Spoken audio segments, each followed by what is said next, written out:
We in the bed like ooh, ooh, ooh, ooh. We in the bed like. All right. Excuse me. We are live.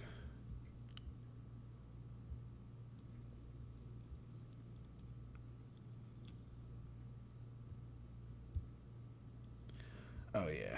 We can do that later, actually. Damn, I'm getting hit with ads in the first 2 seconds of joining. That's kind of crazy. Not gonna lie, not gonna lie. All right, what was I about to pull up? We got Tay in the building. What's good, Tay? How are you, sir? What did do, Brody?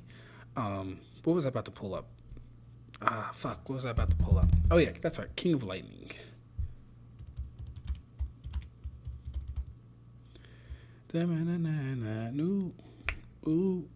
I was already live today. Yep.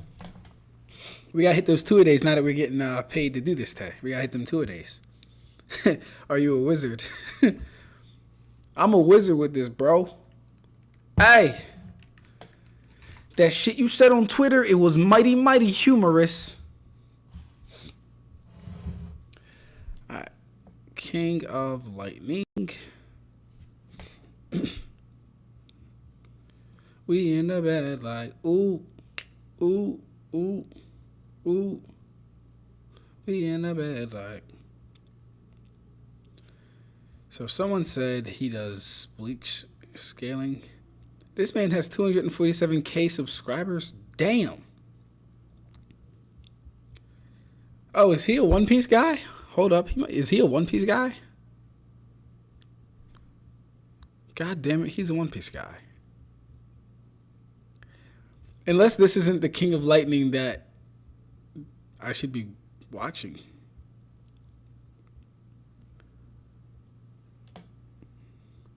Tay, I was told to look up King of Lightning Bleach scaling videos, but he looks like a One Piece guy. What's good, Karibo?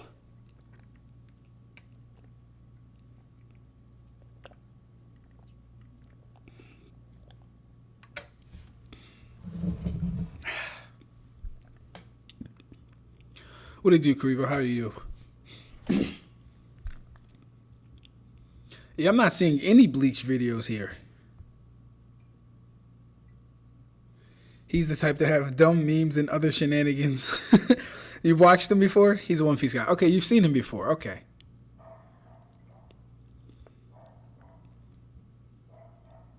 Yeah, very interesting. Maybe, I don't think this is the Naruto King of Lightning guy. Let me see. There should be a Naruto King of Lightning guy. King of Lightning is more of a One Piece guy. Oh, is he? So wait, is there not a Naruto King of Lightning guy, Karibo? I thought there was a Naruto King of Lightning guy.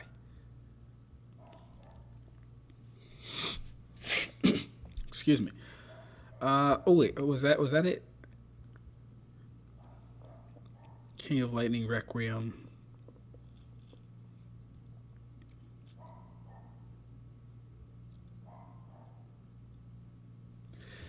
He's got good information and good content, but too much other bullshit.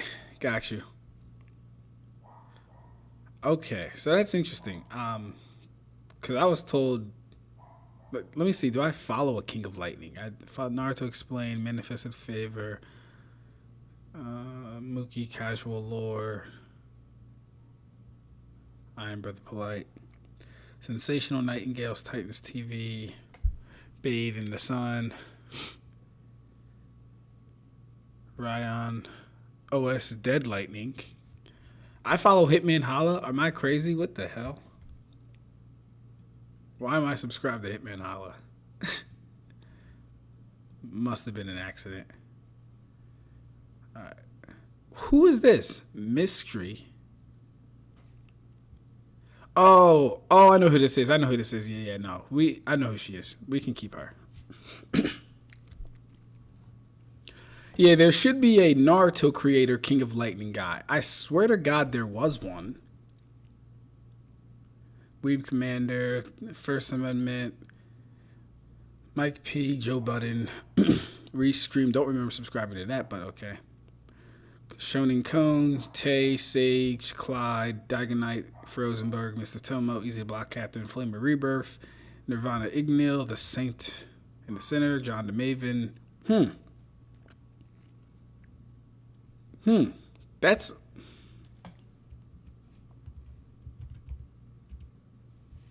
Let me type of King of Lightning Naruto.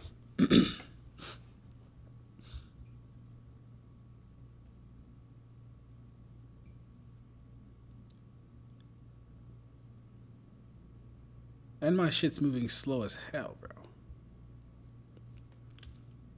Okay, let's try King of Lightning channels.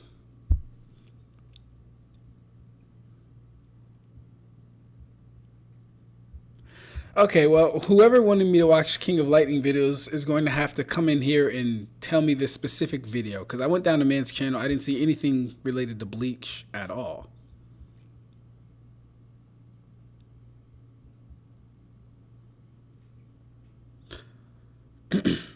Yeah, notify me of my live start time, please. Alright, well, with that being said, I guess we're going to have to be watching some other people's videos. We can start with Ig's stuff. He sent me some stuff. We can start with that stuff. Then we can go into Eon's videos. I'm going to buy you a drink. Ooh-wee-oo. I'm going to take you home with me. Got the money in the bank.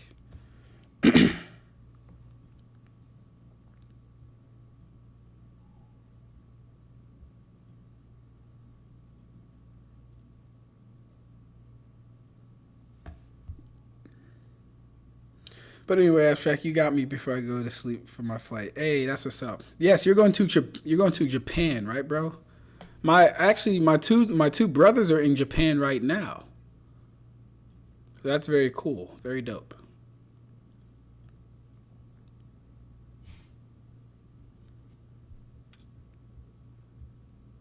Alright, this one was 3 months ago, and I'm pretty sure I've already reviewed this one, so I don't know why he sent this one to me. Or maybe I didn't. The worst. No, I'm pretty sure I reviewed this one already. Ha! Take that. I will share what I will be doing in Japan. King of Lightning has multiple channels. Someone link his reaction to the Ichigo death battle. No. It wasn't Ichigo death battle thing, Karibo. It was, Someone wanted me to, like, react to his actual scaling. Why am I lagging? What in the fuck? I swear it looks laggy. Okay, anyways. Almost going to draw in the legs. Shinigami, I think you're just unlucky at this point when it comes to ads. You might be, Shinigami. Yeah, you sound like you're getting a lot more ads than everyone else. You might be getting, like, targeted specifically for ads, which is funny. Okay, so I did watch part 1. I must have watched part 1. So we'll watch part 2 of Ig's video, and then we can turn on Eon's video for the One Piece world versus, Law versus the Naruto world. So let's lock in for this. Let me know if you guys can, if the volume's good or whatever.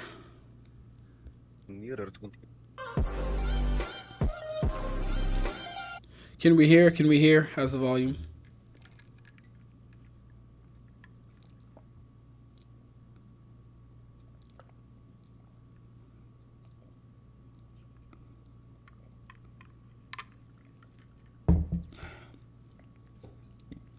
That could be it, Shinigami, yeah. The ad blockers could actually be the problem. They know you're trying to block the ads, which means we can hear. Beautiful. They know you're trying to block the ads, so they send you more ads so you can just completely pay for a service that'll make you stop seeing the ads altogether. Social engineering. Good? Nice. Let's get it. Now this guy might be hard to hear because his accent is pretty strong, number one, but number two, his mic quality, his mic quality isn't always the best. So I'm going to go ahead and switch over to the loud volume thing for this. And turn this off.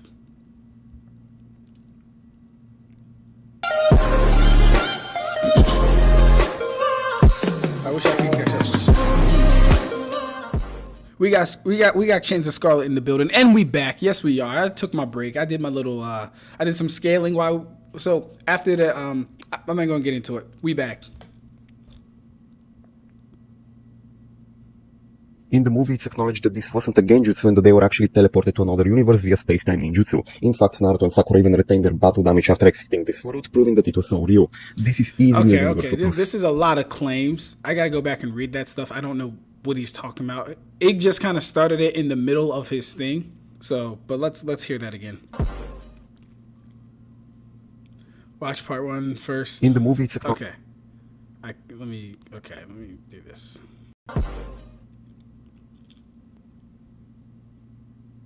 In the movie, it's acknowledged. Holy shit, bro! Can I pause it?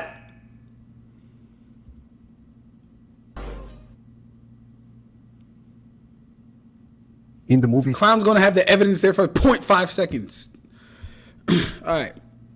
An alternate reality created within the limited Tsukuyomi.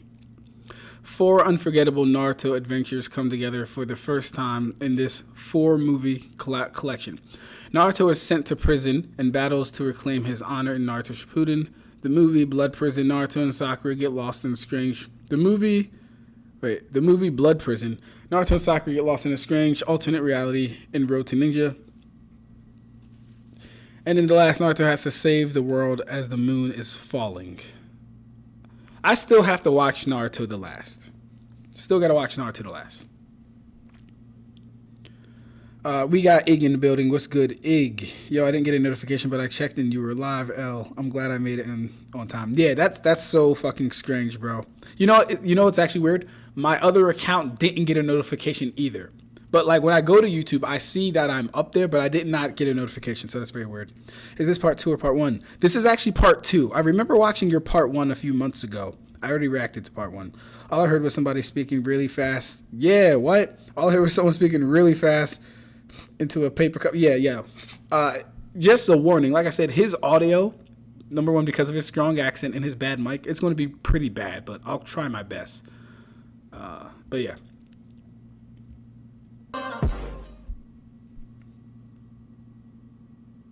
In the movie, it's acknowledged that this wasn't a genjutsu and that they were actually teleported to another universe via space-time ninjutsu. In fact, Naruto and Sakura even retained their battle damage after exiting. It's because he sent us into this world that weird things started happening. We've come back to our world. Pick one, Naruto and Sakura, right before they were teleported through the LT, limited Tsukuyomi, no damage. Pick 2, Naruto during the fight against Menma. Damage on the left and right cheeks. And on the chin. Pick 3, them after they return. Naruto still has damage on the same places, proving that everything physically happened. This world, proving that it was so real. This is easily a universal plus feat. The regular Tsukuyomi 2 is used to create space-time continuums contrary to popular belief. Itachi has on many instances referred to the world he creates as space-times. Man, what the fuck is you talking about? What the fuck was that? So not only is this nigga saying that the limited Tsukuyomi scales to the Bijus or to Obito, but I've already proven that Road to Ninja is not canon. But the thing is, right, even if we just say it is canon, you would have to prove that limited Tsukuyomi, the chakra required has to scale to your, has to scale to the Genjutsu or to the limited Tsukuyomi, which you cannot prove.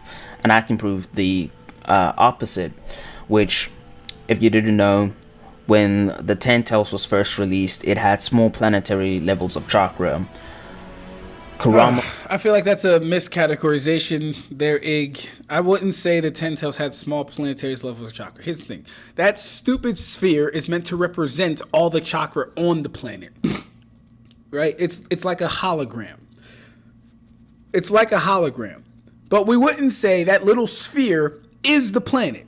So when the Ten Tails comes and it's pulling, or it's like dividing what it looks like, or amalgamating into this little section of chakra, and them saying it's practically like a small planet. that wouldn't necessitate small planet levels of chakra. That wouldn't necessitate planet levels of chakra. They're just making a comparison from the sphere to what's happening. They're just making a comparison from the chakra that it has to the sphere and how it's affecting that. I wouldn't. Don't give them don't give them planet level chakra because of that, bro. Saw that and told Naruto, don't even bother. All you'll see is his unmeasurable chakra or his immeasurable power, whatever. That implies that Kurama has less chakra than small planetary. Kurama is above all of the tailed beasts. Kurama dog-walked 6 of the tailed beasts, from 2 tails to 7 tails. 1 tails is like Gamabunta level. He's farther. So he's not even a significant factor. That proves to us that all of the 7-tailed beasts have less chakra than small planetary combined, which means that the 7-tailed beasts do not have this like universal plus chakra, yet their chakra was enough to activate limited Tsukuyomi. Therefore, limited Tsukuyomi doesn't scale to anybody, nor the 7-tailed beasts. And as for Itachi's Tsukuyomi, again, it's a genjutsu that can manipulate the space, time, matter, everything within the mind, not physical reality of space and time, just within the mind. That's why you can live your whole life in the mental world and then die in the physical world if your mind dies, because if the mind dies, the body will follow. Obviously, that doesn't prove anything about his attack potency or like the energy he exerts. And we've already seen multiple times of characters taking damage from their own attacks, such as the 3rd Raikage taking damage from his own attack, Naruto taking damage from his Rasengan that was reflected by Obito from some weird guitar looking fan. Obito? Let me stop. Nah, that was funny though, Ig. You said Obito. You put Madara on the screen, but you did say Obito. That was funny. And thing, which there's no evidence to prove that the reflection is like Meliodas' full counter. All we know, it just reflects the attack, so it just has the same amount of joules. And yet Naruto took damage from that. Madara took damage from his own meteors that he summoned, and he only survived because he was an Edo Tensei. And we've also seen Naruto take damage from the Rasengan from just landing the jutsu on someone, such as like on Kakasu. Not even the explosion itself, just him landing the jutsu and using it. So we know that jutsus don't actually scale to you, and the chakra required to activate said jutsu doesn't scale. So why would any of these jutsus scale to any Naruto character? Beyond that, Nanashi has used the Tsukuyomi to teleport people to a world she created. While this was initially viewed as a genjutsu world used for them to play video games, they later discovered this was so a lie and a cover-up, and their minds have actually been secretly teleported to another space-time using summoning jutsu, which is a teleportation jutsu. It's also directly stated within the game that this requires there to be actual space for their minds to be teleported into, and then... Why is this man using a video game? It's mentioned that she must have used the Tsukuyomi, which is a jutsu used to create space and bring your enemies into it. Notice how the game version, the Road to Ninja movie or the novel version of the movie, and the manga version of Tsukuyomi all contradict each other. In the games, it transports your mind to a different dimension. In the Road to Ninja movie, it physically transports your physical body and mind to another dimension. But in the manga, Tsukuyomi just manipulates your mind and its entirety, the space, time, everything in your mind, which is why a picosecond can go by and you've spent your entire lifespan within that genjutsu, and then you drop dead from the shock. So, and the Infinite Tsukuyomi also contradicts this notion, because it puts you in a world of infinite dreams. You are still in the physical plane. We see your physical body within the main universe, wrapped up like a cocoon. You get like these Rinnegan eyes, the reflection of Rinnegan eyes in your eyes, wrapped up in the cocoon, and you're dreaming about some other shit, which we literally see in the manga take place. Your mind doesn't actually transport to a different dimension, otherwise everybody's cooked and they would have died. So these contradictions of these like different continuities clearly show that none of them are canon to the main source material, which is the manga. So yeah, none of it's just canon. We can just ignore everything he just said about the road to ninja and blah de blah. Another feat I want to briefly mention is the fact that there was a certain chakra on Earth that was shown to be so dense that it was causing cracks in the space-time continuum. Not only do we see that it was cracking the space-time... This thing is always weird to me. I found tears in Kaguya's dimension. This thing is always so weird to me. Like, why is it... Is this happening on a fucking TV screen? Is this only visible from the moon? Why isn't it happening around the planet? And I'm animated because it's annoying. It's annoying. That's why I'm so animated about this. What is going on here, though? What does it mean that you found tears in Kaguya's dimension? What does that mean? Maybe because I haven't seen the movie and I don't watch the fillers, I don't understand it. But it doesn't make sense to me. Why didn't the Ten Tails' chakra put tears in the dimension? Why doesn't the Nine Tails, when he's just fully out and roaming, why don't all the tailed beasts, when they're all out together, put tears in the chakra? Is Naruto actively putting tears? In the chakra. Is Naruto actively putting tears into space-time? Why? What is going on with this? I really don't get it. What's cracking here? What is the fabric of their reality made of to where it's cracking? Because we understand Bleach has the Garganta, which literally lays under the physical universe. We understand the Garganta is a higher plane, not a higher plane of existence. Why am I doing this? We understand the Garganta is a more subtle layer, right? Under physical reality. So we get that. We understand that the Menos come from the Garganta, so they can peel back the fucking curtain of, air and space and peek behind it. We understand that. What's happening here? What is Naruto's cosmology? What is its cosmogony? I don't... Surrounding the moon, which is over 300,000 kilometers away from Earth, but we even have Mushiki and Kinshiki who are never near Earth until Rishiki showed them the planet. Notice that the... I found tears in Kaguya's world. The space curvature exceeds 16. Anything over 10 in space curvature is an abnormality and must be reported immediately to the clan. That is law. That's the region Kaguya was in charge of. In episode 55, Urashiki shows Momoshiki and Kinshiki Earth. It's evident by Momoshiki and Kinshiki's reactions that they never went close to Earth, which means that the tears in space must have extended much further into space for them to be noticed by the duo. The tears in space. So this is just caused by Naruto living. He's not doing anything. Don't get me wrong, and that's a problem. But it's if it's listen, if it happens, it happens, right? If it happens, it happens. But I'm just failing to understand where any of this shit comes from.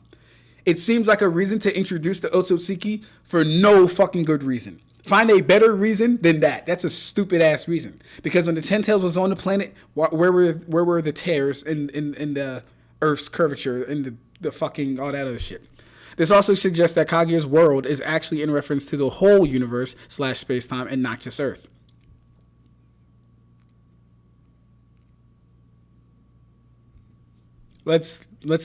He says, I found tears in Kaguya's world.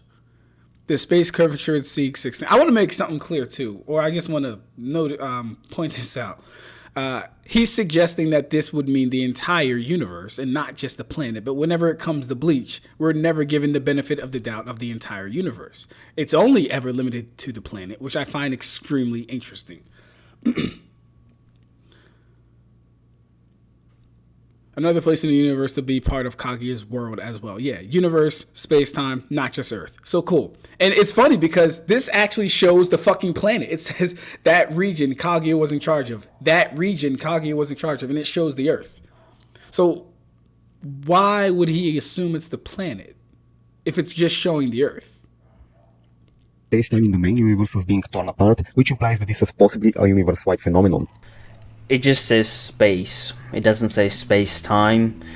And due to perspective, the cracks may look like it's close to the moon or around the moon, but that could easily just not be the case. And it. What is fucking cracking though? What's underneath the crack?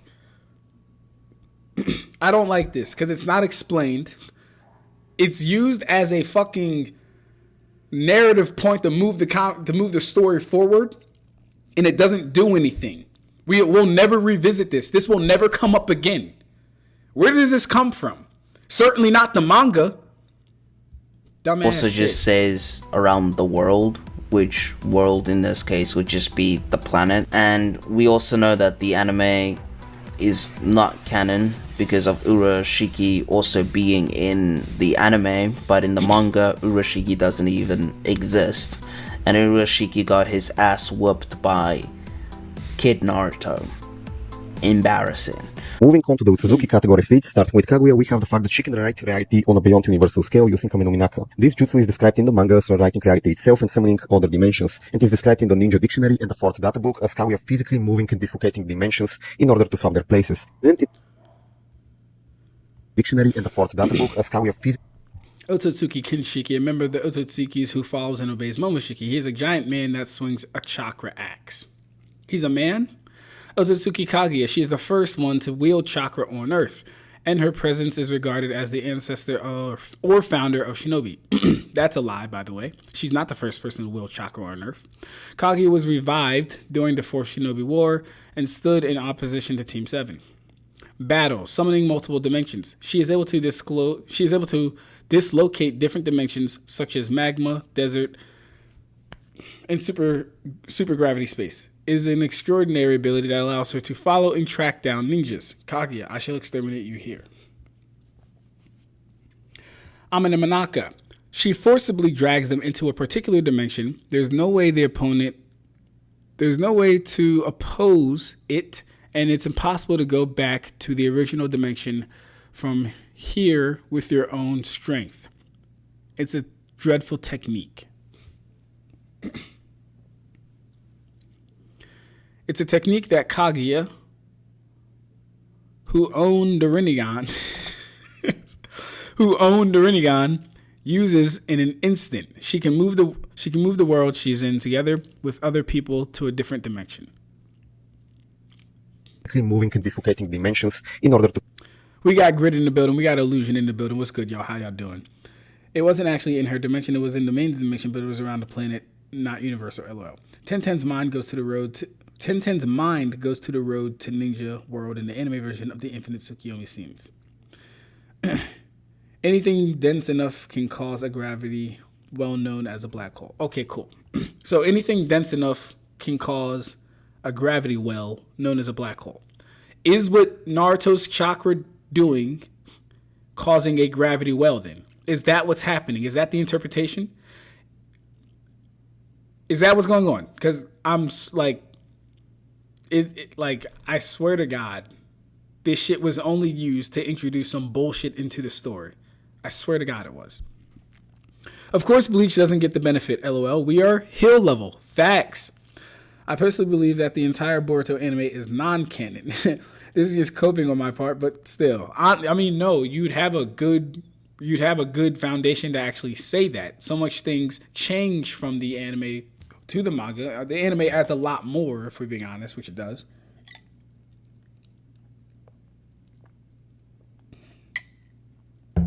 Certain things don't even happen. Urashiki is canon. He didn't lose the kid Naruto. He got kidnapped in the back by adult Sasuke. I saw Jiraiya also fighting him pretty easily as well. There's problems with that. Swap their places. And in Naruto Blazing, it's also described as moving off space. Why does he keep evidence on the screen for 0.4 seconds? Dislocating dimensions in order to swap their places. And in Naruto Blazing, it's also described as... fucking damn, alright. Let's try to erase you here.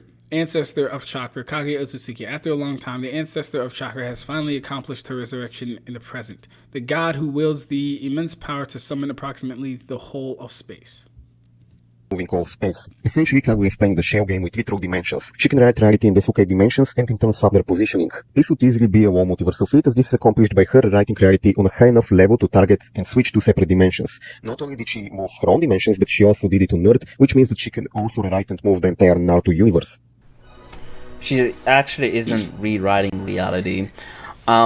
If she was actually rewriting reality, then the main dimension or universe wouldn't be existing. But we know that when she does this, the main universe is perfectly fine. So she isn't actually rewriting reality. And as for her moving dimensions statements, I wouldn't say that she's actually moving her dimensions, more like moving the area or the people around her into her dimensions, which is visually shown to be the case rather than space or the dimensions teleporting. She teleports her and the people around her to into one of her dimensions, which is actually stated in the data book scan that you showed. She forcibly drags them into a particular dimension, creating dimensions as she pleases, the divine power of the founder that awakened her eyes. It's a technique that Kaguya, who... Oh, yeah, I already read that. Yeah, she forcibly drags them, yeah. It further elaborates and it points to the scan that shows her teleporting everybody to the lava dimension. It says it forcibly drags them to her dimensions. So I think that the whole it rewrites reality and she moves dimensions blah de blah is just to hype up the ability and not to be taken literal. And seeing based on the visual feats, it doesn't show the dimensions being teleported. So yeah, you also have to prove that this jutsu scales to her physical attacks, such as her like chakra blasts or anything like that, because I've already proven that jutsus don't 100% scale to you, and you can take damage from your own jutsu, and the activation process, well, not activation process, but the activation of said jutsu doesn't scale to your chakra or the energy you have. So you would need to prove that she scales to this and her abilities scale to that. So if you can't do that, then this doesn't scale anywhere. It's just a hacks. Beyond that, using her expansive touch-seeking orb, Kaguya is said to be able to destroy and recreate her whole space in the anime manga databook. This would be a low multiversal feat, given the fact that Kaguya is essentially performing a double universal plus feat with her attack. The first being to destroy the parallel universe, and the second being to recreate it using the same attack. Again, prove that the True Seeker orb scales to Kaguya. And also not only that, but the True Seeker orb already erases shit. It can erase, well, it has existence erasure. We've seen it erase Minato's spiritual arms and his physical body. So it's existence erasure, and according to the data books, it has Yang Yang release, which is a technique, or more so hacks, that can create things out of nothing.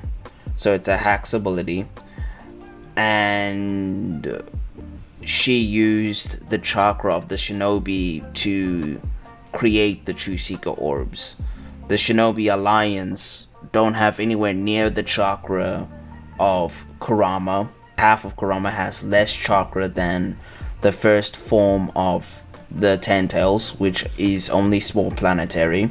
Therefore, the chakra required to use the expansive True Seeker Orb is significantly lesser than what the True Seeker Orb, what expansive True Seeker Orb is capable of. Therefore, it doesn't scale to Kaguya regardless. And fun fact, in the databooks, it says the chakra of the Shinobi Alliance filled the expansive True Seeker Orb. Pause. So it just further supports that they don't scale.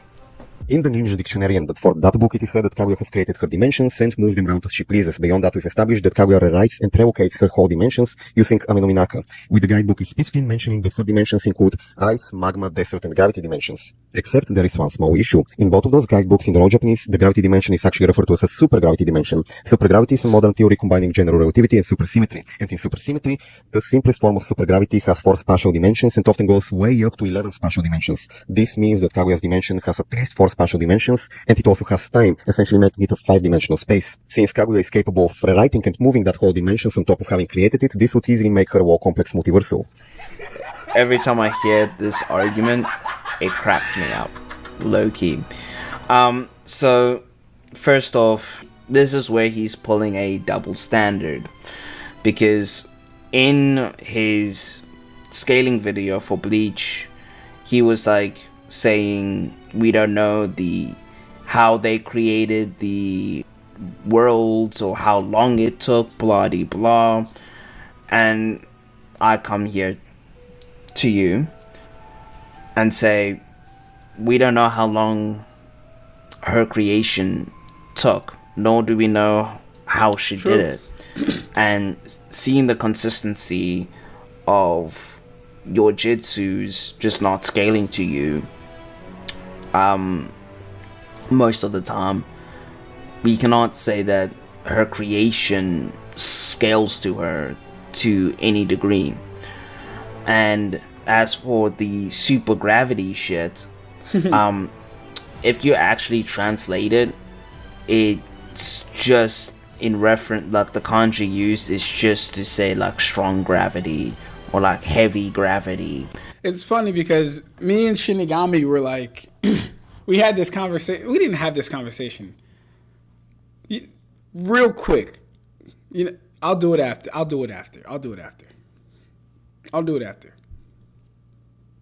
So on and so forth. It's not in a scientific notion of supergravity. So, which is why there is super/gravity, not supergravity. It's not one word. And you would have to also prove that supergravity works 1-to-1 with our theory of supergravity.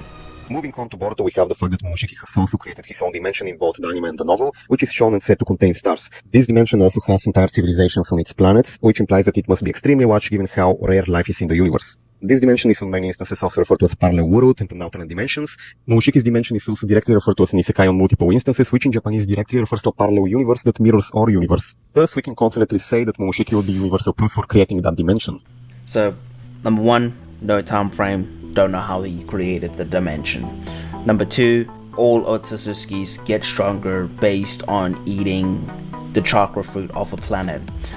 Chakra on a planet is based on the life that exists on the planet, and that's how they evolve. So not every planet has like human life or animals or blah blah. Some of them just have like trees and that's it. So he wouldn't necessarily like scale to his creation, because if he's like universal or whatever, why would he like rely on this like minuscule power up from like a planet? It's a different story if he was like absorbing galaxies and universes and that. But that's not the case. They still get stronger from just eating chakra fruits. That is a funny argument. Planets. Moving on to our final Otsutsuki, we have Shibai. After continuously evolving, Shibai is outright stated to have ascended to a higher dimension where a physical body is not required. So, this scene, well, not scene, but like the scans just imply that Shibai moved on to a spiritual dimension, not a physical dimension, because his physical body didn't transcend anything. It's still 3D. And his soul is the only thing that would have moved on to anywhere, since his soul's not in his body anymore, nor his mind. So he would just be like Hagoromo, just in some other dimension.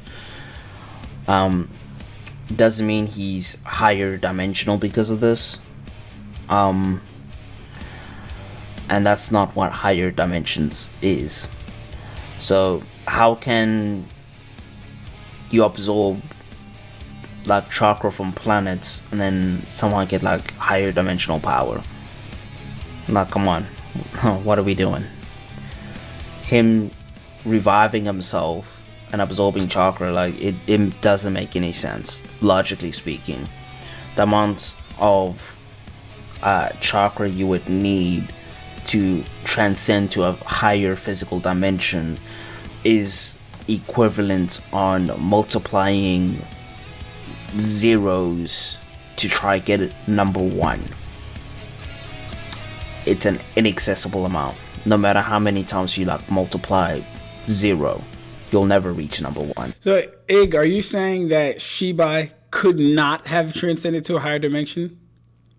Is that what you'd be posing, or are you saying he can't do that by means of taking chakra from multiple planets and stuff? So, it's the same case here. Anyways, that's it for this video. Yeah, man, that Von Key guy, bro, whew, he is some work. Let me charge my laptop real quick. All right, real quick, before we go to the next video, let's deal with this real quickly.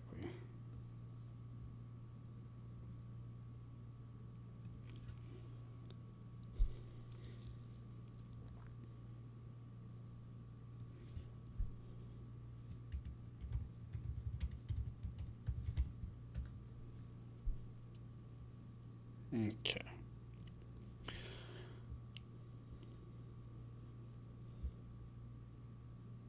So, just real quick, because I've heard this supergravity shit too. I've heard this before. I've heard it kicked before, right? Where does this actually start? Superluminal. Okay, so Tinku, 6 Paths. He's a guy on Twitter. Right? He says, another example of you yapping at words you don't know the meaning of. Also, that's not me. Bring up my own tweets. So, key aspects of supergravity. Definition. It is a field theory where supersymmetry is a local gauge symmetry, meaning the transformation depends on space-time, which naturally incorporates gravity. Components. It pairs every particle with a superpartner, specifically the gravity-carrying graviton and its fermionic partner, the gravitino. Dimensionally, while general relativity acts in 4D, supergravity theories often require higher dimensions. Then it has a string theory connection and a mathematical challenge. Supergravity serves as the low energy limit of superstring theories, providing a consistent quantum framework. Despite elegant mathematics, it faces extreme complexity and has not yet been supported by experimental evidence. So he's using something that, by his own things, hasn't been even verified. Where's she say? Where's it having? Where is it at? It's a technique that Kaguya and Rinnegan uses in order she can move the world in an instant, yada, yada, yada. Place dimension. Oh, yeah, okay, cool. The place she can move to are the dimensions of ice, lava, supergravity, and sand, right? Cool.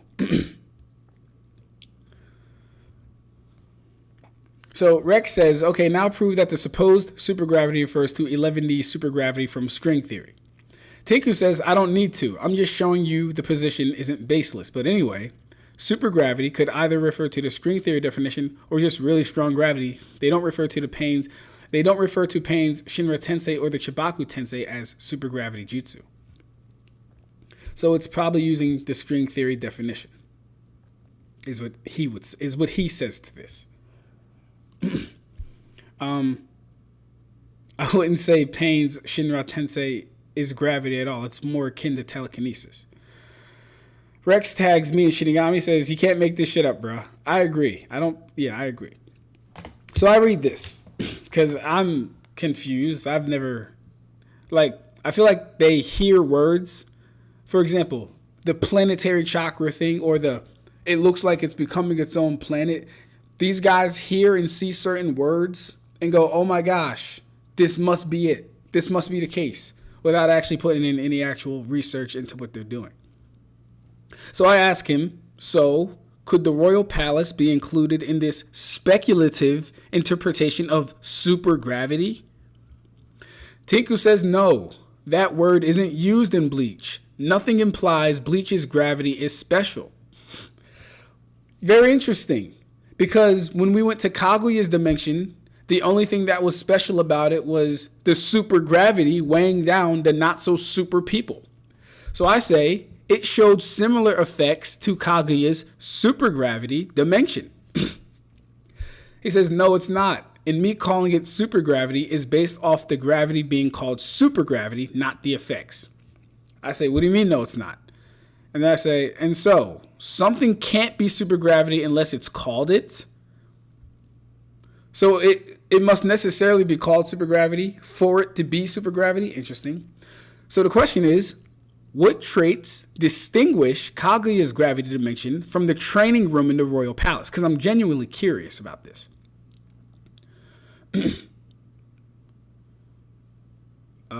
Did Shinigami interact in this one? I don't remember.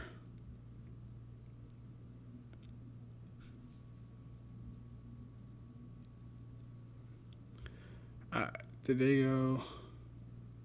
Yeah. So this idea of supergravity and not having any supporting details. Why can't we call anything that has a perception of weighed down or higher gravity? Why can't we call the training pod that Goku was training on supergravity? Why not? Showed the same effects as Kaguya's without the definition. Oh, I'm sorry, without the proper wording or phrasing. So yeah, these like claims like that are completely useless to even harp on, in my opinion. But I'm always here for it. We got Michael in the chat. We got Kino in the chat. What's good, Kino? We got Luna Ursa in the chat. What's good, love? How are you? We got Dr. Strangle in the chat. My people are here. We're missing Rev. We got to find out what's happening to Rev. I reached out to him. Got to see what's going on with him, though. What's good? All right. Where are we? Illusionary says, yeah, Kubo and the studio have claimed that the Thousand Year Blood War anime as the definitive version of the manga. Oh, absolutely. Grid says there's no massive contradiction between the Thousand Year Blood War anime and manga anyway. True. Scarlet says there are characters that are dead in the anime where they would be alive in manga and vice versa. Grid says literally who? I'm drawing a blank. Chinza Scarlet says the Bambis are alive and can't fear your own world. So I don't think I don't think Yuha killed them though. I think he defeated all of them. I don't think they're killed though. Hell yeah, I'm earlier. I mean, you missed 18 minutes, so you're not earlier. But I mean, I guess in some sense you are earlier because you came. Hold up, hey son and daughter, my advice for not reaching out. Okay, I'll reach that later. Yeah, you're earlier than you were before.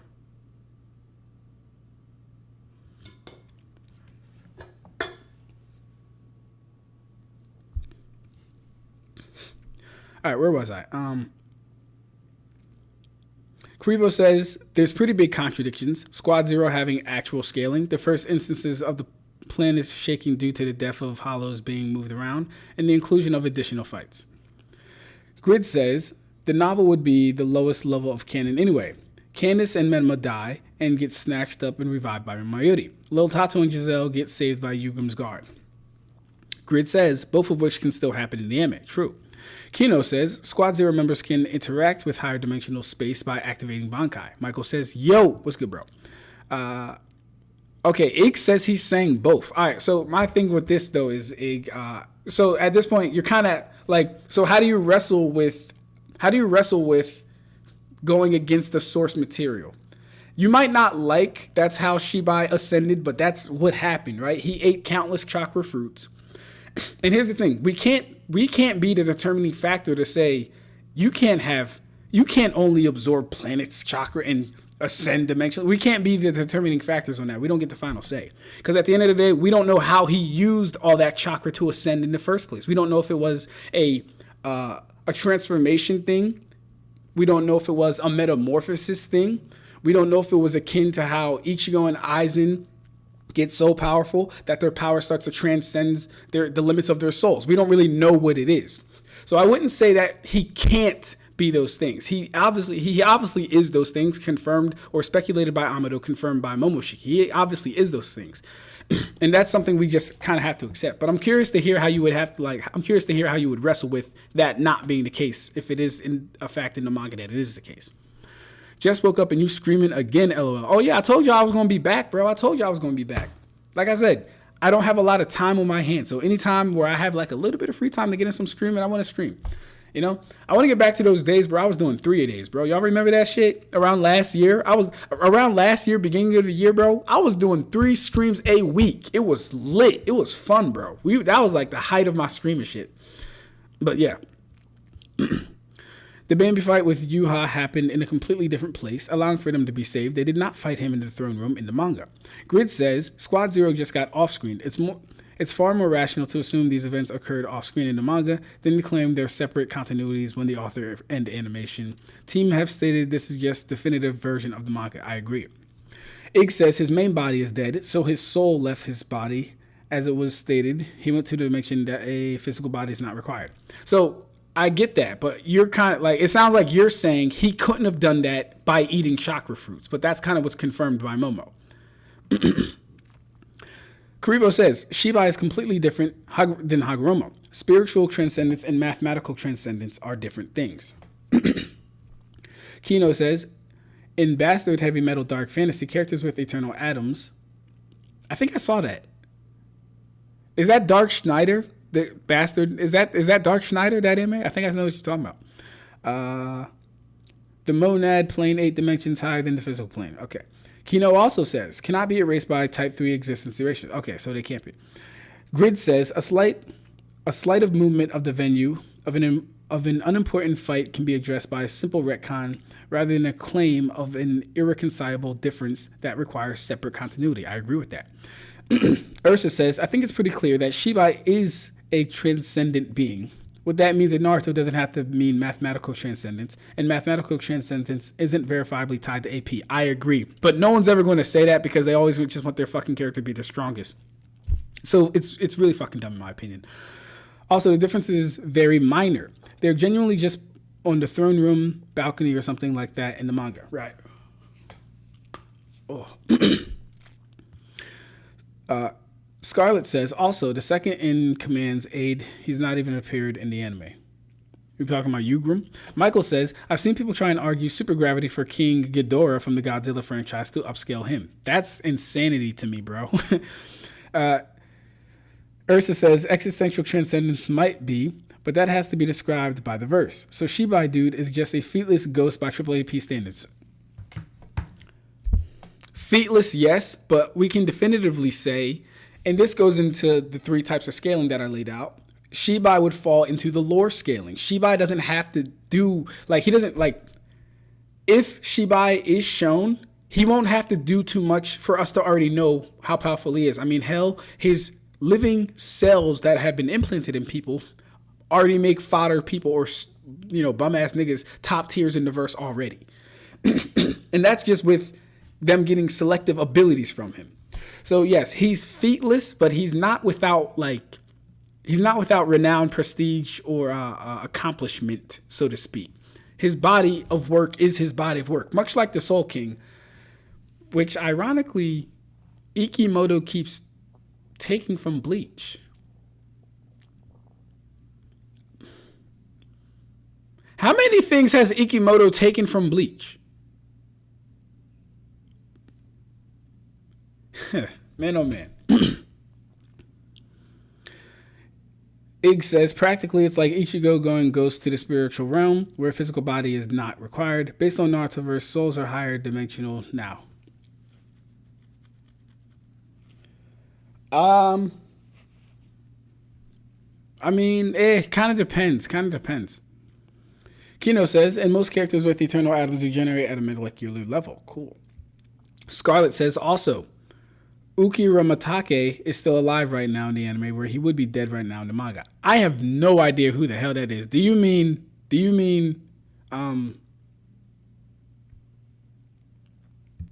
I think I know who you're talking about. Are you talking about Ukatake? Ukatake, yes. Ukatake, yes, okay. Ukiramatake is crazy. So Bastard, Heavy Metal, Dark Fantasy vastly scales above verses like Naruto, Dragon Ball, Bleach, and Saint Seiya. Is that Dark Schneider though, Kino? Tell me, is that Dark Schneider? It's like how scalers think Poochie has infinite speed because his speed stat for made in heaven is stated at infinite, even though infinite stats don't have the same definition as VSB's classification for infinite speed. Interesting.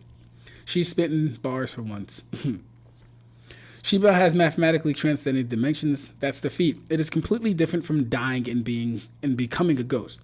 Grid says to Scarlet, just because she hasn't been directly shown doesn't mean she suddenly doesn't exist. Also, I'm pretty sure she's in episode 14. Kino says, in Bleach, every physical in the world of living is spiritual in the Soul Society and Mundo. Ig says these ads are bare annoying.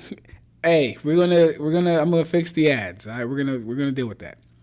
We'll see. Actually, we'll see. I told Shinigami I'm running tests because I want to see how the ads perform with me live versus me turning them on after I've did the live, so people catch on the video. I want to see the difference in that. So I have to run these like for maybe about like 3 more videos. Dark Schneider is indeed best. Okay, cool. Yes, I like that anime. That shit was fun. That shit was a fun series to watch.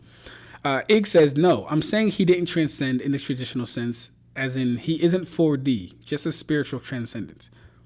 Okay, so you don't have a problem with him using chakra fruits to transcend. You're just saying he's not 4D. I got you.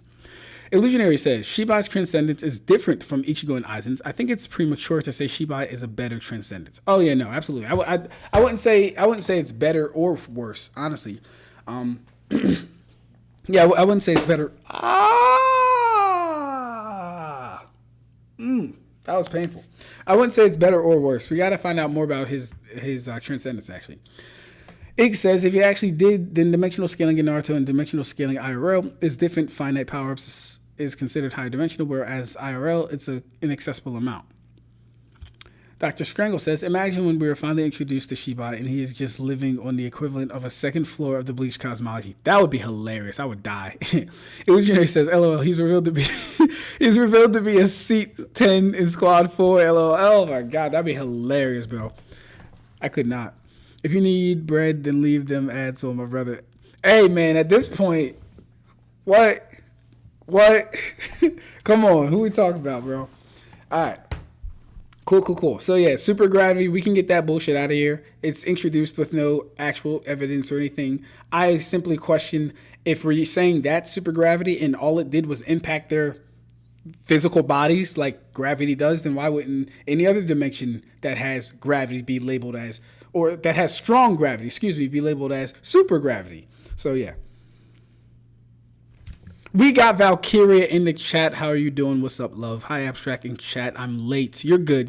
We only watched one video so far, 18 minutes. Pretty good video by my boy Nirvana Ignil.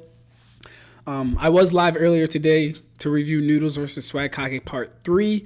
We will be doing Part 4 hopefully tomorrow. We'll see. Ikimoto takes inspiration from Dragon Ball. The simulators you see in Bleach come from that shared inspiration. From Dragon Ball? I don't know if I'd agree with that. Like the stream, chat. Hey, like the stream, share the video if you're having a good time with me tonight. Okay, cool. So that was a nice vid. It's always nice seeing it go to work. Now, hey guys, is there a King of Lightning Naruto creator? I'm looking for a King of Lightning Naruto creator. I can't remember, but someone wanted me to watch his videos for Bleach.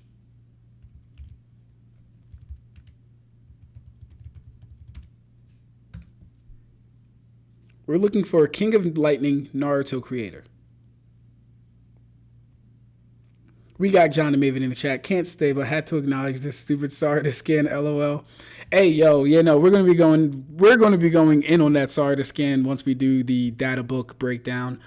The whole superluminal thing. First off, I had to look that word up. I didn't believe it was a word, and I was actually right. It's not an actual word in the dictionary. It's a theoretical word beyond the speed of light. It's basically FTL, but no. The Frieza clones of Dragon Ball and Boruto. Is there a Naruto creator that is also called King of Lightning? I'm looking for his channel. I'm looking for his content. Someone wanted me to watch his Bleach scaling. Because if I can't find him, I'm just gonna have to watch. Kin Law solo the One Piece verse, which I don't mind doing. I just wanted to watch this kind of last, right? So in the meantime, while we wait for that, you guys tell me. I'm curious what you guys think. Kimimaro versus the Akatsuki. Do y'all got our boy beating anybody in the Akatsuki? I have him beating Hidan and Hidan only. Kisame is going to be too much for him. Itachi, obviously too much for him. You know what? Conan, he might actually be able to beat Conan. But Conan kind of just flies. Oh, Thunder God. I might be thinking of Thunder God. Thank you, Dr. Strangle. Yes, I might be thinking of Thunder God. Let me check him out. That's who it was, I think. Well, so someone said King of Lightning, but I might be thinking of Thunder God. Let me check him out.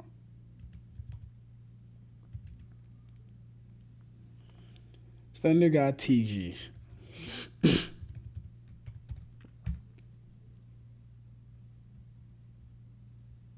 me see.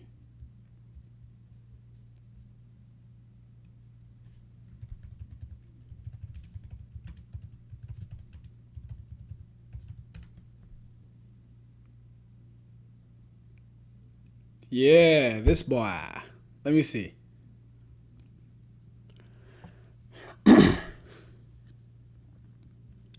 Does he have any Bleach content, first off?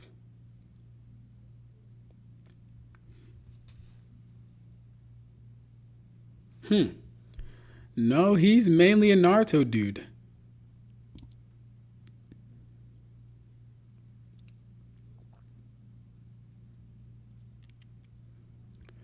No, I think he is solely a Naruto dude. He doesn't even, I don't see any Bleach anything here.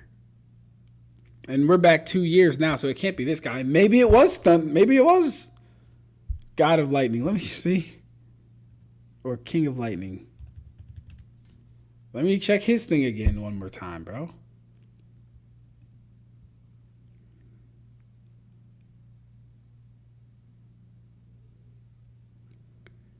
All right.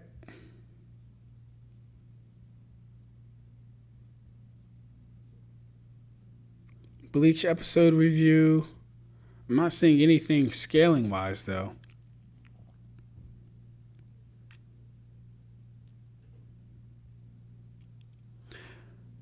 Bleach chapter reviews and live reactions, no. Nope. Well, Bleach discussion, let's see that.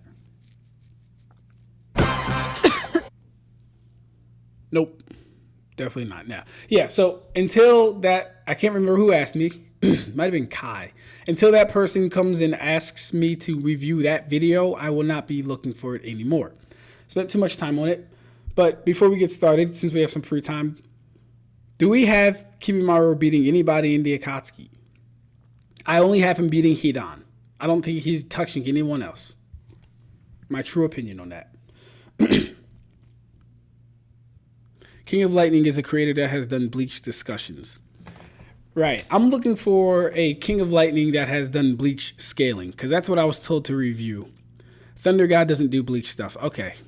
You have to type in his name plus Bleach and he'll pop up. TG is not a Bleach guy. Okay. He's got a playlist of Bleach discussions. Gotcha. There's a magnifying glass. You could search up Bleach on their channels, but I don't know if they're scale Bleach, to be honest. Okay, gotcha. We got Robertson 333. Bro, react to how strong is the big three actually by Official Divine. How strong is the big three by Official Divine? Let's cue it up.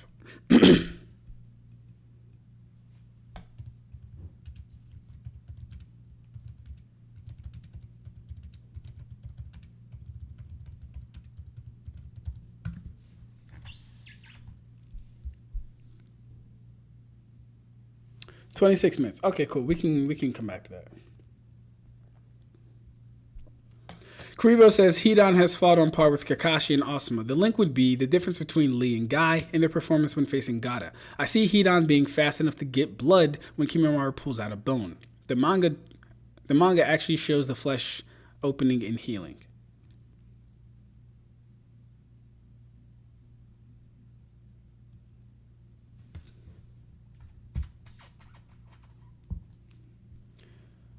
Okay. So Kuribo's saying that... Oh, so, I mean, it sounds like you're saying, Kuribo, that he would get blood when Kimimaro took a bone from his body. I'll respond to this later, though. I'll respond to this later. It's hot as shit in this room.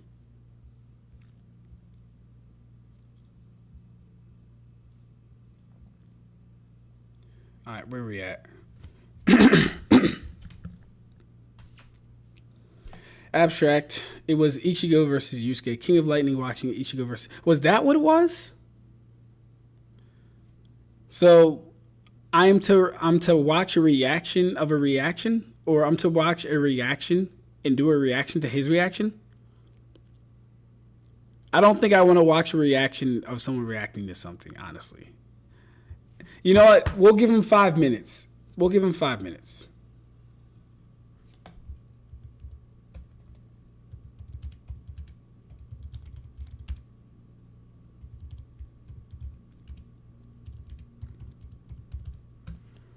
Why not?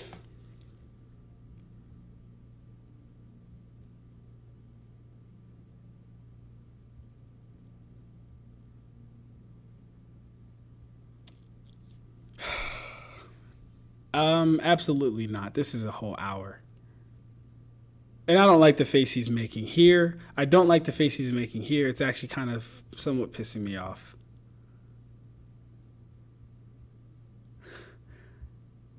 Like, why do people feel the need to put their ugly ass faces in the thumbnail with the characters? If we know you, we know what you're reacting to, bro. We don't need to see you.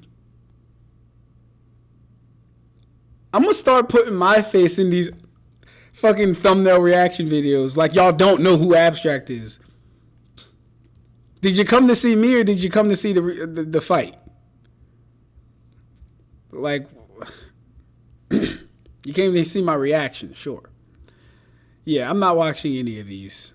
It is actually causing me mental anguish. It's low key pissing me off, actually. So no, we'll watch How Strong is the Big Three. Actually, 26 minute video. That'd be good. I'm definitely not watching your reaction. Yeah,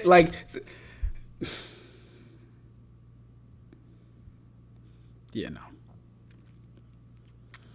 King of Lightning watching. Yeah. Bro's my friend's vid on the list today. It's the Yammy versus Kenpachi one. Yammy versus Kenpachi. Is your friend's vid? Who is your friend, bro? Who is your friend? I do remember Yammy versus Kenpachi video I strongly disagreed with. Ooh. Can Filthy Frank solo the Naruto verse? Frankie?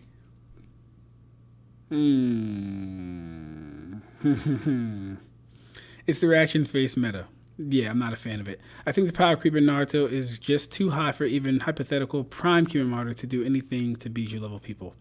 I don't agree with Biju level. I don't agree with Kage level. I don't agree with Jonin level. I don't agree with Chunin level. These people show their strength by their merits and what they've done and who they can fight and stuff like this. This level thing doesn't exist to me. Ada destroys the concept of a level. Damon, even if he wasn't powerful, would destroy the concept of a level, technically, right? I don't agree with it. I don't like it. I'm not a fan. Here's the thing.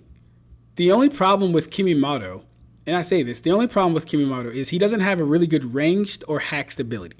When you look at all these individuals, aside from Hidan, which is why he's the weakest, because he also doesn't have a ranged ability. He has a decent hack ability, but the condition is like really hard for someone like him because he's not that good, in my opinion. Hidan's decent. He's not that, like, you know. But when we look at Kisame has a wide range of techniques. He has a wide range of range, number 2. Number 3, he has some really good fucking hacks. He can absorb chakra. He can feel chakra through his skin in the water. Samihara can give him stamina through absorbing chakra from other people. He's very hard to take down. He's very fucking persistent. He can fill an entire canyon with 30% of his chakra and still have chakra to fight Guy in the Gates mode. Ridiculous. We go to Obito.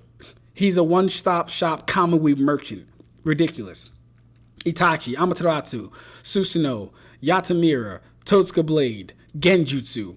Ridiculous. Pain. I'm not even going to go over this guy. Conan, she's actually fodder. Sorcery. One touch of anything that he has poisons you. Ridiculous. Kind of hard to beat.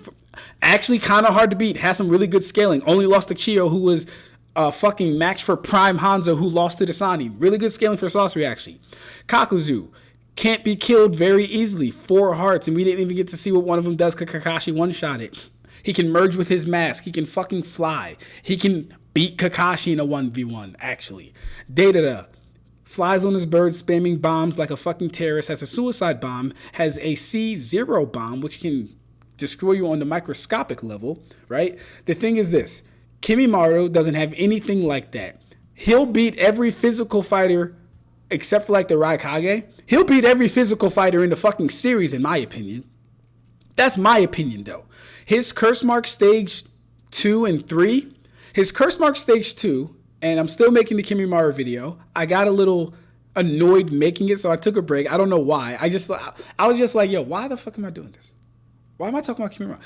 I'm gonna get back to it though. But anyways, his stage 2 was able to survive Gar's sand implosion funeral, which compresses the sand so tightly that it would probably turn someone to fucking pulp. He survives that. He then goes to curse mark stage 2. I'm sorry, I said stage 2. His stage 1 survived that. He then goes to curse mark stage 2. And with his stage 2, where he took damage in stage 1, where he took visible damage, he takes absolutely no fucking damage in stage 2 at all. And then he proceeds to run through Gaara's sand, charge Gaara, break through his sand, and actually injure Gaara. No one is doing that in part 1. Most people aren't doing that in part 2. Actually, I don't know a single person who is doing that in part 2. Kimimaro in second state is a high diff fight for any taijutsu user. He's a high diff fight for anyone without a good hacks or any ranged attacks that can actually defeat him. In fact, even Deidara would not be able to defeat him with most of the bombs we've seen him use. Deidara is going to be defeating him by the C0 microscopic bombs or his biggest bomb. Why? Because he's too goddamn durable, bro. I'm trying to tell you guys, he took no damage at all. Like, we understand Kimimaro died because he was sick, right? He didn't get hurt during the Gaara versus Lee fight while he was in stage 2 at all. At all. He didn't get hurt or injured at all. He was just that fucking strong. On top of that, he has a really good healing factor. In my opinion, someone like he's beating the Sasuke that fought Naruto at the Final Valley. He's beating the Naruto that fought Sasuke at the Final Valley in second state at least. He's beating Neji. He's beating Ki. He beat all the Sound 4. We don't got to go over that. He's a fucking hard night. He's beating Asuma. I don't even know why Karibo even mentioned Asuma. He's beating the dog shit out of Asuma. Yeah. When him and Chiyo were the final 2 ones in that area fighting the samurai, Chiyo was only using a samurai. Kimimaro was using himself. It's more reasonable to say that Kimimaro would have been more powerful or more equipped to handle Mifune and the samurai, being that she only had a single samurai as a puppet. So we can give most of the fighting force, we can give most of the fighting power to Kimimaro in that. And we can even further infer that it was Kimimaro that destroyed Naruto's clone. And I'm just going to assume the clone was destroyed because it wasn't shown on panel and they weren't sealed. So one of the two had to happen, unless the clone just left the battlefield for some weird ass reason. But we know that's not what happened. So yeah, he's not beating anyone on this list in my opinion, but that doesn't mean he's not good. He just doesn't have any unique techniques that like can decisively win him a fight against people like this. The Akatsuki are really hacked out, and they're meant to be fucking hacked out because they're hunting the goddamn Biju, bro. It's not really a fair fight. Like, Kakuzu's not beating a Biju by himself. No matter what he's doing, in my opinion, I don't think Kakuzu can beat a goddamn Biju. He necessarily needs to be paired with Hidan. Kasame definitely can do it. He can drown them. He can steal all their chakra. Itachi, definitely do it. Amaterasu, I don't want to say Amaterasu, Tsukuyomi, yes, he actually can do it. Pain can definitely do it, sure. Deidara, he has shown to use enough high impact explosions, at least over time, to where he could probably beat a Biju. It'd still be hard for me to give it to him, and you could be like, oh, well, Ab-Stract, he captured the Three Tails. That shit is an outlier. I don't even like talking about that shit. It's very weird. There's no reason that he should be able to two-shot the Three Tails where he can't one-shot Sasuke. Doesn't make any sense. Sorcery. He just has to poison the Shinchuriki before they actually transform into a full-tailed beast, and then he should be able to beat them. So, yeah. That'll be a good clip one day. I'm going to come back and find this. Shenanigans, LOL. Oh, let me go up. Let me go up. All right. Nah, please don't XD laugh my ass off. Shenanigans, LOL. Little roast session. That's the shit I be talking about, laugh my ass off. I'll post the link in DMs, bro. Okay, cool. Filthy Frankie solos all the fiction. Who is Filthy Frank? Is that a version of Cyborg Frankie that I don't know about? There is no level thing. Yeah, I don't agree with that either. Not to self-promote Nirvana Igno, but I have a series on my live section called Universal Naruto. Basically 20 hours of disassembling keys, goofs, and gaffs if you need more catharsis. That's hilarious. Dr. Strengo says, reaction YouTube views need the face on the thumbnail as they don't have object permanence. Reaction YouTubes need the face on the thumbnail as they don't have object permanence. I don't know what object permanence is, bro. I'm not gonna lie. I'd have to look that up. I sent it, bro. Check DMs. I will when we're done. Conan is not fodder. Conan is absolutely fodder, in my opinion. Payne's dog solos most of the fiction, to be honest. Half serious. Payne's dog? Oh, the Cerberus Hellhound thing? Most of fiction? I wouldn't say all that, bro. Hold up. Wifey's texting me.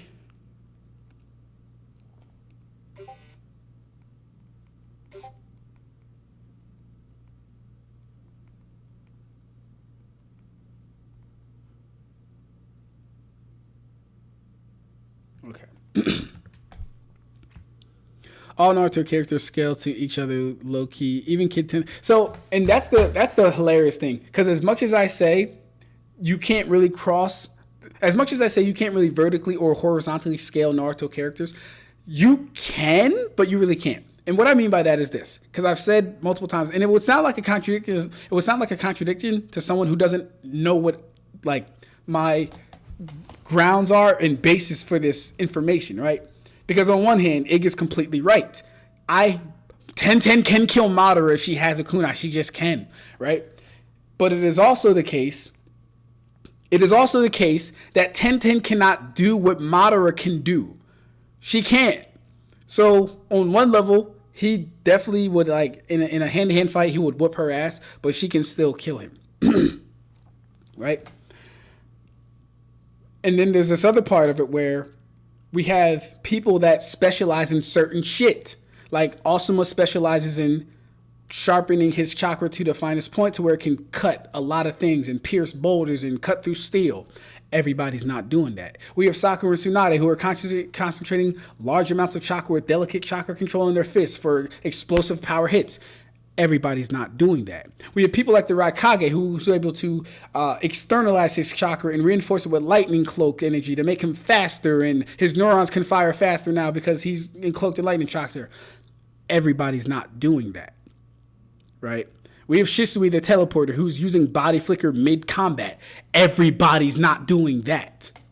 So it comes down to how well you can use your entire kit. Because here's the thing. No ninja has everything. That's the important thing. You're not going to find a ninja that has the great body flicker, that has the super gigantic strong punches, that has the lightning that has any type of chakra or lightning. You're not going to find the perfect ninja with all those combinations. So everyone's using what they can to the best of their abilities against a person with a separate entire toolkit. Kasami doesn't have any of the things I just named, but if he can react and he can dodge and he can process and he can do things like steal chakra to heal himself, he can stay in a fight. Absolutely. Deidara doesn't have any of the things I just said, but if he can get on his goddamn bird before getting blitzed by the Raikage, he can stay in the fight. Right or wrong, bro? Right or wrong? So while they can scale, it's not in a positive way. It's a very bad way if Naruto characters are scaling to each other, because it just means they can all hurt each other. That's not good, right? But when we separate the scaling, it's like, well, okay, cool. We have this person over here who can punch really hard. We have this person over here, they're really fast. We have this person over here, they use body flicker.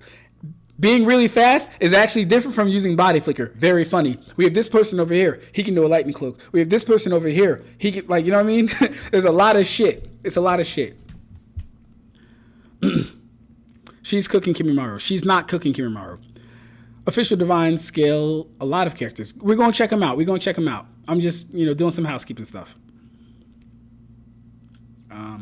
Watch Kid Konohamaru one-shot Sage of Six Paths Naruto with a Rasengan. I don't think he would one-shot him. I believe he could hurt him, though. I believe younger Naruto could even hurt his older adult self with a Rasengan if he just stood there and took it. Okay, so by level, I just mean able to combat. I know the Naruto scale isn't linear. Okay. Able to combat. Okay. If you mean able to combat by, like, the example I gave with Tenten and Madara. If you're using that standard, then we can more readily get to a precise perspective of what we're talking about, right? Because we wouldn't say in our right minds that Tenten can combat Madara. She might be able to injure or kill him, but we wouldn't say she can combat him and actually mean it. So if we're using it like that, I think that's fair. And for now on, when you say level, I'll know that's what you're meaning, and I won't have to do this whole rant. Although I enjoy doing my rants because it's really fun. I really do enjoy doing that shit because I know what I'm talking about. You guys think Tama from One Piece's Wano arc could beat Biju? All she would need to do is feed them her dango and get control over them. I don't know who that is, Michael. I had to look into that. We done with the video. We're not done with the video. We're done with Ig's video. We're going to watch this one, then we're going to watch Eon's video. I just got a lot of time, so I'm just taking my time. Going to put it in the background and sleep. Got you, bro. Hey, I appreciate that, Shinigami. Good night, man. Get food, Dift. Change the Scarlet says, people don't consider Kimimaro's healing factor being on par with regeneration. Yeah, no, the kid is crazy. The kid is crazy. Number one, first of all, he didn't take any damage from Gar. That's number one. That's actually fucking very impressive. And on top of that, he has a dope ass healing factor. Very cool. Kimimaro versus Wolverine.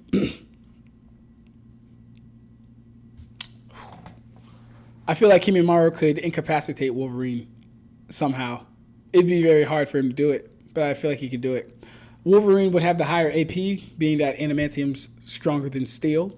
Wolverine should be able to cut through steel with his X gene powers amping him. But then again, Kimimaro goes the second state and beyond. His bones could get harder than steel because, mind you, his bones are as strong as steel in like his base and first release. When he goes the second state, there's no telling how much stronger they get, but I would assume it's stronger than steel at that point. So it's actually kind of hard to say.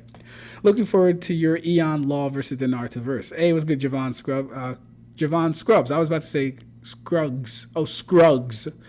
I'll just say Javon. It was good, Javon. Yeah, we're going to have fun with that. Wolverine wins as he is actually immortal. Yeah.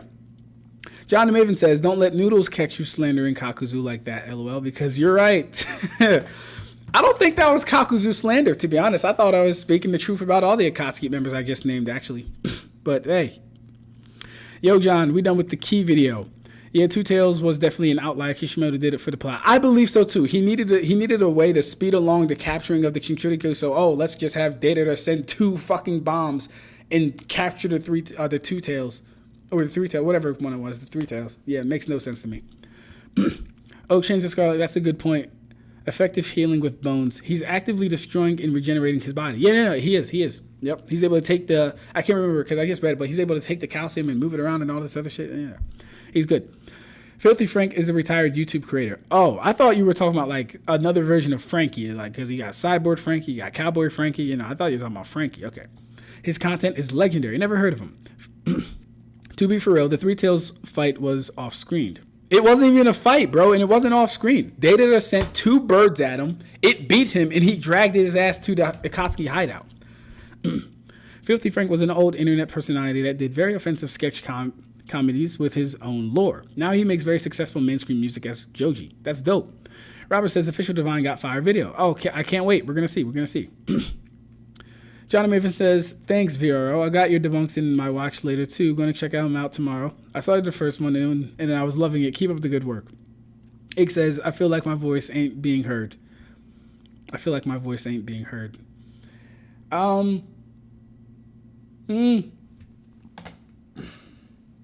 Yeah, man. Hey, Ike, are you cross-promoting on TikTok, too, bro? Naruto has all that, though. Body flickers, super strength below Tsunade level, but still devastating reinforced durability, but the exception doesn't prove the rule. So, not like Naruto, he does, but he doesn't, in my opinion. He does, but he doesn't. He does, like, I'll say this. Naruto, from what I've seen, has displayed all of it. I don't think he fights with all of it, like, 100% of the time. And that's where chakra control comes in, and it always being part of your stats and shit like that. Because here's the thing, we'll never see Naruto replicate the Toneri punch because he'll never be in a scenario where he needs to block an attack that powerful and use the rest of his chakra and transfer to his hand to punch. He'll never do that again. We'll never see something like that again. He doesn't fight like that. All right. Hey, Luna Ursa. Also, do you find the quote Sakura said she finally caught up to Naruto and Sasuke hilarious because in a 1v1 match, those two beat the mess out of Sakura? Javon, you must not be familiar with the Ab-Stract section's content. I came up on Dog and Sakura. I'm not going to watch the video, but let's just go down the line. How Sakura became gorgeous, Sakura versus Hidan. The ass pull punch, time for honesty. The gentle fist versus the Byakugo. Hold up, y'all. Let's look at this real quick. Where's my profile? Y'all don't know, your boy Ab-Stract started on Sakura content. Let's do this. Real quick. Where we at? The number one Sakura argument debunked. I'm on Sakura's big ass forehead. Hinata versus Sakura, Data versus Sakura, Sakura versus Yugo, Sakura versus Kakuzu, Sakura versus Toya, Sakura versus Jirobo, Sakura versus Sakan and Nukan, Sakura versus Guden, Hidan versus Sakura, Sakura versus Kasame, Sakura versus Itachi, Sasuke gets clapped by Pain, Shikamaru versus Sakura, Sakura versus Mei, Orochimaru versus Sakura, Onoki versus Sakura, Danzo versus Sakura. The top 5 Konoshi video, why Sakura is garbage. Sakura versus Chiyo, Sakura versus Madara again, Sakura versus Tsunade is dumb, Sakura versus Shizuku equal stats, Sakura versus Finks, Sakura versus Genthu, Sakura versus Nove, Sakura versus Shaonark, Sakura versus Illumi, Sakura versus Hashirama. I was on Sakura's biscuit before I even got into really making videos, bro. Like, you better know who you talking with, bro. Though I think she caught up. Does that answer your question? Sakura versus Kidomaru, 167,000 fucking views. Let's go. Did y'all not know my TikTok is popping 25K, 40K, 167K? Come on, what are we talking about? I have a Genjutsu video for some reason that is over, what is it, like 25? I don't know why that video did so popular, by the way. Let me see if I can find that joint though real quick. Sakura versus Tsunade, 17K. Wild. I don't know why that video was so popular. But people really like Sakura slander, and I really like to slander Sakura when I get the chance. So, hey, it's a mutually beneficial gig we got going on. Where's that Genjutsu video?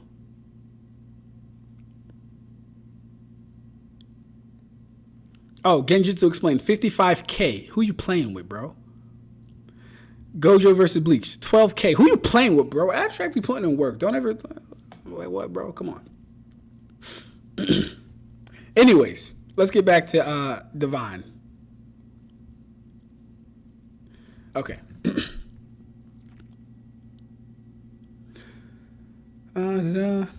AP of jutsus are highish, but the Naruto character's durability is low-key trash, bummy dog water. Right.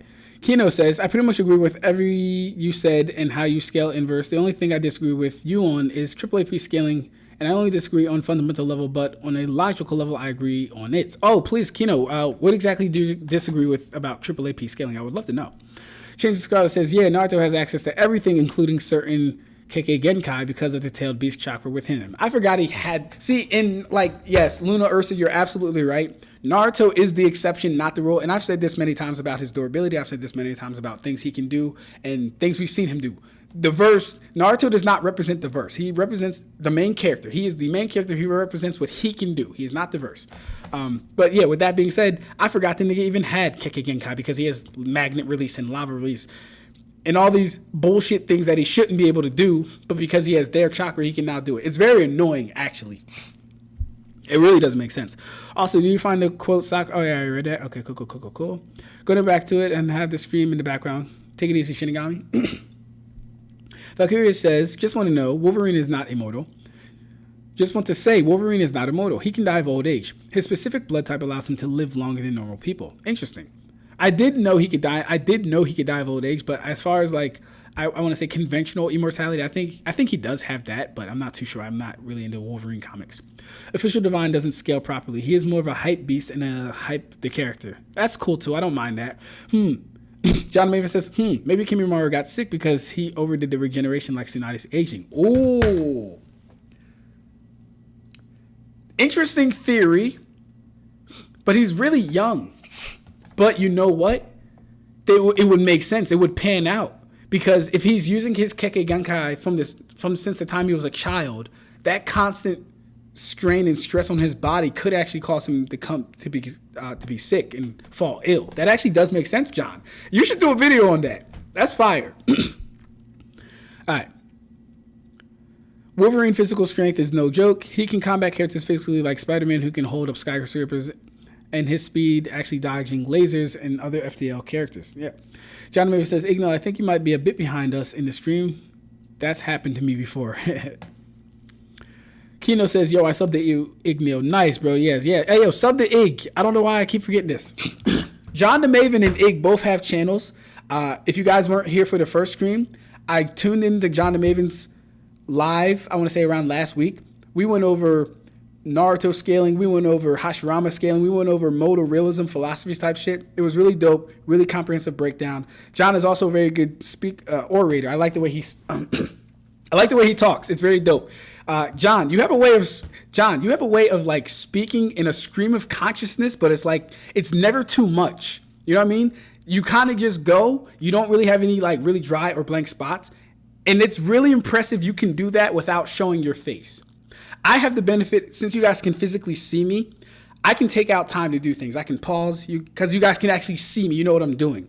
But you kind of just talk and you go, and it's not like boring. It's not like we don't know what's going on. So that's very dope. Shout out to John. Shout out to my boy Ig. Subscribe to both of those guys, man.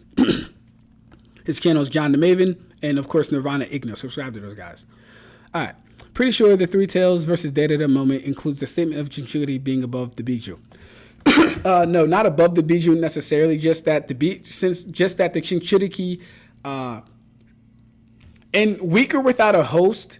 You could argue they're only weaker because the Jinchuriki know better chakra control than the Biju. You could argue it's that. I don't think. Actually, I wouldn't say they get like physically stronger just by having Jinchuriki. I wouldn't say that. So no. Oh, let me get off this. It's playing the video. Let me get off this. All right. Where should the DC of Toneri's moon cut calc to most consistently? I know it can get as high as planetary, but more conservative ones have gotten it as low as country level. I thought it was around country level, or at least like low continental, if I'm not mistaken. I've never calced it myself. For that stuff, if it's already been calced by Zales, most I'll do is review that one and then review what's also most out there consistently with other calcs, or I might even just ask Vector Syntax to see where he has it at or something like that. But yeah, country level is where I've seen that calc too as well, Michael. Sakura clearing them all. I mean, hey, maybe. I think considering all the possible ways a character can use their abilities in a hypothetical fight is only fair. Keeping them in character is important too, though. I agree. I agree.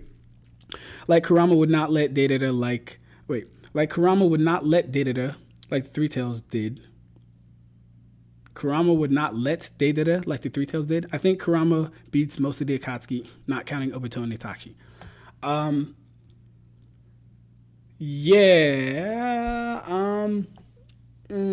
I don't know if he beats a fully stocked Pain. He might though. He definitely he might beat a fully stocked Pain. Kisame might be hard for the Nine Tails with his Super Shark Bomb Jutsu, the one that can absorb chakra. Kisame might be a hard fight for the Nine Tails, but it's like, are we really going to say Kisame could beat him? It really depends. You really could make the argument. I'm not even going to lie to you. You can make the argument.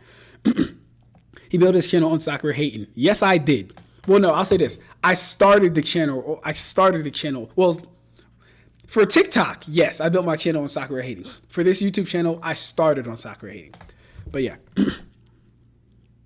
The crossover ones are interesting. No, they're not, Luna Ursa. They're not interesting. I promise you, love. They are very basic, straightforward, and it's literally me just being as disingenuous and as ratty as possible because that's what TikTok likes. That's what TikTok likes. They like the disingenuous. They like the ratty stuff. They like the feed me this, feed me that. Don't over-explain. I need a 30-second clip, and then on to the next one. So that's the kind of content I did, which is why it did so well. Bro, if you have time, can you react to how strong is Wong Ling official divine? All right, let's start this video first. And then we have got to the point where literally anybody can build a fully working app without knowing how to code. This is base for 1. Mugetsu Ichigo. We have got to the point where literally anybody can build a fully working app without knowing how to code. This is become as strong as he needs to be to protect his friends and defend the soul. I've watched this guy before. I know his voice. I've heard him before. Ichigo Kurosaki, a high school student whose eyes can see ghosts. Ichigo becomes a substitute soul. God damn it. Thank you, Grid.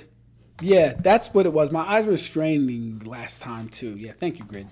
Hold up, y'all. Let me get my glasses. Where they at? Okay, here we go.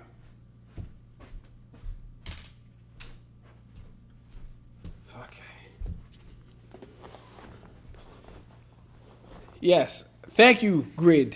It's usually Karibo, so I appreciate that.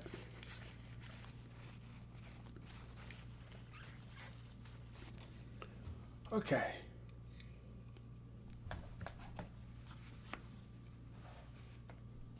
Yeah, I've watched this guy before. I remember his I've seen some of his content. Let me make sure the audio didn't go out on this side there real quick. That was strange. Okay, good. Audio is good over there. Perfect. All right.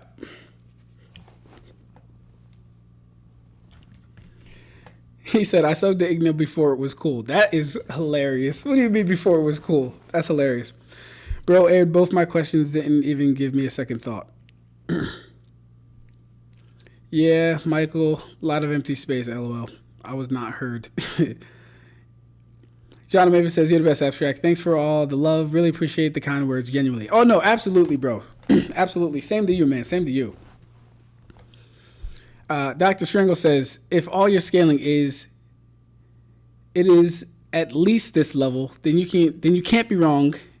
And adding more onto that, at least scaling just inherently makes such interpretation less likely. I agree. Necessary minimums, baby. That's the way. We got Karma in the chat. Karma, you're not late, but you're not early.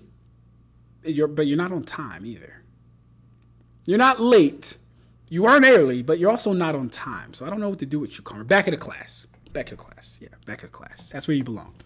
We're about to get into the second video from Official Divine. How strong is the big three actually? But I like reading the chat, bro. It's so fun reading the chat. All I ask is for you to acknowledge my friend vid. I sent the link in DMs. Oh, did you, bro? I thought that was your video. Yeah, you sent me. Oh, okay. I'm so sorry. Yes. Okay. We can do this one. We'll do this one, then this one, and then we can get on the Eon's video. But it's 8:40, so I got to stop yapping. Because y'all know I get distracted. Y'all know I will yap all night and not even watch your goddamn video. Valkyria says, Ab-Stract, I need to hover off of this. It's playing the video. Also, Ab-Stract. I'm still hovering this vid and letting it play. Hey, yo, I'm trying to tell y'all, bro. I will just yap and I won't start a goddamn thing. If y'all let me, I'll do it. Country level makes sense. I don't see Naruto surviving more than that kind of attack on the chakra skin of his cloak. I agree with that. If it is only country level, then even though Eon didn't go over it, Lost Sword should have the AP to withstand Toneri's attack. Lost Sword? Like the sword itself? Or do you mean like Law using the sword? Nigga said, wow, DMs. I got you, Ig. I got you, bro. Revisit your Sakura versus Hunter x Hunter era with triple AP mentality. I will not. I will never. Why? Because TikTok will not appreciate it. And I'm not doing it on YouTube either. I'm not doing it on YouTube. Not a fan of this guy. His voice bores me. I agree. Ayo, Michael, bro. When I first started watching his videos, I was like, the editing's kind of dope, but he's very monotone. He's not really high energy. He's not really like, he's not giving me like that vibe. So I was like, yo, I don't know, but I'll watch this one. I haven't watched his videos in a while. I'll watch this one.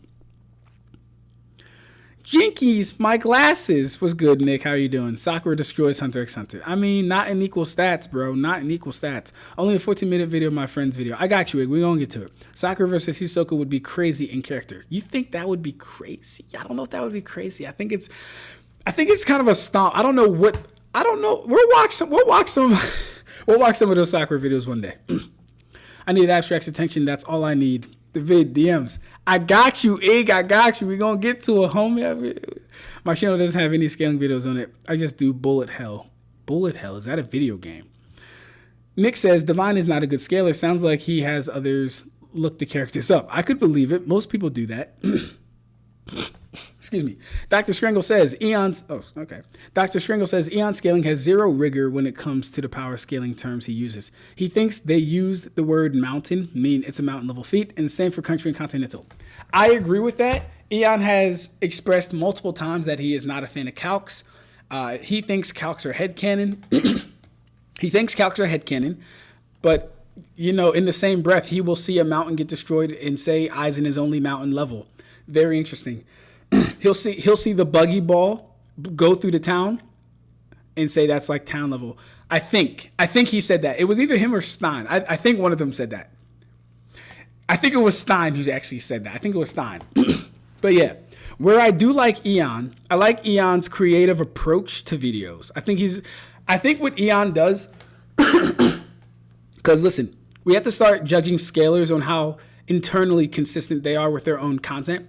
So I don't mind if someone like Eon scales like that if he's holding up the same metric for every goddamn verse that he scales.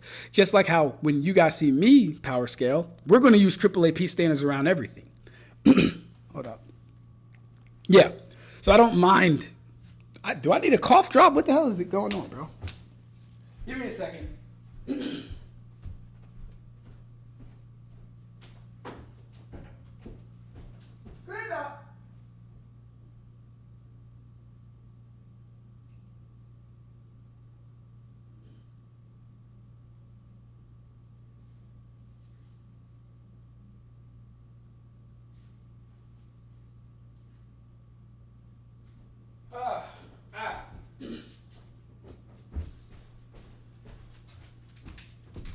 Get me a cough drop in this motherfucker. Excuse the language. But yeah, where was I? Eon, right. So if Eon wants to call destroying a mountain level, if he wants to call something visibly affecting a town level, as long as he's doing that with every series, I can't really be too mad at him. Also, I like his approach. He's really creative. He's really creative when it comes to things like the Big Mom versus the Leaf Village thing. I enjoyed that. Big Mom versus Pain. I enjoyed that. Katakuri versus Pain. I enjoyed that. His approach to Madara versus Sukuna. Really good, actually. I like the way he formats his videos. I like the way he presents his information. I do disagree with his scaling methodology overall. But as long as he's being internally consistent, I can't really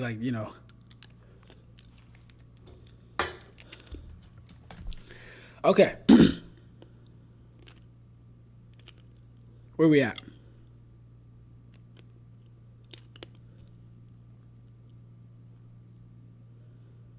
Where are we at?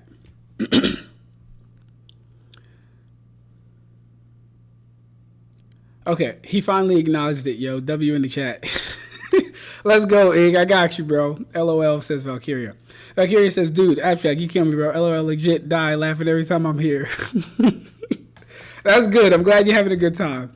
Michael says, Law using the sword. Okay, Law using the sword. Got you. I just had to clarify. That might have been a dumb question, but, you know, I don't assume things, so. Robert says, bro, after this react of how strong is Wang Ling official design, it's not long. It has to be less than 8 minutes because I have to watch Ian's video and I have to watch Ig's friend's video. So it has to be short.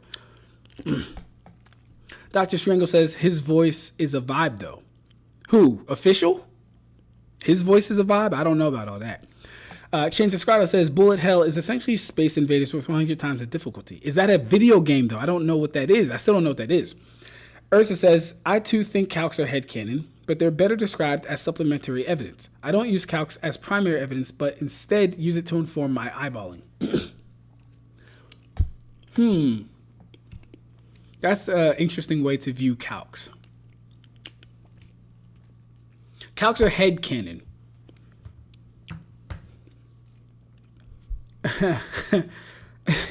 Calcs are... That perspective is just very interesting to me. I think I can appreciate what's being like relayed, right? As far as like, okay, well, how do you know that the author wanted it to be this many joules, that it could have been X amount? So I can appreciate it, but from a practical standpoint, I would like have to disagree, like, because we have to derive power somehow. We have to derive it somehow.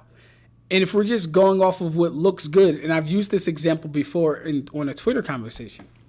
Let's say you have an energy shield of an unknown durability versus an energy attack of an unknown durability. And and the energy attack, the blast, hasn't shown any verifiable destruction. How would we be scaling these things on a numbered basis? Or what level would we have these things at? Exactly. Now, the reason that we're not having the energy beam or the blast have any scalable or calculable damage is because we can't use calcs. I can't have it hit a building or a mountain because that would then go into the cipher of the calcs are headcanon. So how do we find the unknowns of things without metrics to actually hold them down? That'd be my thing with that stuff. Appreciate Ian's approach to a degree, but his argument in Luffy versus Bugs Bunny that Luffy getting 900 times stronger would get him from continental to planetary was kind of cringe. Yeah, nah. Nah, man, there's no shame in clarification. Yes. Okay, got you. Do you have Discord? If you're talking to me, I do have Discord. Space Invaders is a game. Okay, gotcha. I'm gonna start a channel that just does animation scaling. Looks pretty or equals higher scaling. Like shit. How is eyeballing literal, not headcanon as well? I agree. Eyeballing would... So that was the other thing I was going to get into. Eyeballing would also be headcanon as well. But yeah. Wouldn't say calcs are necessarily headcanon, but their frame of reference varying so much leading to different results does make their reliability vary case by case. Headcanon isn't bad to me. The whole nature of power scaling is built on it. That's a good point too, though. But this is where we, like, as power scalers, have to understand that we are doing an activity that is separate and different than what the author is doing, which is telling a story. They're telling a story, and they may use these characters, and they may display powers and stuff like that, but the author is doing anything but power scaling. The activity that we do, that we focus on, the author is not power scaling, right? You could say there are aspects of power scaling within their story, but they are not power scaling. Calcs are necessary for scaling for the bare minimum. If you have nothing but DC feats, then you need calcs. Hold on.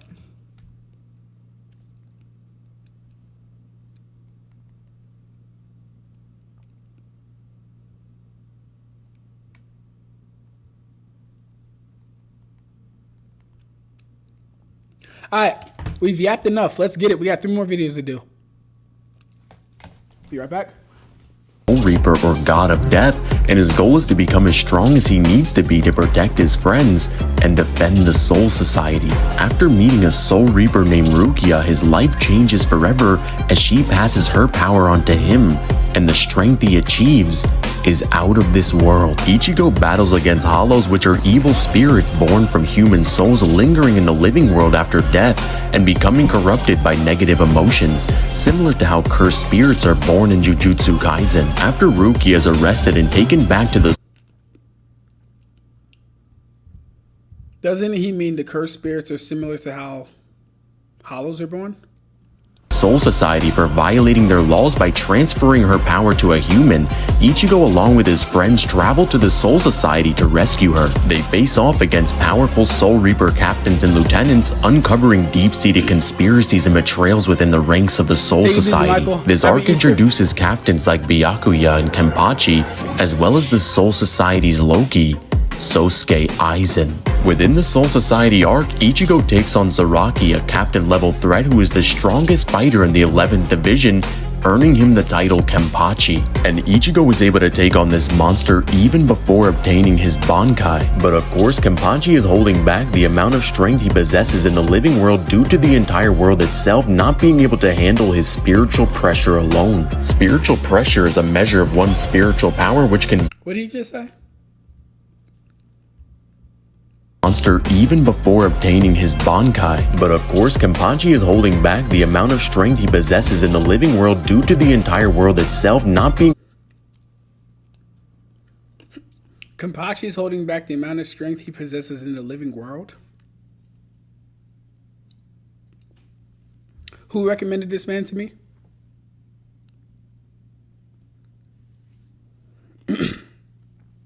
Whose man's is this? I'm going to go up and find you. Was it you, Robert? Robert, it was you. Robert, your friend, Official Divine, he has 2 more mistakes before I turn this video off. I'm not going to lie. After hearing this, he's not really scaling. He's really just laying out the facts of the series and overhyping it and using animation, good animation. I will give him that. He's laying out the facts of the series and using good animation and just talking over it, kind of.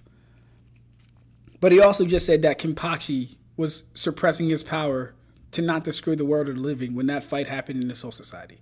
He has 2 more times able to handle his spiritual pressure alone. Spiritual pressure is a measure of one's spiritual power which can vary among individuals based on their innate abilities, training, and level of spiritual awareness, or the equivalent of ki in Dragon Ball or chakra in Naruto. After connecting with his Zanpakuto spirit and training with Yoruichi, Ichigo is able to unlock a spiritual weapon from his soul-made manifest that will write his name in the history books of the Soul Society forever.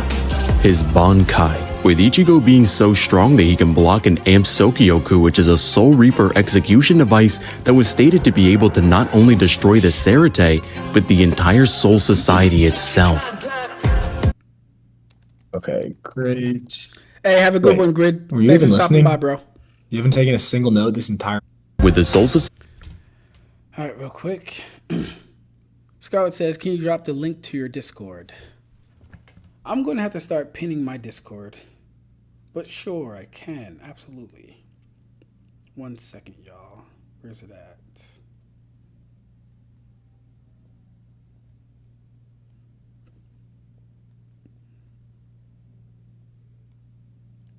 What was that?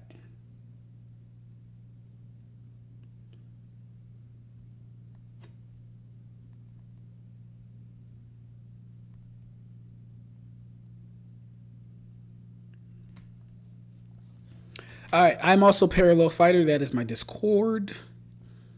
He doesn't have an actual Discord server. Yeah, no, sadly. Well, I'll get an actual Discord server once I get more followers. That's my goal. What do you think about the idea of spiritual energy effects on the human world are more like Jenga than DC feats? Spiritual energy effects on the human world. Well, That's kind of Jenga. I wouldn't say it's like Jenga, because that would intimate that, you know, a single piece is causing the destruction of the entire thing. But that would also intimate like something would have to be destroyed and affecting the cycle of the souls and all that other stuff. So I wouldn't say it's like Jenga. If we're just talking about like the captains and the lieutenants and powerful people coming down to the world of the living, that's for their own protection. They kind of make that clear. Yeah, I wouldn't say it's the Jenga interpretation, though. I wouldn't say it's like that. Y'all remember when Yamamoto went to New York? What is Nick talking about, bro? We need to bump those numbers up then. We do need to bump those numbers up. Facts. I need more Naruto scalers in my Discord and Bleach scalers, just saying. Hey, man, if y'all want to join Ig's server, he is advertising. Get with the man. Society having its own day and night cycles, as well as in Dozen's backstory we see 162 stars in the sky. Yes, I counted all of them. And even Muken, that is stated to be infinite in size, and I'll link a video explaining why it's literally infinite and not just vastly great in the description, with this realm being contentious as it's emphasized by its function as a prison facility overseen by the Soul Society's governing bodies, such as the Central 46 and the Gotai 13.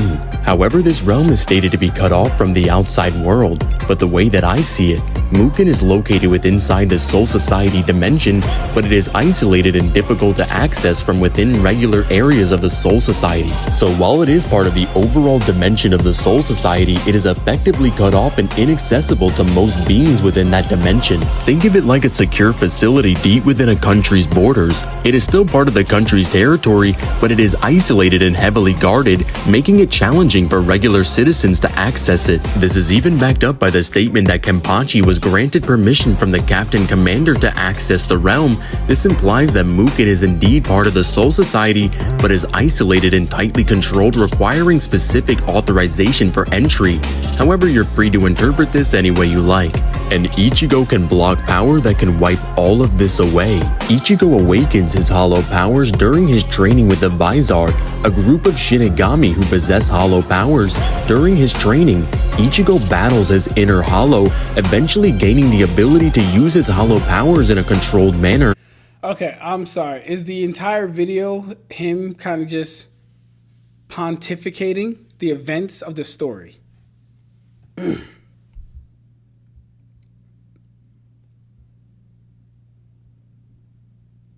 And he does this for all of them? I don't know. And then the music's not, is the same music? Let me see. With her presence alone, she can rip apart Jubidara's body, as she has power over the 9 tails that is stated to have earth-shattering powers, as Dofi easily dismantles Luffy's second and Resurrection train. At least changes the music. I'm not gonna lie, I'm not really feeling this, Robert.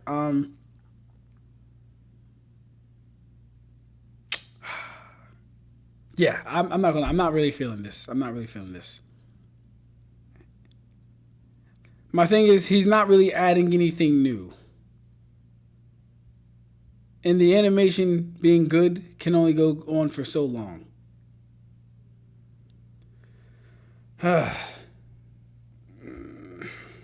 Form Ulquiorra, which is a single resurrection being stated to be almost equal to a Bankai, which boosts the user's strength from 5 to 10 times, and the second can be interpreted to be the same. After Ichigo is seemingly killed by Ulquiorra, he hears the cries of Orihime. Get up. What will you do, Ichigo? I have to get up. Then make a promise. I promise. I will protect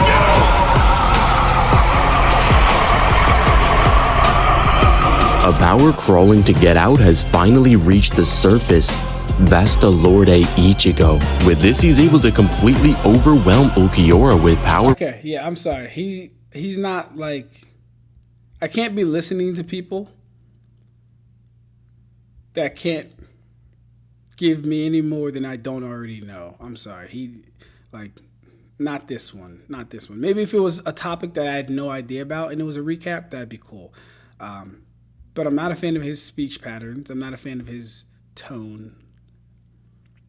Even the editing, in my opinion, as good as it starts off, that along with the music, everything's highlighted all the time. It's like out of a dark comic. I'm not.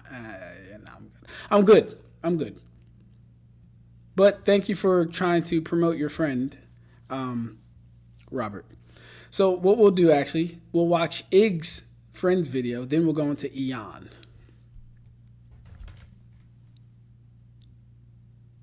Chains of Scarlet has sent me a request. Beautiful. We will accept.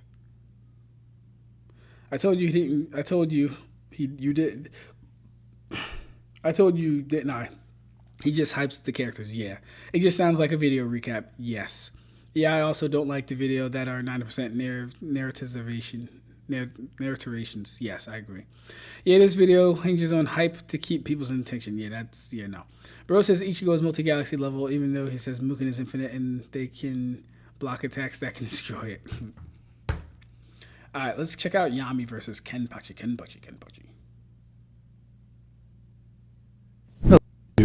This is the awaited, promised video. Kenpachi Zaraki, the so-called strongest Shinigami, Yami Tsukihiro, the Magic Knight captain of the Black Bulls. These characters can be attributed to being alike with their bashful, more tough demeanors, with some being more psychotic than the other, but more or less they're very combat driven. Again, this is my 8,000 subscriber special, so I really hope you guys enjoyed it and you have earned it.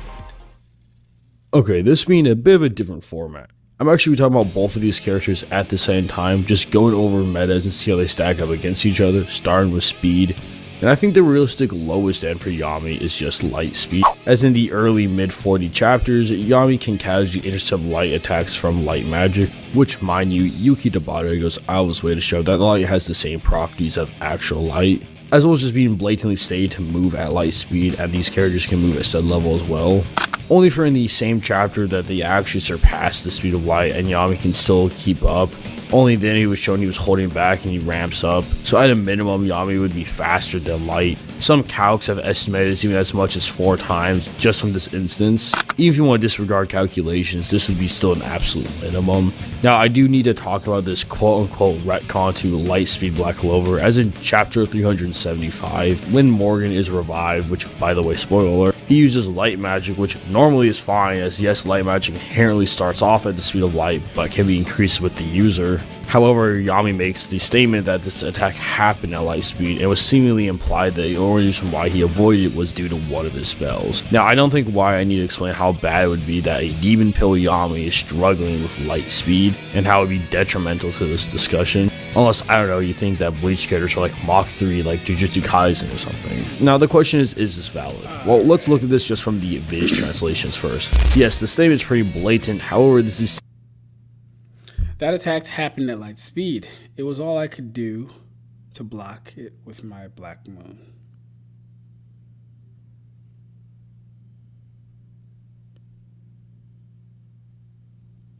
Okay. This seems like endgame Lucius. Lucius seems like an endgame person that just performed a light speed attack, and Yami is extremely worried and surprised about it. I'm trying to understand the licht scaling in his light attacks.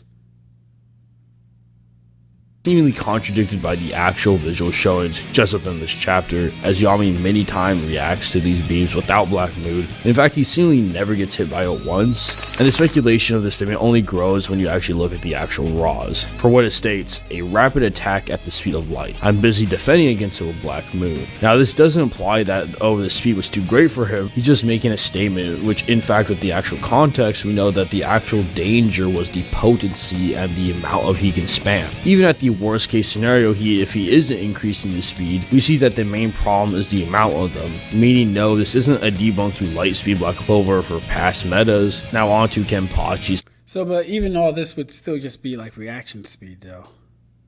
I don't know if there's a light speed movement feat for Yami, but it could definitely go into reaction and combat speed.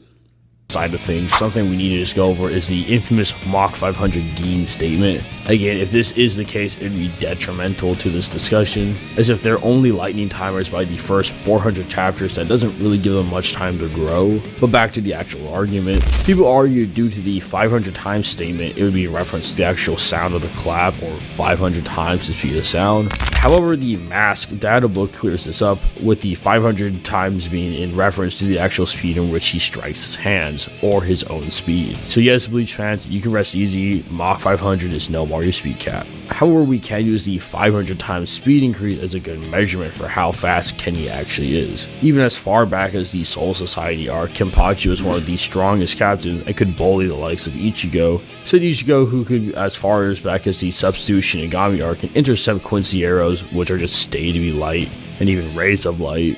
As well as even weakened lieutenants are able to react and dodge the Nagashionne, which is just stay to be light or beams or rays of light on so many occasions, it would just be disingenuous to say that it isn't. Even Uryu can blitz his own shadow, which gets around half the speed of light if we're using Calcs. Even some of the weaker Espada members can react to sunlight before it hits them, so saying Yin is at a minimum of light speed really shouldn't be too much of a problem. Then of course his attacks are 500 times faster with Bankai, and he can actually double set speed with Byuto Renji, totaling out with a speed of 1000 times the speed of light. And that's even before the Blood War, in which he gets massively faster and even unlocks his Bankai, which is between the 5 to 10 times amp. Now, I know just by seeing this, you're going to say, well, Kenpachi's obviously faster. It's a 4 to 1000 times difference. However, this isn't even applying some basic inverse. See, but now I feel bad. Now I feel like he should go back and...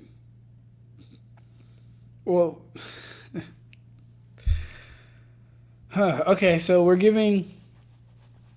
light speed beams, light speed arrows, Quincy arrows. So I'm guessing Setos would also be light speed, and Adenyeto dodging sunlight.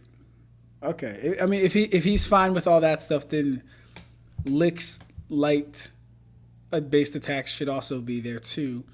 But it's funny because Lick's light based attacks aren't really described or even, candidly called the speed of light. But Lucius's light speed attacks are, and they worry Yami.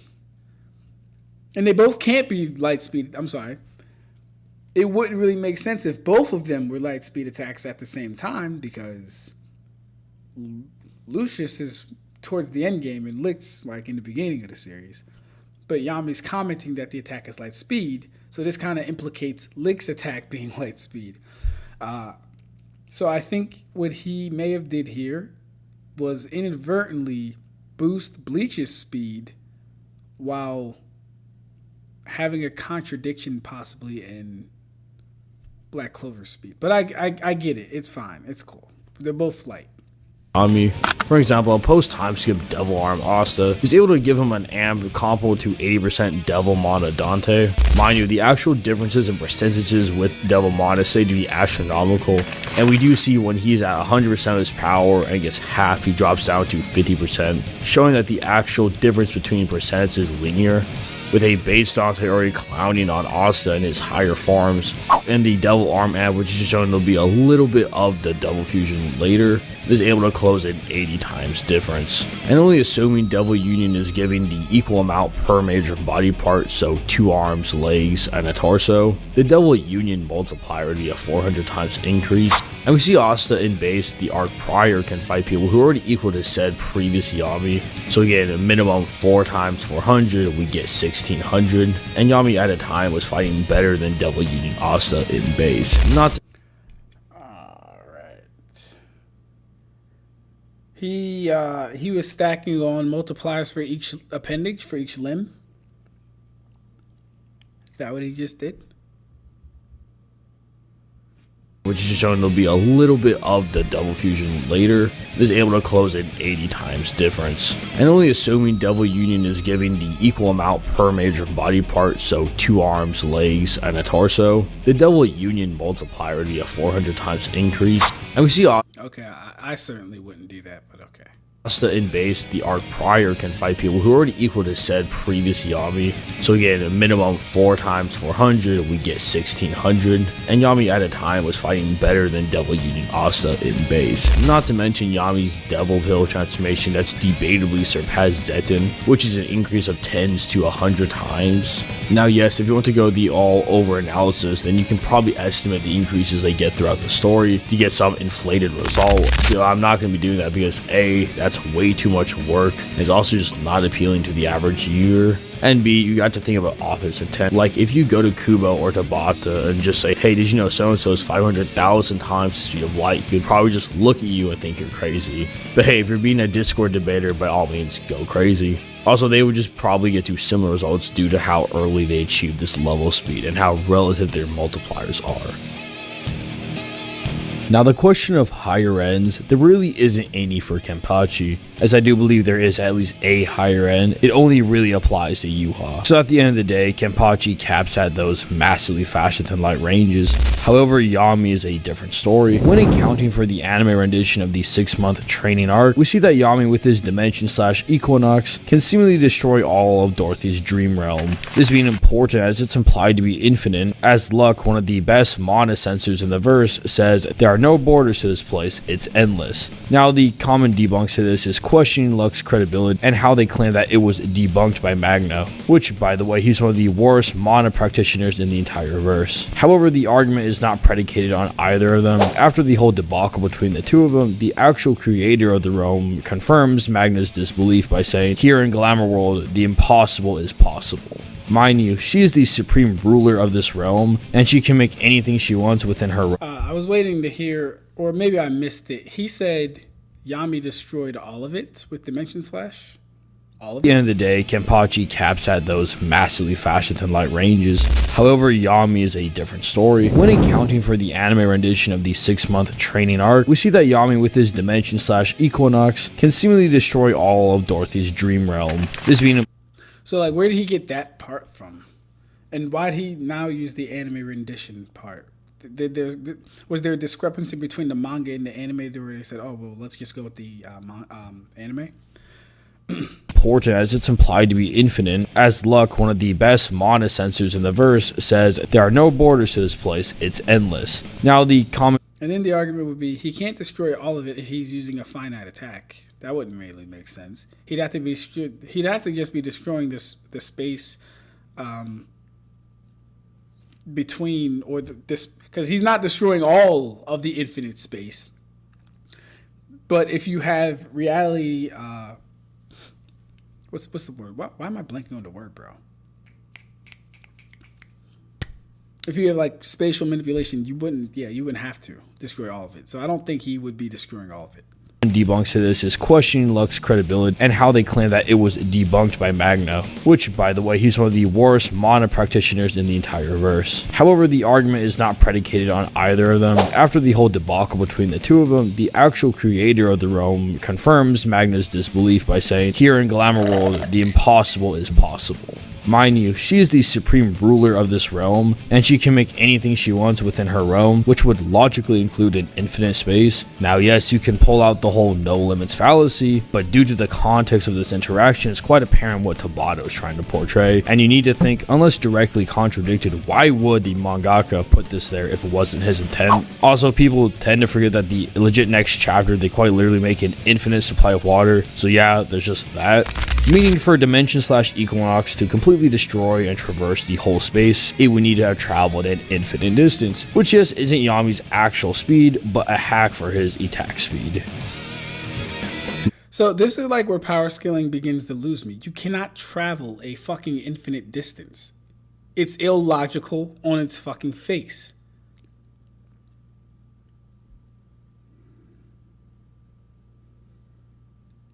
The point of it being infinite means it's not bound. If it's not bound, it is forever extending. It is going indefinitely without end. You cannot traverse it. It's an idea, not an actual thing. Infinity, it's an idea, bro.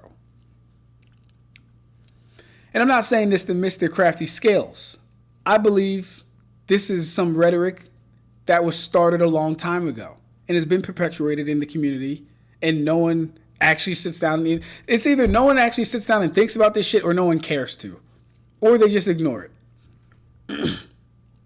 Why are we saying things that are finite can travel infinite distances? Why are we saying even if the things are infinite, as far as let's say dimension slash is infinite, let's say it is, how's it going to cover infinite distance? You understand it would have to traverse an infinite amount of distance to cover an infinite distance, right? And it can't do that logically on itself, or else it wouldn't be infinite. Now, their attack potency is much more debatable. However, we're going to take this meta by meta, starting with Bleach. And a honest lowball, in my opinion, is planetary. So is Kenpachi planetary? So probably one of the most visually appeasing feat that Kenpachi does is destroying the meteor that Gremmy conjured up. Now, this feat outright doesn't get to the planetary ranges, at least consistently, but due to the size, speed, and mass of it, it's more consistently calculated in the few hundred exaton to even zetaton range, which is enough energy to minimally destroy the moon or even small planets. And Kenpachi can just obliterate said meteor. Not to mention he has a Bankai, which gives a minimum of a 10 times increase, which can be debatably more due to how his uniquely works. With this being the case, both ends come out to around small planetary, which is good when we're talking about the lower ends. As we see, people that he massively upskills by this point can casually cause massive multi-continental wiping blasts. Now, unless you think Soul Society Ichigo is planetary because he stopped the Sokyoku, then yeah, he would just be planetary from the get-go and would only massively upscale from this point. However, I don't personally believe in this meta, as this assumes they were going to use this planetary busting power on a depowered Rukia. Like, sure, it can be planetary if we assume Aizen's not lying. However, we have no way to prove that I was using its full extent of its power, nor is it consistent. However, light novel Kenpachi is a bit more of a monster than his manga counterpart, as not only can he body the Soul King Kanda Hinoki, but can also one-shot a sulking amped Ancient Hollow. Someone that's so strong, even in his past, can be a young Yamamoto, which even we assume he's relative to his old self with one arm, while just in Bankai and existing, he can threaten to destroy the entire Soul Society's planetary body. Again, Kenpachi's even put on these Ichigo and Aizen levels of power, and that level of power is stated to have power equal to be able to destroy and even recreate the worlds as you wish. Assuming the realms of Bleach are only planets, then this has gotten to needing dwarf star levels of energy, that is 10 to the 39 trillion zeros, by the way. And Kenpachi, not even in Bankai, is hyped to be on that level of power. So can Yami keep up with this? And as we already gone over, Yami is way up there in the current hierarchy in Black Clover, and we've seen the latter arcs of pre-time skip Captain Dorothy can create an expansive world with it containing 2 moons in it, and our friends over at Versus Battle Wiki have determined just creating a dimension with 1 moon would require energy equivalent to 6.72 Yoda tons of energy. Again, this gets pretty consistent when Dante's out here creating mini black holes. And if you want to get on the calculation side of things, and assuming bare minimum Asta scales to said feat at the start of the post time skip, then give him the already established 400 times multiplier and double union, then Yami towards the end of the arc upscales that in base, and then his devil pill gives him an amp between more than 10 to 100 times. Then we see a low ball planetary route Yami would be able to output energy equal to that of someone in our community should probably start AAAP scaling Black Clover. Someone should probably start doing that. Kenpachi, if we're assuming he's relative to the world destroying and creating statements. Again, I would like to say that this is ignoring a lot of inverse on Yami's side, but I digress. And getting to the more higher finite ranges for the both, we have Kenpachi scaling above the Ichigo, who can debatably destroy a dimension either with a star or more potent than a star, or based Dante, who can bend light at 90 degrees with pure gravity, which by the way is something as massive as with the GB of the sun can only barely bend light 1.75 of an arc, or probably Kenpachi taking an edge with Gremmy seamlessly creating a space with multiple galaxies in it, which would be consistent with the Zero Squad shaking the 3 realms just by releasing their Bankai. The only thing when talking about the finite range that can help get to that level, besides from Dante's light feat, is upscaling Glamour World and saying that there are stars and galaxies she created, which due to the massive upscaling from the point, I'm sure Yami would get into that galaxy, not multi-galaxy beyond. I mean, you don't even need to argue that there's shit like, you don't even need to argue that. All you need to argue is that within Glamour World, she can create anything. So you can literally just argue on the potential that let's do some modal realism, except Dorothy can actually do it. Anything that can exist does in fact exist.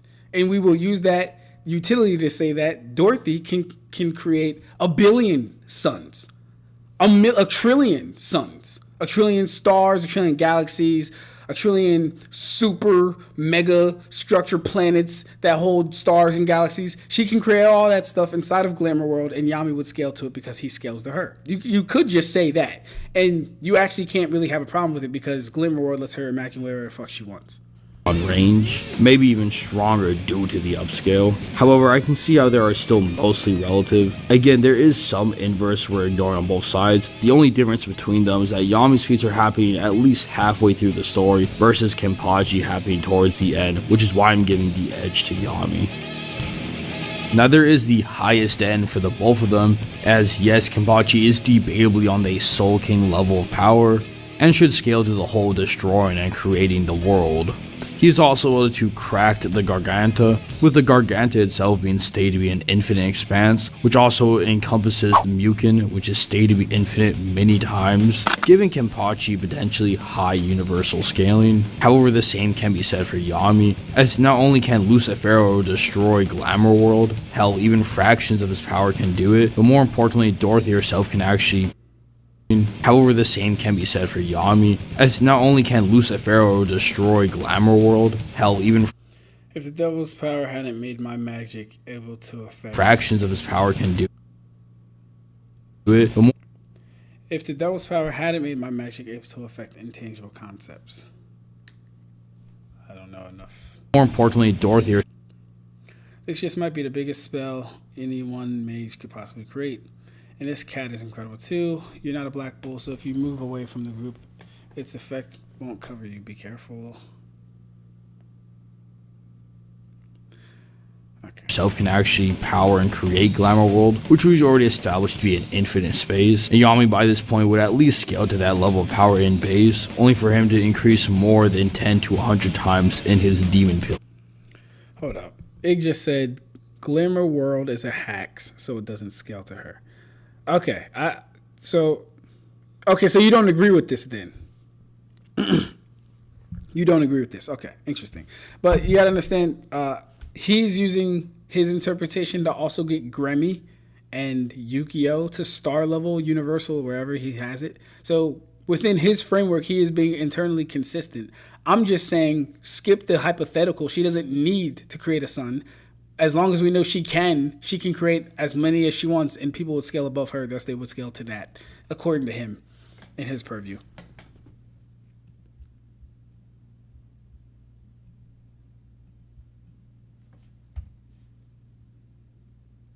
State. Okay, let's break this down. I think looking at this from a general standpoint, they are extremely relative. From either scaling line, we see they come out in similar ranges. Not saying one isn't massively stronger than the other, but it's not. You made a debunk video. Ain't this your man's? You made a debunk video on your man's, Ig? Ig, you made a debunk video on your man's? I thought you said this was your bro. Hold up, let me see.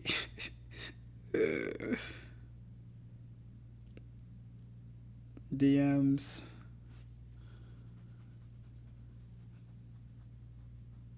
Let me go up, bro. Hold up.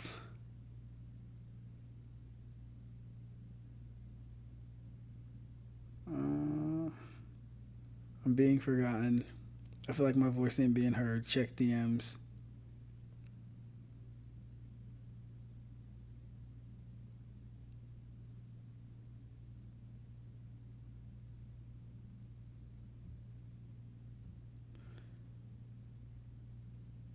Yeah, you said, bro, is my friend's vid on the list today? It's the Yami versus Kenpachi one. You made a debunk video on your man's, Ig? That's grimy work, bro. That's grimy work. How you debunk your man's? Like I'm comparing a city level combative to a planetary one. However, the reason why I side with Yami being the stronger out of the two is how early his feats happen and how massively he grows in power. He just has the story progression advantage on Kenpachi, and his transformation is just much stronger than his, and speed's pretty blatant as well, as it follows the same logic as the AP scaling line. Not to mention he has key sensing, which dramatically upscales his perception and reaction speeds. But probably the main win con for Yami is his dimension slash, as it not only bypasses their ability by slash. How do I...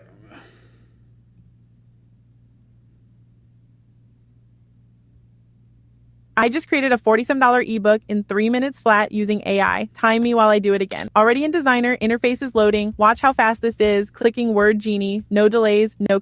Hello, YouTube. In the video, Mr. Crafty Scales breaks down the attack potency of Yami Sukiero. Dimensional creation feats. The video references Captain Dorothy Unsworth's Glamour World, which contains multiple moons and is implied to be an expansive, infinite-like space. Creating such a dimension requires massive energy output. Scaling through multipliers. The narrator notes that Yami scales significantly as the story progresses by applying the post-time skip double union multiplier, estimated 400 times in Yami's own double pill, which provides a 10 times to 100 times amp. Yami reaches a level of output that allows him to compare with top-tier threats. So I'm not gonna lie, your man's he's a lazy scaler. This is lazy because I didn't see it like this is lazy, but it's cool, you know. But this is lazy to me. This was all just chain scaling. I didn't see a single. But then for Kenpachi, he did give the meteor feat, so it's not like completely lazy. Or maybe Yami just doesn't have any actual destruction feats. Maybe he doesn't. Could be that. But okay, I thought that was an alright video. Wasn't mad at it or anything like that.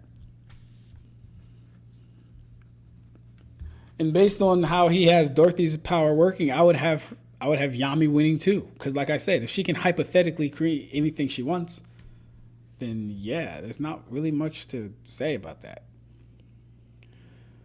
All right, let me go up real quick because I saw some people talking.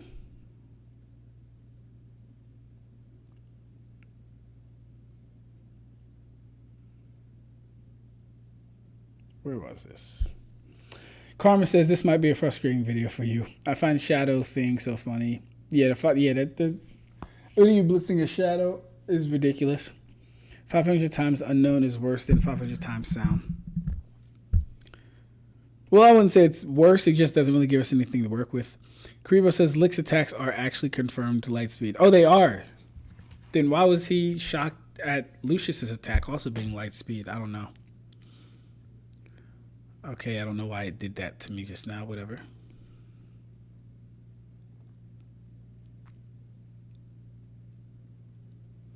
I told y'all it was bad. Yep. If I'm not mistaken, Luck's lightning magic doesn't start at lightning speed. His true lightning magic is faster than that and uses real lightning. Light magic might be the same. Okay. Makes sense if 20 light speed attacks can worry Yami. Multiplier stack and go burr, right? Bro, you just did that with Black Clover. Yeah. Now bro's using non-canon fillers for Yami. Episode 151 is canon. He said seemingly. It's not canon, bro. I explained why so many times. Tabitha did help with those segments. It's canon. By the way, DM's Equinox is just hacks.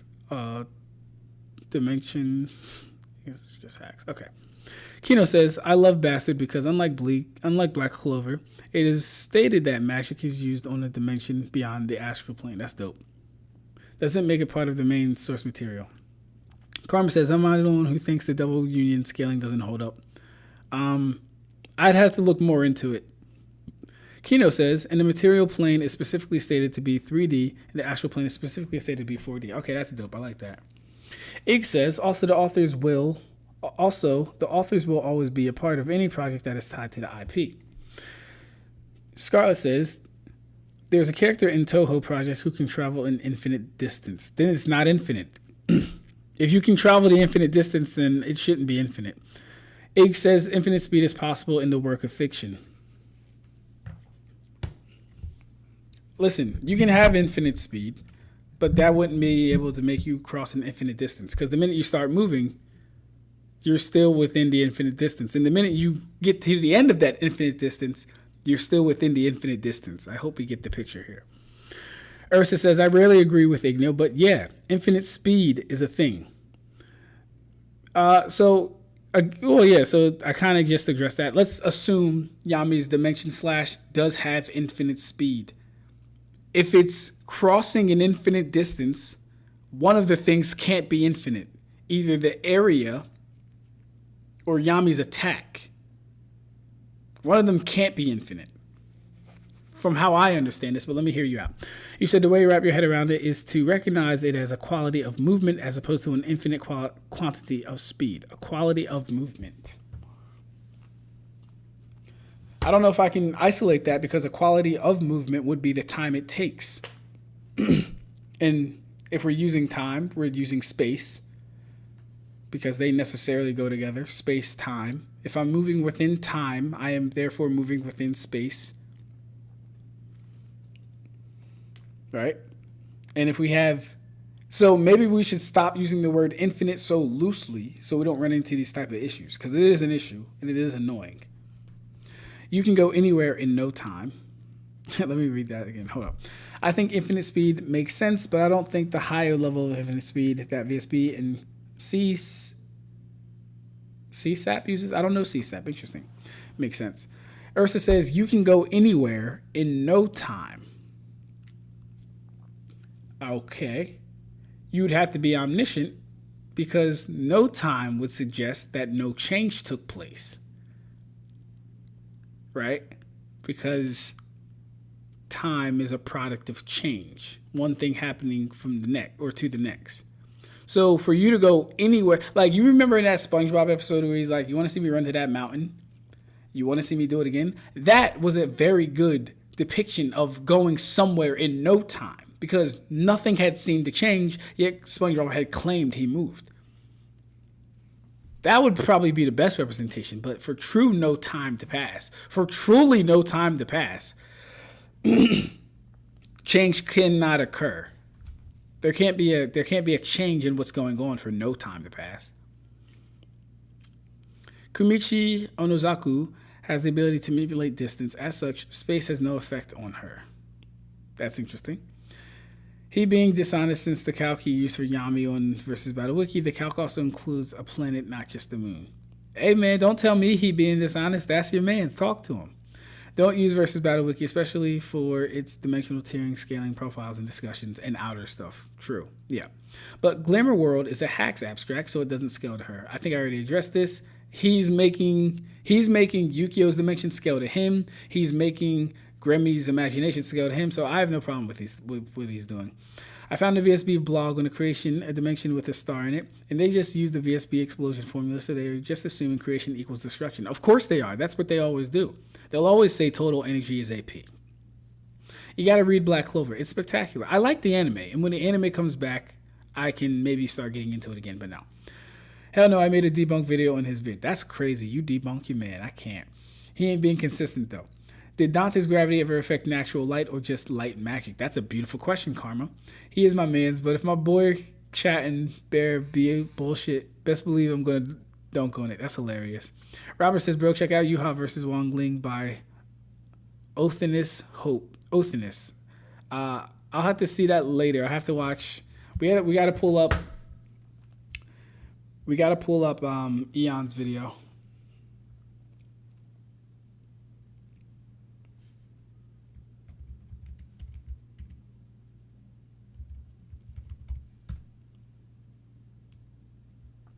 Okay.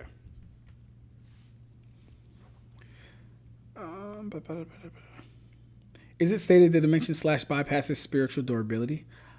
I don't think it's stated, but I wouldn't harp on that too much. The goal of them fighting is for their abilities to work on each other. Unless we're like being super strict and we're not having any verse equalization, then you can ask that question, but I wouldn't harp on that too much. Dr. Strangle says, consistency is a bare minimum for me. I am more interested in methodology, and they just say something and move on And I'm like, no, go back and explain yourself. I 100% agree. But like I said, to the same effect, as long, because scaling is subjective, right, bro? But as long as you're being internally consistent with the shit that you're putting out there, I can't be too mad at you. I can disagree on fundamental things like infinite speed and infinite attacks and it crossing an infinite distance. None of that shit makes sense to me. Because just by definition, it would contradict itself. But, I can disagree on that stuff. But, best DC in Black Clover is literally building. Building level? DC? Are you sure? Dante sent a singularity through a mountain. Yes, that did happen. The Witch's Forest is a small country that the Salamander set ablaze. That is DC, yeah. The DC in Black Clover is better than most. You have speed like moving so fast that the concept of speed is irrelevant, LOL, or immeasurable speed, moving so fast that you can travel through time. Yeah, but traveling through time wouldn't be traveling in infinite distance either. Yeah, the word is omnipresent, though that's only in practical terms. Okay, so I did describe it right there. That's hilarious. Ab, do you also disagree that immeasurable speed requires some travel only using speed? I don't play around enough with those concepts because it's just not fun for me. So I'd need a definition on it. Let me see if I can get my Google up.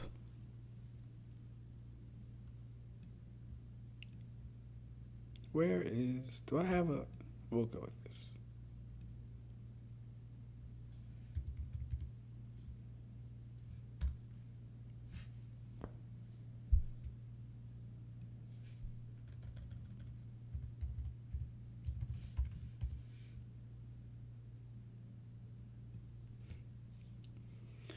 Immeasurable speed is a concept in fiction where a character moves so fast that linear time and distance cannot be applied. It represents moving beyond the flow of time, often allowing characters to traverse time, move in negative time, or navigate temporal timelines as if they were physical spaces.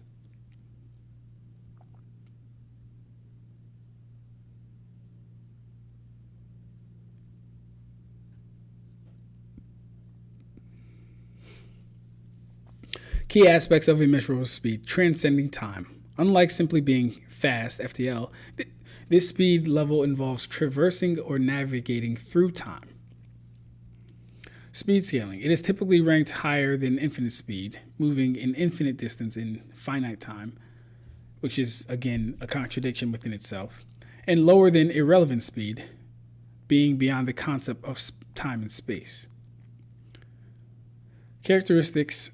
It represents a state of being where a character acts outside traditional physical constraints, allowing them to react to events before they occur.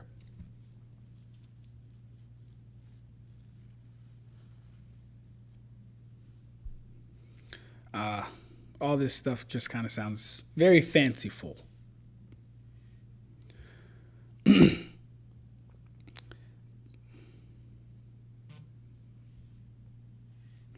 Represents a state being where a character acts outside traditional physical constraints, allowing them to react to events before they occur.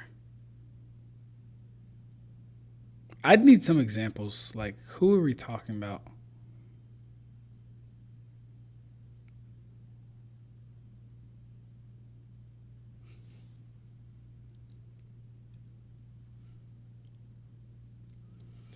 Of the absolute evil that is me. If you could have just killed me with a smug look on your face, waving around your crazy idea of justice, I could have gone out like true evil. That punch, abnormally powered up on a moon of Jupiter, went back in time and landed before it was thrown.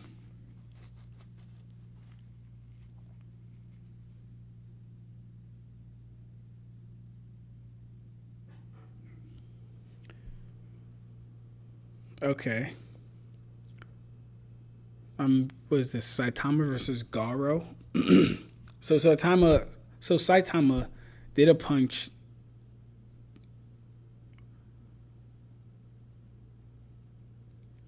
It went back in time and landed before it was thrown.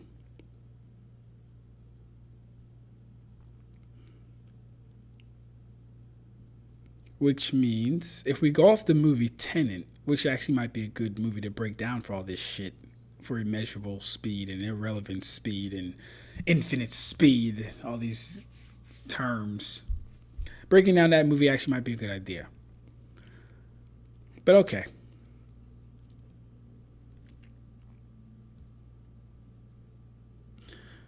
At these speeds, I'll appear to him as a continuous beam of light. I could hit him 1,000 times before he had a chance to blink.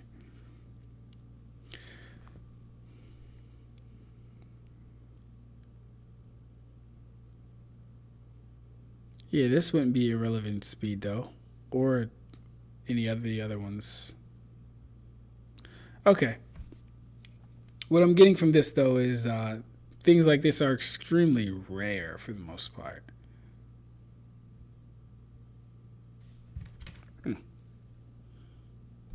Infinite speed can make you technically omnipresent. Oh yeah, I read that. Yo, check out Yuha versus Goku by Toaster. I don't really care about Yuha versus Goku. And I'm pretty sure I saw that when it came out.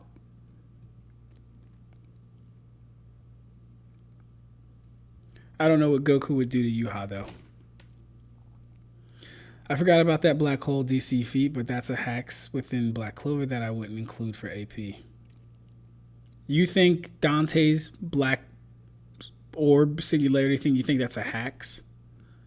He outright ignored my comment, which explains how an infinite distance can be traversed. Who, me?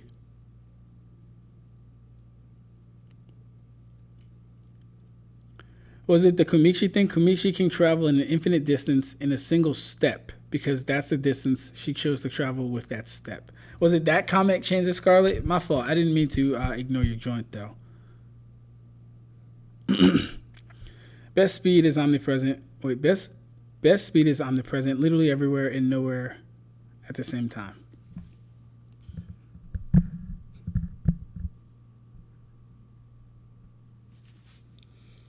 Nah, Tenet would break the mind of power scalers. It probably would.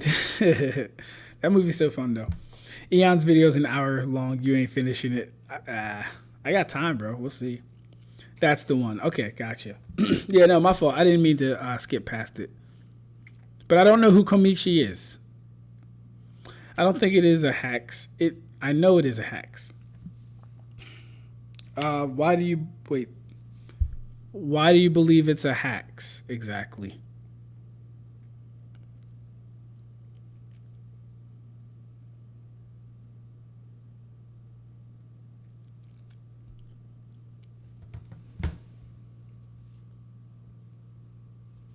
Why do you believe it's a hacks? And how are you defining hacks exactly, too?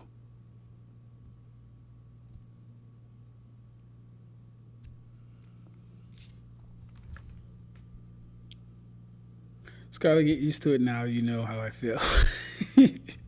Hey, chill, man. All right, this is about 53 minutes, and as much times as I pause things, we might not finish this, but we'll give it a try. Work today is broken. Every day, people juggle so many different tools just or shift the.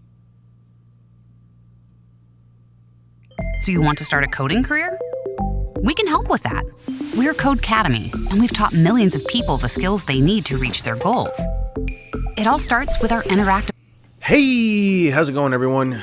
I was lying in bed one night when an intrusive thought came across my mind. What if Trafalgar Law went up against the Naruto-verse Gauntlet? Law is a divisive character that a lot of people don't seem to have a lot of respect for because of his recent losses, but he's honestly one of my favorite characters, and if it weren't for Gear 5 Luffy, he would be top 1, without a doubt. Now, even with that being said, I hope you can understand that this video does not come from a place of bias or my personal preference towards the character and his cool abilities, more so from the perspective that if you look at what his ability is capable of and how much faster he is than the rest of the Naruto-verse, it quickly becomes apparent that in most matchups, Trafalgar Law absolutely wins 10 times out of 10. So I figured, why not just throw the whole verse at him, at the Naruto, at what his ability. So, like, something like this is so funny to me, and it's also weird. It's weird and funny.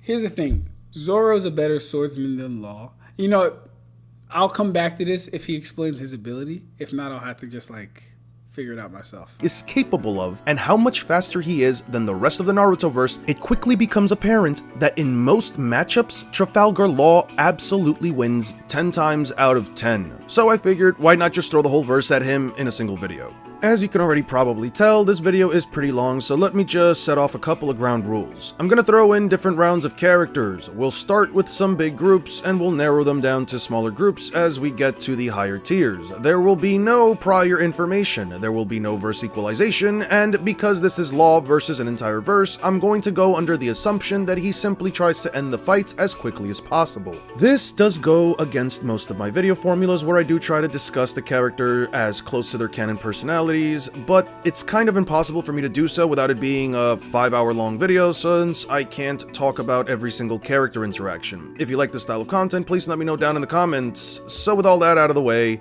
let's begin. I just want to start things off by saying that if we're going to first talk about a character who can potentially solo the Narutoverse, we first have to consider what exactly they're up against. Starting off with the Shinobi Alliance, it would be a joint operation of about 80,000 shinobi who all come from the hidden villages. Certain ninjas to take note of are the commanders that can create a mountain-sized structures to trap the opponent, shoot out barrages of light rays that they can manipulate to travel in different directions, the ability to cast a genjutsu that causes massive flashes of lightning in the form of light, in addition to what could possibly be explained as a hive mind technique that allows them to synchronize in order to perform large-scale jutsus simultaneously. The Shinobi Alliance is light, in addition to what could possibly be explained as a hive mind technique that allows them to synchronize in order to perform large-scale jutsus simultaneously. Joe Budden voice, and that shit you spit to me was bullshit. Not getting out of bed for it. Now, why did Kishimoto introduce the concept of chakra natures being a thing and then give everyone all of a sudden Earth release? Makes no sense. Don't like it. The Shinobi Alliance is not a joke by any means, especially with a wide variety of shinobi that can all perform a water-style jutsu in order to counter Devil Fruit users. They also have combatants like the Akimichi clan that can turn themselves into giants rivaling the tailed beasts in size, and through techniques like the Mind Transfer Jutsu or the Shadow Paralysis Jutsu, they can probably take down anyone who is caught off guard by it. They can also obscure the opponent's line of sight with large air currents, and they're filled up to the brim with sealing capabilities that can immobilize the target and completely put them down. The sheer scale of shinobi and their capacity to synchronize techniques through near perfect teamwork creates a force that many characters across fiction would struggle against. It's then funny to me to consider that all of this is absolutely meaningless because Trafalgar Law has a devil fruit that just so happens to counter almost everything in the Narutoverse. You see, the Ope Ope no Mi is considered the ultimate devil fruit within the context of One Piece. This devil fruit is absolutely busted, and in the hands of an actual surgeon, especially one aptly named the Surgeon of Death, it becomes one of the most dangerous devil fruits within the entire context of the story, and in all honesty, it's only held back by the fact that its user doesn't have advanced Conqueror's Haki. We still stand Law though, but what exactly makes this devil fruit so broken?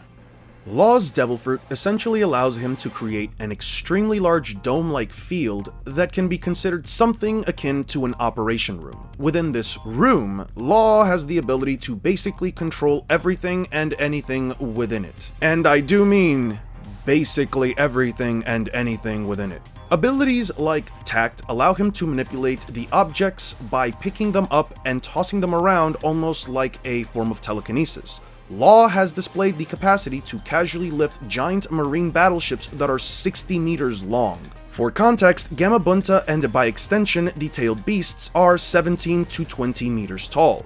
He can also use this ability to rip large chunks of land out of the ground and reshape them or hurl them at his opponents. amputate allows him to sever any object within the broad stroke of his blade without actually dealing damage and without the person or object being capable of doing anything about it. Law can essentially sever body parts and reconfigure them to put them back together in other orientations or locations and sometimes even other bodies. If these abilities already sound overpowered, that's because they are. Within Room, Law also has the ability to use a technique known as Shambles. You know Sasuke's Amino Tejikara, or Shift? The ability to instantly swap positions with any other object? Shambles is Shift, but arguably better. The biggest difference between these two techniques is that Law's Shambles actually allows him to teleport back to back to back with different objects while also having next to no effect on his stamina. Yeah, it might be surprising to some. So he said he can do amputate to anyone and they can't do anything about it. Why isn't this ability being used on Big Mom and Kaido?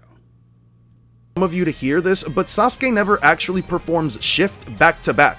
There isn't a single example where Sasuke shifts and then immediately shifts again with another target. So I have no reason to believe that he can actually pull this off. So if you think that Shift is busted, then imagine being capable of spamming it and over a larger, quantifiable area. With these three abilities alone, he already takes care of the Shinobi Alliance because the range of his massive room can span multiple mountains and seemingly anywhere within Onigashima, which is the size of an island.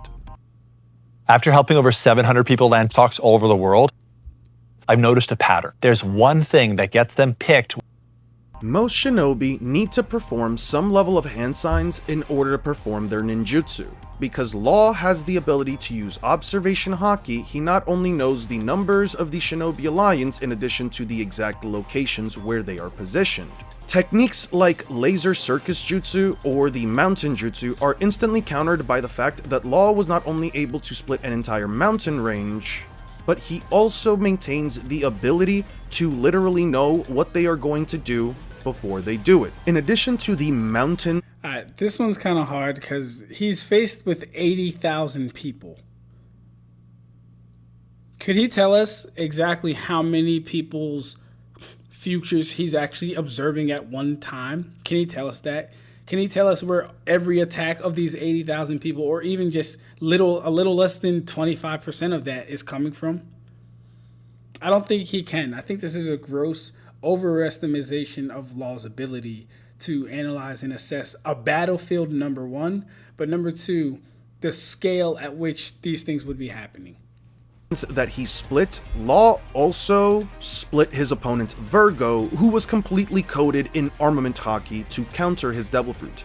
The important part here one should consider is Virgo, because being covered in armament haki gives the user a decent level of protection against devil fruit abilities. It's stated in the manga that even his severing powers can do nothing to Virgo's haki, and yet he still pulls off this feat. With a single swing of his blade, Law was still able to split both him and the entirety of the facility in addition to the mountains around him. He could unironically swing his blade once before the entire Shinobi Alliance even remotely starts performing hand signs, and they would all instantly be split apart. From there, if he separates their bodies completely, they instantly lose. And all he needs to do is swing his blade a couple of extra times. Some of you might be wondering why Law would even remotely outspeed the entirety of the Shinobi Alliance, but the simple fact here is that Trafalgar Law, especially by the end of Wano, is so far into the realm of lightspeed that in all honesty, the speed difference... Raggedy Reg says, Big Mom and Kaido can counter his fruit with their sheer haki quantity. I know the answer, Raggedy Reg. I just wanted to hear someone say it. Particularly, I wanted to hear Tay say it so he doesn't forget. But thank you for that. While we're at it, let's take a minute to acknowledge some of these comments. Saitama used a time travel technique, so another hacks. It feels like I'm saying hacks too much tonight.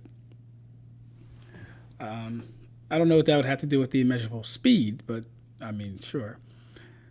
I don't think it is a hacks. I know it is a hacks. Scarlet, get used to it. Right, I read that. He's probably counting every spell as a hacks. Honestly, after all the years of power scaling, I like lower end speed scaling the most, like Spider-Man dodging bullets or Zetsu saying Kitten is faster than sound. I agree. It's more grounded. It's more defensible.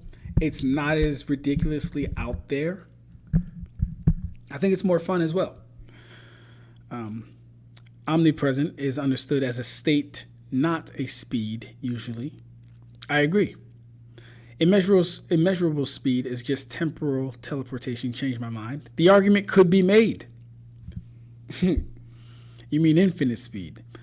Ken Law Soul and Naruto is funny. Maybe he's an Onoki rival. Like shit. Bro, please react to Yuha's versus Wang Ling Althiness. Hope you like it. If I do react to it, it probably won't be tonight. I'll probably be off after this video right here. Earth Wall is a basic Earth style jutsu. Yes, and Earth chakra nature is something not everyone's born with, Karipo. What's good, Matrix? How you doing? Yeah, I'm late. Yes, you are. Yes, you are. Dr. Scrangle says to Nick, whichever one is about moving so fast, you are suddenly in a different time. Ig says the black hole in question came from Dante's gravity magic, which he simply manipulates existing gravity. We also see that when anti-magic hits the black hole, it pops like ink in a balloon. I'm not understanding why this would take away from any AP from the attack, though. Because you said it didn't have any AP. Why wouldn't it have any AP? You understand attacks that are hacks can have AP. They can have AP, bro. It scales with how hard he can hit. Big Mama, yes. Moving in negative seconds is immeasurable. If the story states that, or what Spider-Man flying around the Earth to going back in time, then teleportation has to be proven. Interesting. We had the law amputate conversation, laugh my ass off. I know, I just wanted to hear you say it. Hockey equals willpower counters devil fruits. Thank you, Karibo. I wanted to hear Tay say it, but I appreciate it. Immeasurable speed is you moving so fast you can travel through time, not you using a time travel technique.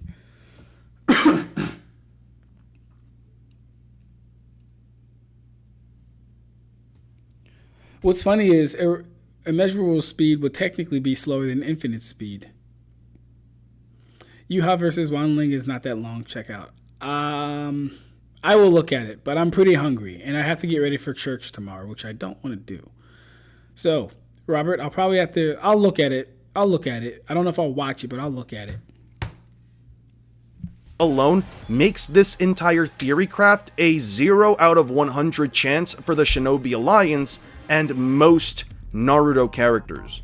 Most Shinobi do not have light speed movement, reaction, or combat feats. Now, Law scales relative in speed to Monkey D. Luffy by the start of the post-time skip. As a matter of fact, he was capable of using shambles to evade a beam of light shot by a pacifista during the pre-time skip. During this same era, Monkey D. Luffy was... Alright, so real quick, because I was talking with this about my twin brother. The Shinobi Alliance absolutely gets mogged and stomped from every individual versus Law. But a force that size with varying jutsu that they all have, I do believe there is a chance for Law to be caught slipping 1 time out of 10. He has to be wary of the shadow possession jutsu, the mind transfer jutsu, any other technique that will obscure his vision or anything like hit and miss jutsu, but all of them will still be like connected and linked via their mind and telepathy. If anyone has a magnet style release jutsu, there goes his sword, or something like, not there goes his sword, but you could also make that argument. What else would he have to watch out for? Let me see. Depending on how big his room is, are we arguing he's going to fit a majority of the Alliance in there, half of it, some of it? Because not everyone's going to be like in the room. A lot of them are going to be just observing him fight and getting intel on him and figuring out a plan to beat him. So I think Flash Pillar actually would help depending on how it's used, especially in a group effort. Yeah, their goal is to catch him slipping 1 time with mind transfer or shadow possession. Like a group shadow possession too, that could probably work. already within the realm of light speed as early as... I know hacks can have AP. It just won't scale the user's AP, kind of like Kaguya's ETSO has AP, but it doesn't scale to her.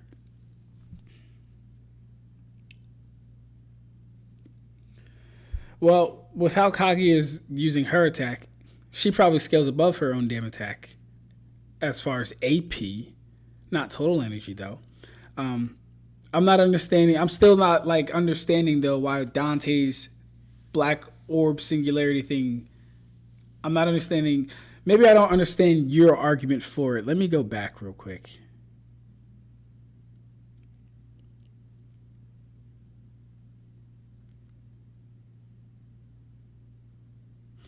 I forgot about that black hole DC feat, but that's a hacks within Black Clover that I wouldn't include for AP. I'm so confused. It's a hacks you wouldn't include for AP, but you just said it does have AP. So I'm a little confused there, Ig. Help me make sense of this. First, what is your gripe with the feat? Why do you think it doesn't have AP? Or what exactly are you saying about the feat?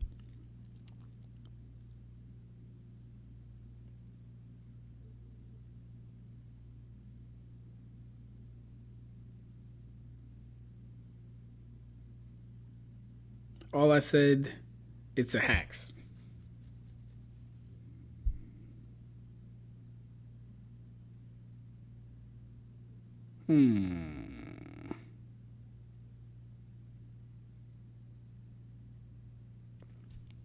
Okay.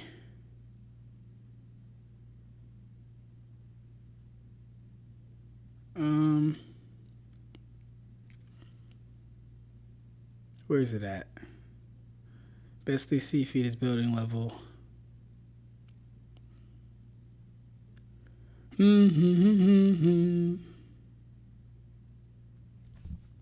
Yeah, I'm confused. If I move so fast, I suddenly teleport 20 feet ahead of where I was running. Would that be a new speed or just a new teleportation hacks initiated by my speed? Good question. Dr. Scraggle is not on this show with y'all, man. Depends if there's a time delay. Depends on what you have shown before. Still here. What's good, Kino? It's an analogy, so no time stuff yeet. When I say AP, I'm talking about Dante's AP, not the black hole itself. His magic by nature is hacks.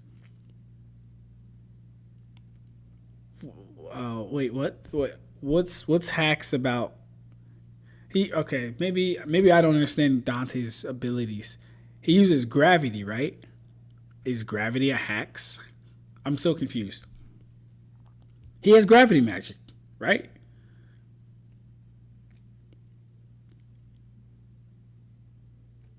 When I say AP, I'm talking about Dante's AP, not the black hole itself. So the black hole is compressed into an orb that when it attacks, it kind of just destroys things in its path.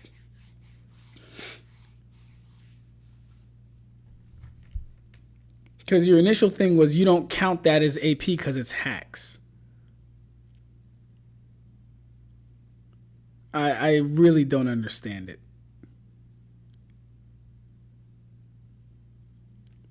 Like, this isn't like a Kyokasui Getsu thing. That's not AP. It can scale to AP, but that's not AP. It's not like Askin's gift ball or anything like that. That's not AP. Those don't even have observable destruction. But Dante's magic does. So I'm a little confused on why you wouldn't be counting it as AP. You say the best DC feat in Black Clover is literally building. Karibo says Dante sent a singularity through a mountain. And then you say, where is the next thing? Yeah, you then say, I forgot about that black hole DC feat, but that's a hacks within Black Clover that I wouldn't include for AP.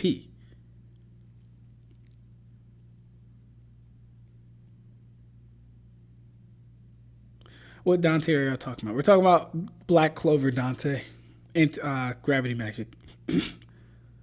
It's like me throwing a rock at you, so does that mean my punch is as strong as the rock I threw at you? I don't think that's the question, because what I just read stated you didn't count it as AP. That's what you just said. But okay, but you said now you're not talking about. Are you talking about Dante's magic in relation to his own, like what he can do physically? Is that what you're talking about? Considering there are limits to what Dante's gravity can affect, that means there's some level of AP scaling to it. Any video left to watch? Yes, there is any video. Yes, we have about 43 more minutes. No, 5 more minutes.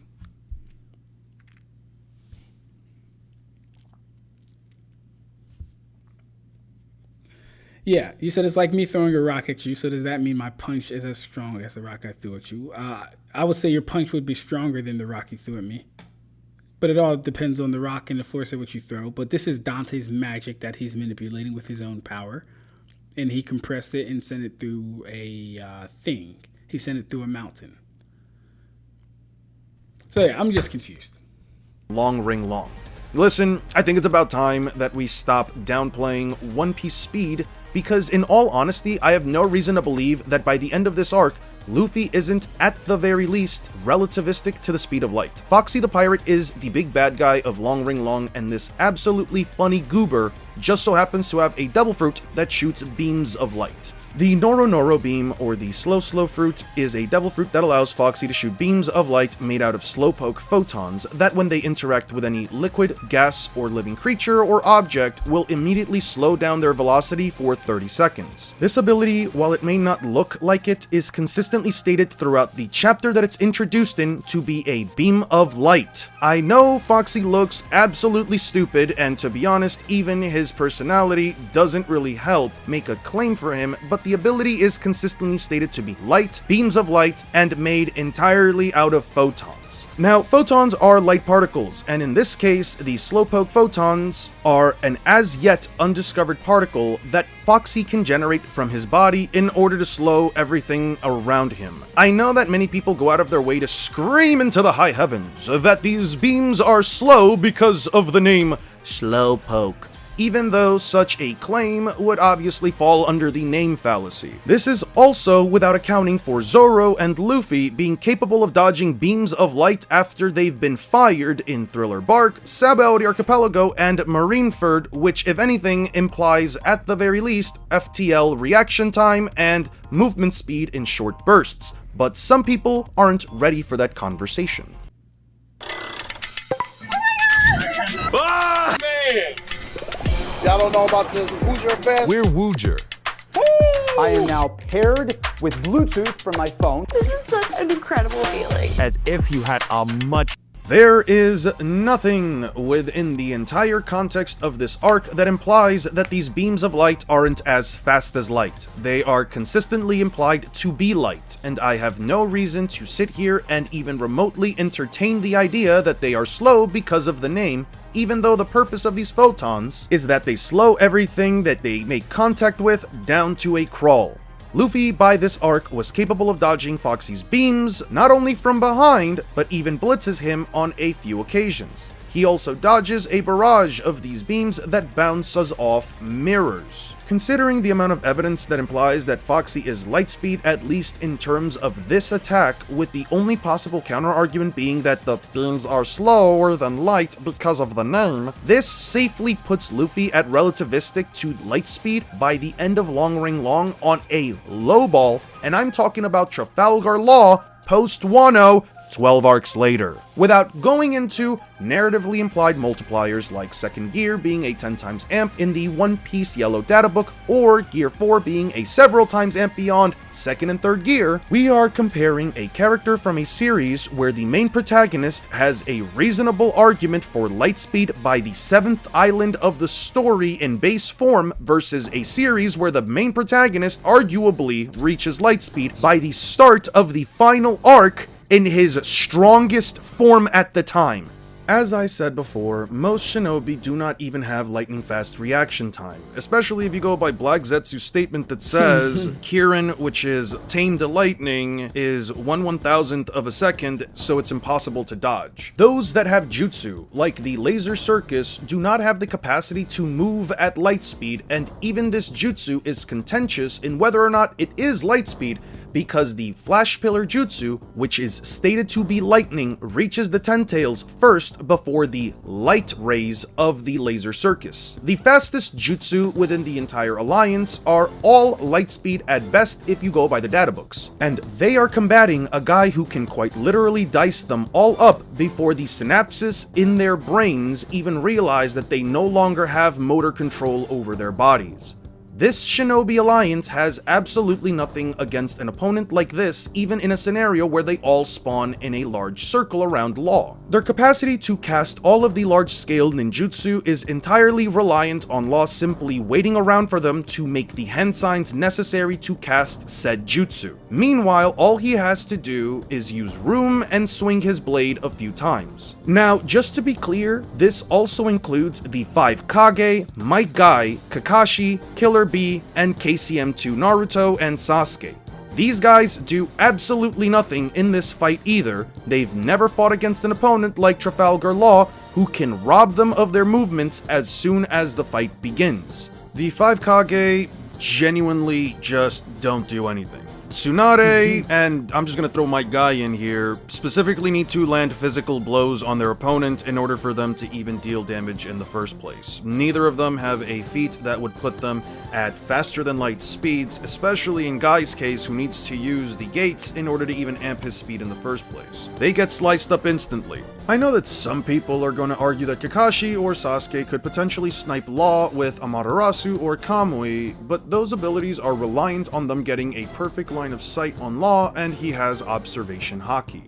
This is technically a potential win condition for them, but there are a couple of issues that arise when you consider the rest of Law's arsenal. For those of you that may not know, observation haki works through intent. Law doesn't need to sense chakra, nor does he need to know what their abilities are for him to know that if he senses malicious intent from Sasuke or Kakashi, he immediately knows exactly where he needs to dodge. As seen with Boa sister Sander Sonia and even Enel, observation haki users can predict their opponent's attacks even with their eyes closed or their backs turned. Sander Sonia was capable of calling out Luffy's attacks before he even remotely pulled them off, so I have no reason to believe that a more powerful Colors of Observation user by the time of Wano would get caught off guard by an attempted snipe at his head with either Amaterasu or Kamui. It could even be directly dangerous for either Sasuke or Kakashi to perform such a ploy, because Law can also just straight up use shambles to swap himself with literally any other person in the alliance, including themselves.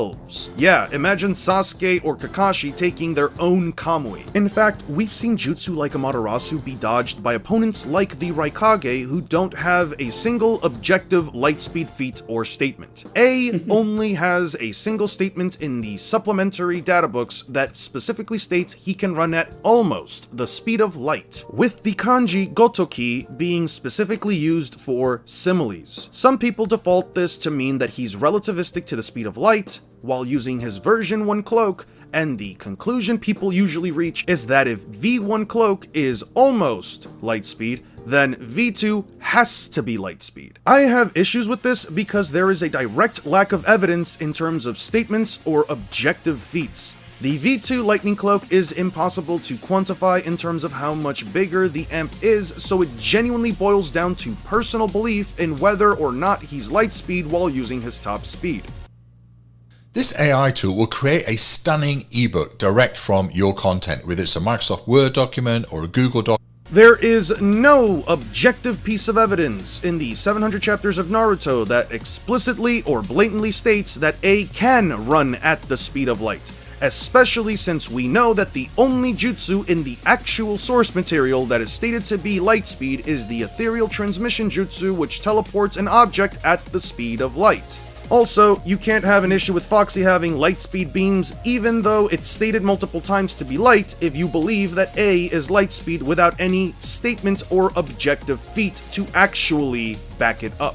I can't even remotely see the Shinobi Alliance getting out of an event like this with a win, because Trafalgar Law also seems to have a habit of taking people's hearts, specifically to turn them into hostages, something that he also pulled off in the Rocky Port incident when he removed the hearts of 100 pirates.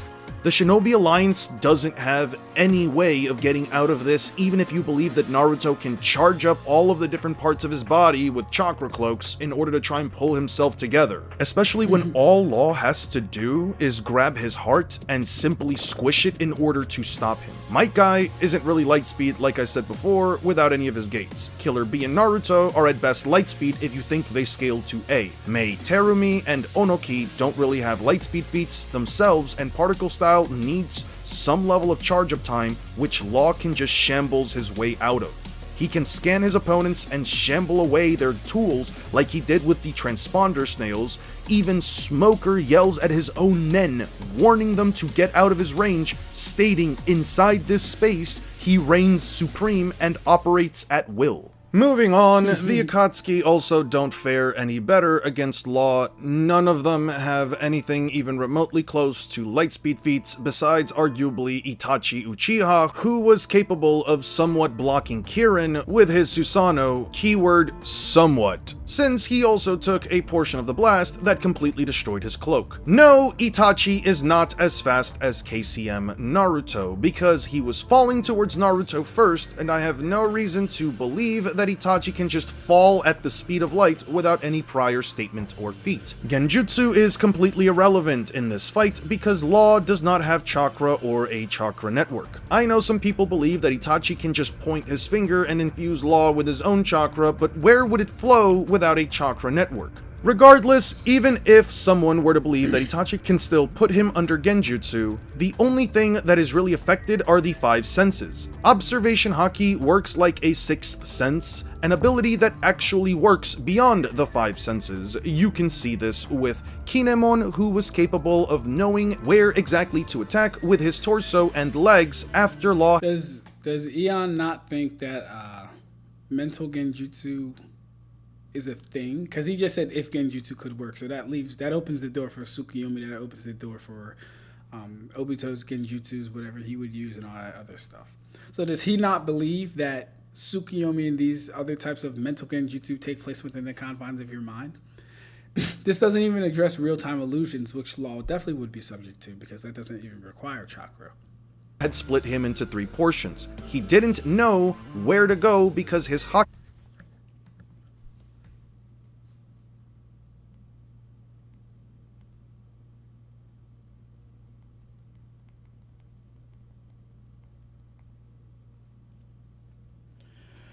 All right, let me see where we at.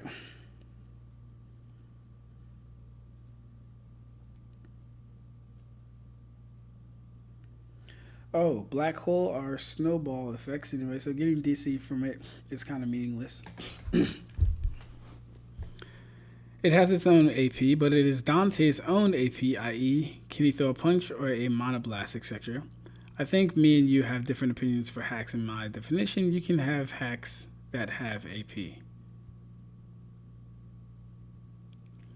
Yeah, I think you can have hacks that have AP. It just depends on the property of what we're talking about. Like if you take the TSOs, they can clearly do damage to things, but the hack side of them is canceling out ninjutsu. So we wouldn't say that a TSO is inherently stronger than a Chidori just because it cancels out the Chidori's effects. That would be the hacks of it, but the TSO would still have an actual AP effect. It can still destroy shit. I'm curious about how you'd scale Julius Novachrono if you got into Black Clover. He's interesting. He is interesting. I like Julius. I think he's very cool. The speed scaling of One Piece is highly inflated. It do be inflated, yeah, I agree. I conclude on my site that Fox's beams are literally light, but I don't use it anyways. It's like saying with a special magic user scale to their own magic just because their magic can do damage. Simple answer, no, but I wouldn't say the spatial attack has no AP of its own.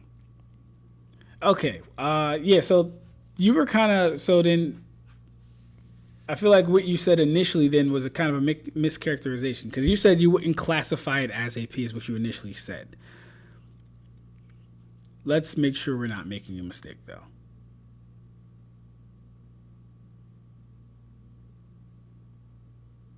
You say, I forgot about that black hole DC feat, but that's hacks with Black Clover that I wouldn't include for AP. So yeah, you did initially say, bro, that it wasn't AP. But now you're saying the hacks can have AP, it just wouldn't scale to the person using it.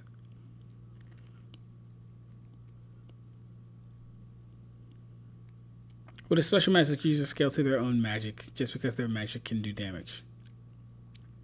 I mean, all that's up for the scaling of the series. If they can take attacks that their magic scales to, then yeah, they should be able to take their own magic.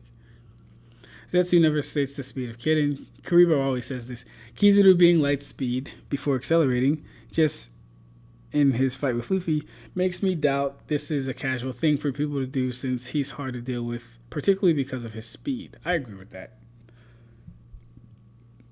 Have you watched Sage of Thick Calves Lightspeed Naruto video he posted a month ago? No, I haven't watched that video. I watched his video on the databooks though. One smart. You mean to say that every time, and yet we keep telling you Zetsu does not say the speed of lightning. He even doubled down on it 1/1000th of a second. Yes, it was right before saying faster than sound, right? Bro, you coping hard, lol. It's like comparing the speed of a bullet to the speed of a snail. The comparison to sound by Zetsu is just so funny. It is just very funny. Like, why would you use that as an example? He couldn't pick up on inanimate objects, but when it came to attacking people, it knew exactly where to hit. Now, I know I'm making observation hockey sound like it's absolutely what? AI in their ads needs to go away, yeah. Where does chakra flow in the mud wall? I'm so confused. What do you mean by that? No chakra network, no chakra flow. Where does chakra flow in the water? Oh, I see what you're doing. That's funny. Busted, and in all fairness, it kind of is, but it does have one major weakness. Music is one of the best ways to express your feelings. Real quick though, to answer your question, Karibo, because, well, let me get this. That's why today we're gonna do some. Yeah, Karibo, that's not a question for us. That'd be a question for your author, Kishimoto. The thing is this, when Naruto had his chakra network severed by Kabuto, he literally states, I've cut off his healing factor, you won't be able to save him. So you can't then ask us, how does chakra flow in inanimate objects when we're talking about human beings that actually have a structure for these things to work? You can't ask us these questions. Ask Tsunade why the nigga couldn't get chakra. When Naruto was using the Rasen Shuriken and he was damaging the chakra network in his hands, and she said, hey, if he keeps using this, he won't be able to use chakra. Ask her why that's the case. Don't ask us why that's the case. We know goddamn well that he won't be able to use chakra because the chakra network physically exists. We know he won't be able to flow chakra because the network that flows it wouldn't physically exist because he destroyed it. So don't ask us these questions. These are questions for you, your community, and your author. No Naruto character can truly exploit, and that is speed. Observation hockey is best countered through raw speed, and unfortunately there is no argument one could possibly make to even remotely assume that any Naruto character would be capable of keeping up with Law, especially if you go by multipliers. Law is relative to pre-Gear 5 / ACOC Luffy, also known as Rooftop Luffy. This version of Luffy is quantifiably 9,000 times the speed of light on the lowest metric possible if you go by canonically implied multipliers for 2nd gear and 4th gear. Naruto, even with every benefit of doubt as one of the fastest shinobi in the world, would still only clock somewhere around 2,000 times the speed of light if you genuinely believe 6-Path Sage Mode is 100 times stronger than KCM2 plus Sage Mode. The information's up on the screen for how I reach these conclusions, but the gist is, even through every single benefit of doubt, there is no way to close the gap between One Piece characters and Naruto characters. Once again, we're talking about characters like Naruto allegedly reaching the speed of light partway through the beginning of the final arc with his most powerful transformation at the time, and Luffy is definitively relativistic to the speed of light by the 7th island or the 4th major arc in the story. For context, this is 12 major arcs away from the point in time that I'm referencing Law, and 14 arcs from where we're currently at in the story. Call me biased if you want, but I have no reason to believe that Naruto makes up 9 major arcs worth of potential speed upgrades, in addition to 2 separate training arcs in just 24 hours. The 4th Great Shinobi War ends the morning after Naruto enters the war, and there are no quantifiable metrics that one can use within the context of the story to get any accurate account of how much faster he gets. Itachi, along with the vast majority of the Akatsuki, don't even remotely get their win conditions off, and for those of you that might say Kisame can flood the entire battlefield before Law does anything, let me just remind you that he does not have an objective light speed feat to even remotely be in the conversation. After all, he literally states that A and B are too fast at almost the speed of light. But even if he did, Trafalgar Law can literally use tact to pick up a giant piece of stone at least larger than Big Mom, who is 8 meters or 28 feet tall, and use that as a platform which he can then simply slam on top of the Akatsuki's split up bodies. In case some of you may not have noticed, immediately setting up a room and splitting up all of his opponents is essentially what is going to happen in every single one of these fights. Though his opponents may not necessarily take damage from amputate, I will say that being completely incapacitated would count as an automatic win, but even if some people weren't okay with that, Law can also just pick up a large stone and slam them on top of every single one of his opponents, burying them into the ground without a single possibility of them ever getting up, because again, their bodies would be completely immobile and severed into pieces. He can also just straight up drop it on top of their hearts and instantly kill every single person there. Itachi's Susanoo is not even remotely worth having a discussion over, since he would never pull it off before Law simply puts out a room, and even if you had Itachi start off in his Susanoo, Law can easily just shambles him right out of it, completely dissipating the Susanoo since they never last after the user has been removed. The Yadamir may have an argument for being... I like the idea of shambling him out of Susanoo, but the Susanoo has been shown to last even while they're outside of it, but yeah. Capable of deflecting an amputate, but he needs to realize the Susanoo to the point he can use the weapon, and as a reminder, Itachi couldn't fully react to Kirin, which is at best light speed if you go by the databook statement instead of the source material, which implies it's just a guided lightning bolt. Regardless, I don't believe Itachi ever pulls it out before Law activates Room and swings his blade. Abilities like C0, C4, Sasori's Poison, Hidan's Jashin Ritual, Kakuzu's Hearts, Konan's 6 billion paper bombs, Chibaku Tensei, and Kisame's Water Style honestly never come up, because they're either last resorts or techniques that would require them to attack Law before he puts up a room and simply swings his sword. Obito is unironically the only character within the entire verse that I think can avoid room, and even then, with all of the tailed beasts, I don't think he makes up the speed difference. Summoning his 6 paths or the Ghetto statue do absolutely nothing for him, because Law can once again split them up. The Ghetto statue isn't even the size of a mountain in comparison to the mountain jutsu. The 6 paths are not going to go full host transformation immediately, and even if they did, they have no defense against amputate.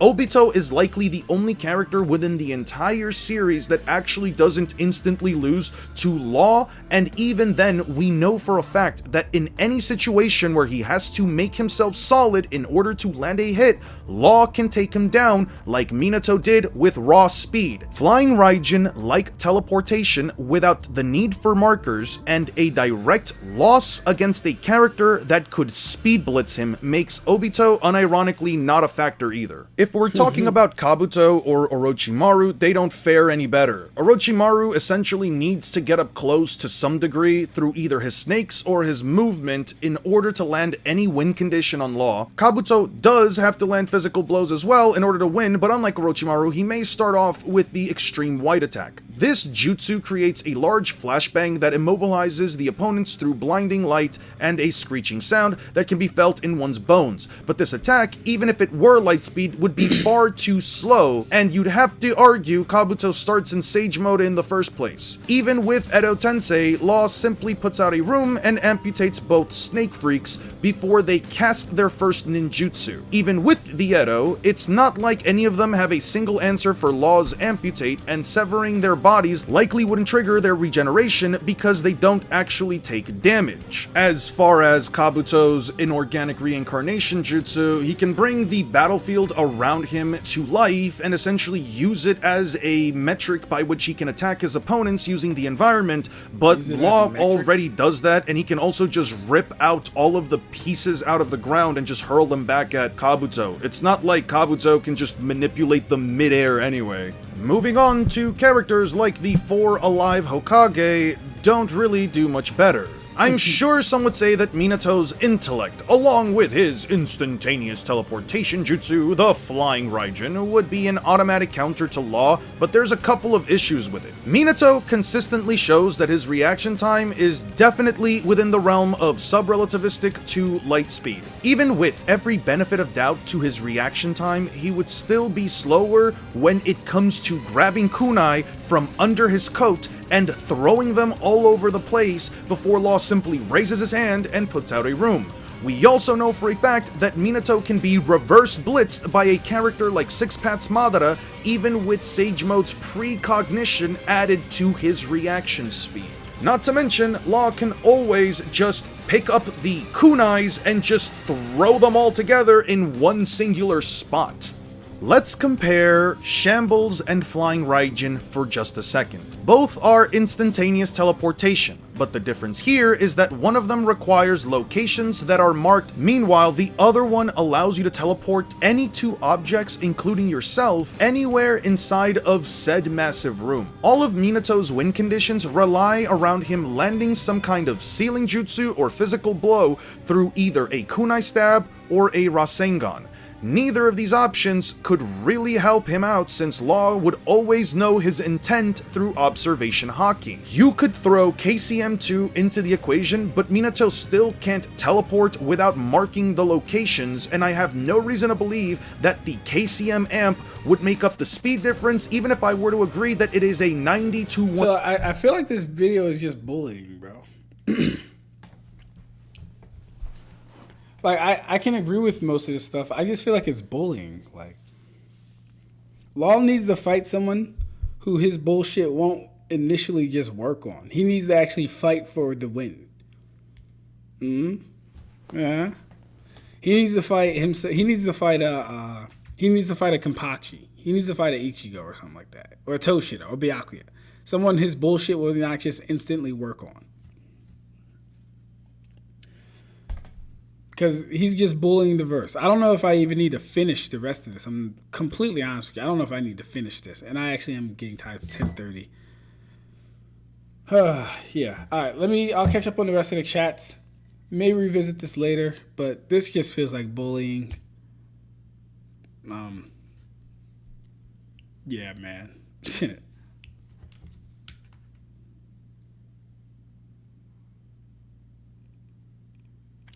I was referring to Dante's AP. I wouldn't classify the black hole as Dante's AP.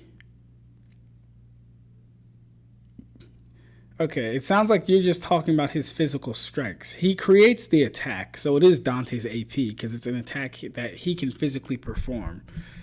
You're just talking about his strikes and stuff. You're saying his strikes don't scale to his singularity orb thing. But that's the case for most attacks in most series for the most part. I mean, like, not the case for most attacks, but generally, you want your special attacks to be stronger than your physical strikes. That's why you're doing those special attacks. Now, if you're also saying he doesn't scale to it in durability, I don't know how we would prove that one, but that's a different claim. The water dragon is comprised of chakra. It's a ninjutsu.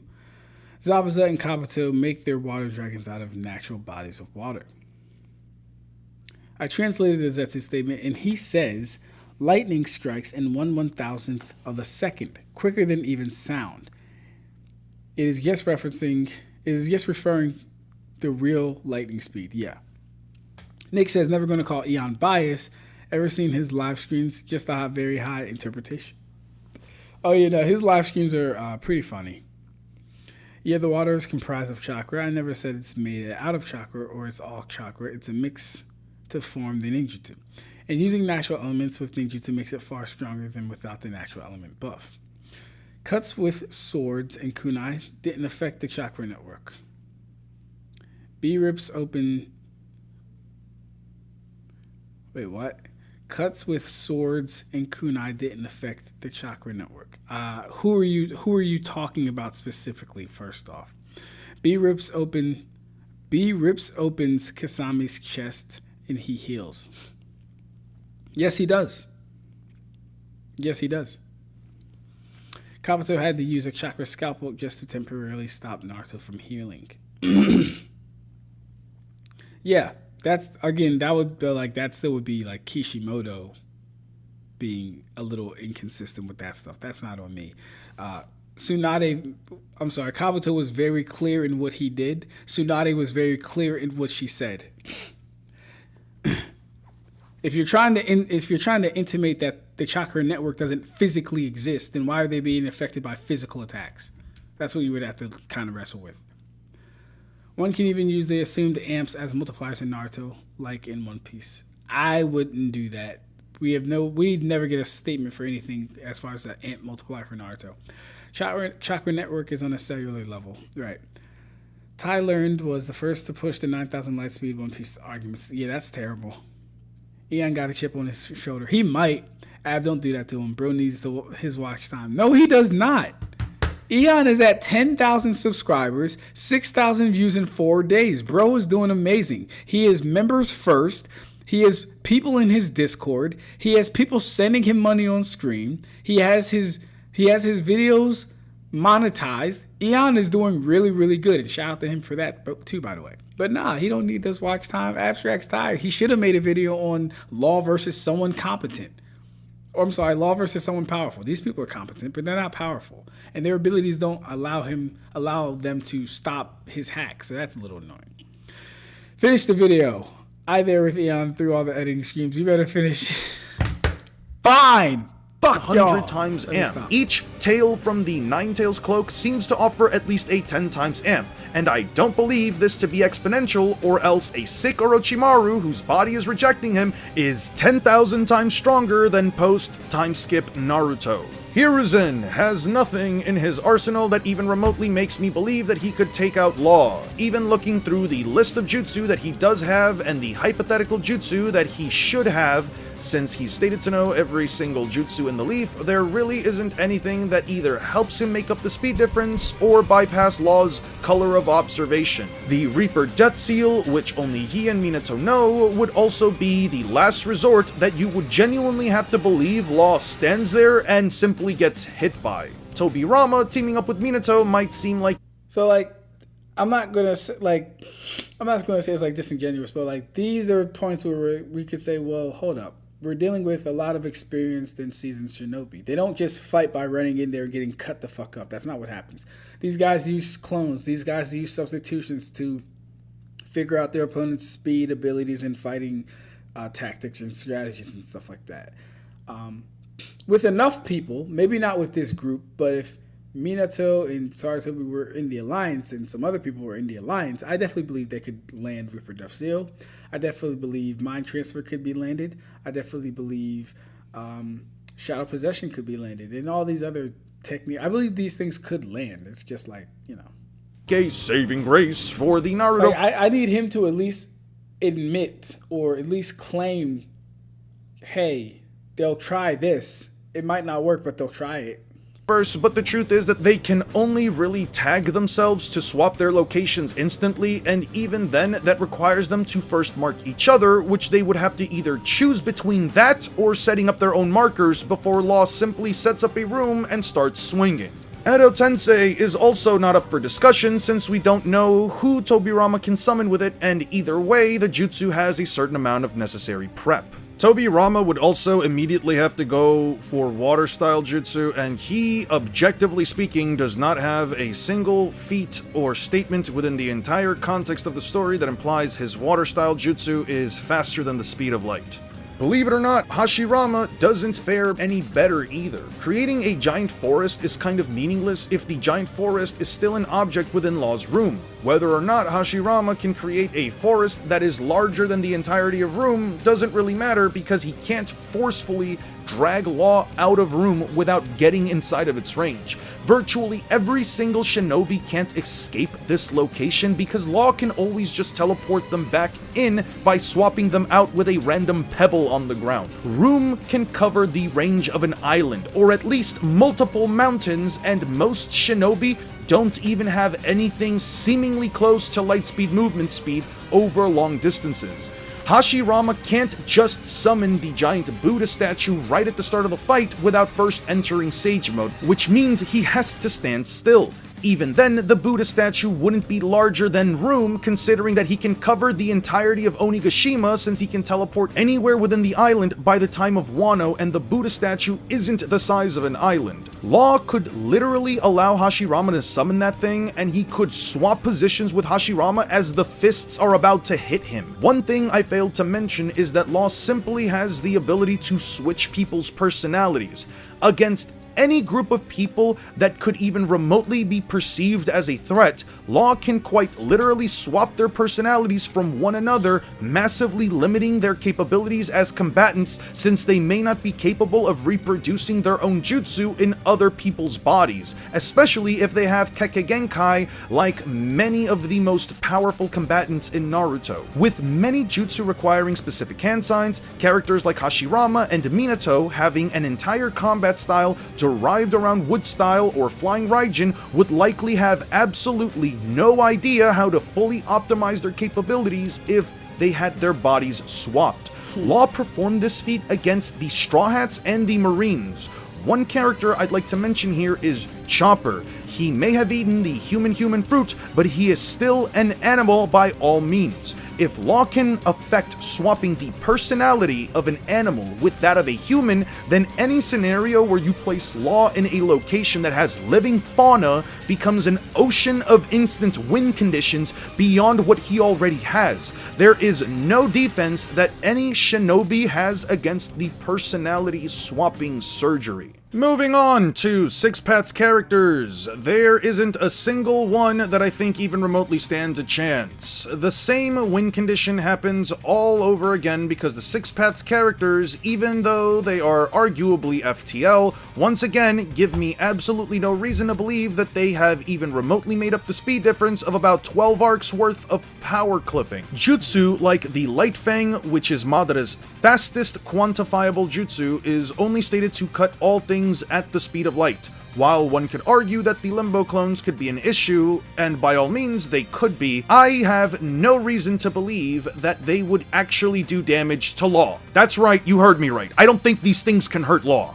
Trafalgar Law can take punches from Big Mom. Armament Haki infused punches while he is close to his limits and already exhausted. In Dressrosa, characters like Don Chinjiao and Don Sai were introduced, who each have a statement that says they can split a continent of ice that is tougher than metal. Don Chinjiao states by focusing a monumental amount of force into a single point, they can split a... Hey, Scrangle, what do you think about this Don Chinjiao thing?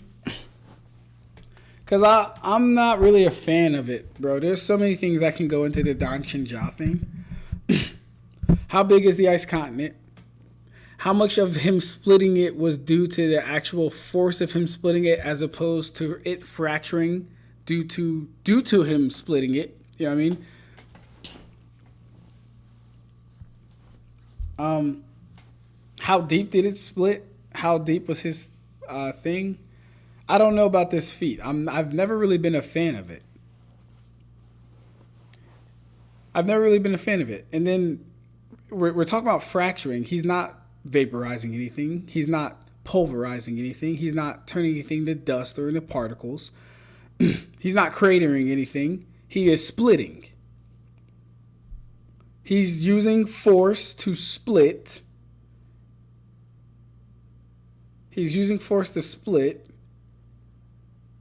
And it's ice. So determining how much of that ice is splitting due to the attack versus, like I said, the effects of ice just cracking and splitting. I don't know, man. Spoilers. The rest of the video is Law destroying the verse until he meets Kaguya, who has the one effective win con of immediately leaving him in another realm. Oh yeah, definitely. That's probably it though. Magic and mana are not the same thing. I also classify the gravity magic as hacks. I also proven why his Dora doesn't scale to his black hole. The black hole warps space and can neg dimension slash, but a regular slash can still damage Dante.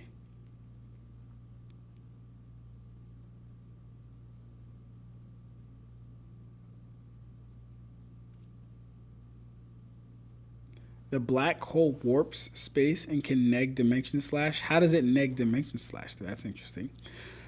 But a regular slash can still damage Dante. Even a kick can damage him, and he dodged a dimension slash because he knew he can't tank it. Yeah, that's interesting. Bro, after this, watch mine if you have time. I don't know, man. I'm getting sleepy. If Yan didn't scale off of ridiculous statements, the fights here might be more nuanced. I agree. The chakra network is affected when it targeted, usually by a chakra-based cellular/internal attack, such as Gentle Fist, Boston Shuriken Blades, or Chakra Scalpel. This is consistent. So all those are physical attacks, which means I'm consistent with what I said. Assuming the best, it's barely island level. Island?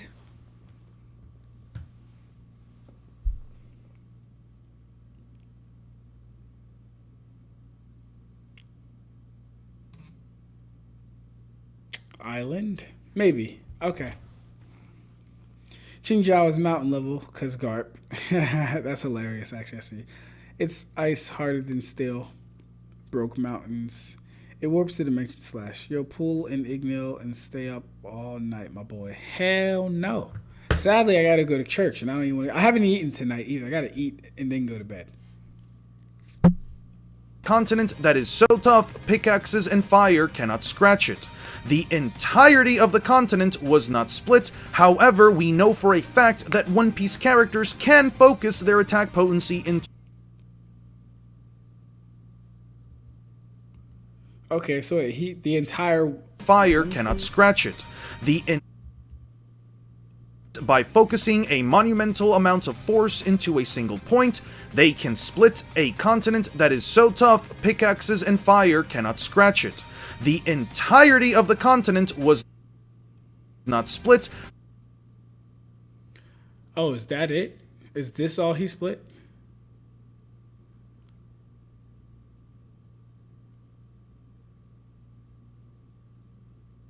Hold up. No, that can't be right. That can't be right.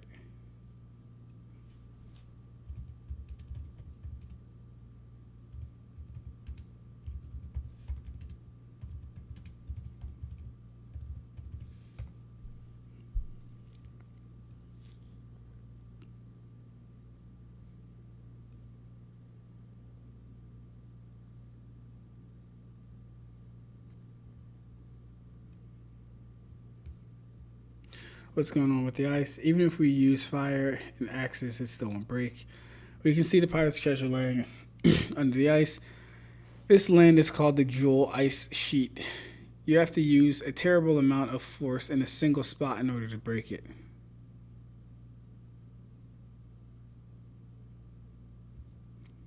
Is this the feat? Have I been lied to and misled? Is that the feat? Is there no other statement?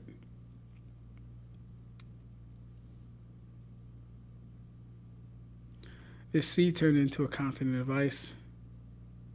Okay.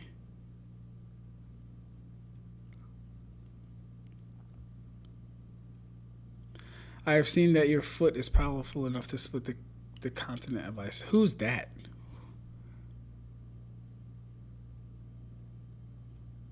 Hold up, y'all. Give me a second. There's something wrong with that. No matter pickaxes, yada yada.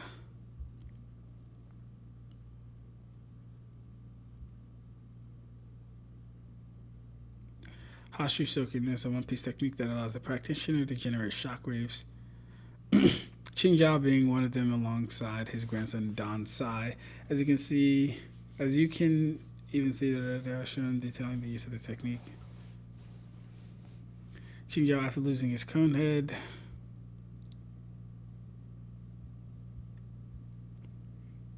People like to use this statement for Don Sai, his grandson. Damn it doesn't give us a full view.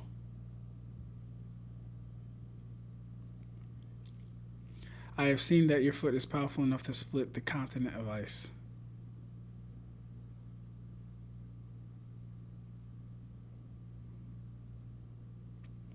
So, I don't, like, did we get a feat of him splitting the continent of ice? I'm not going to take this serious, man.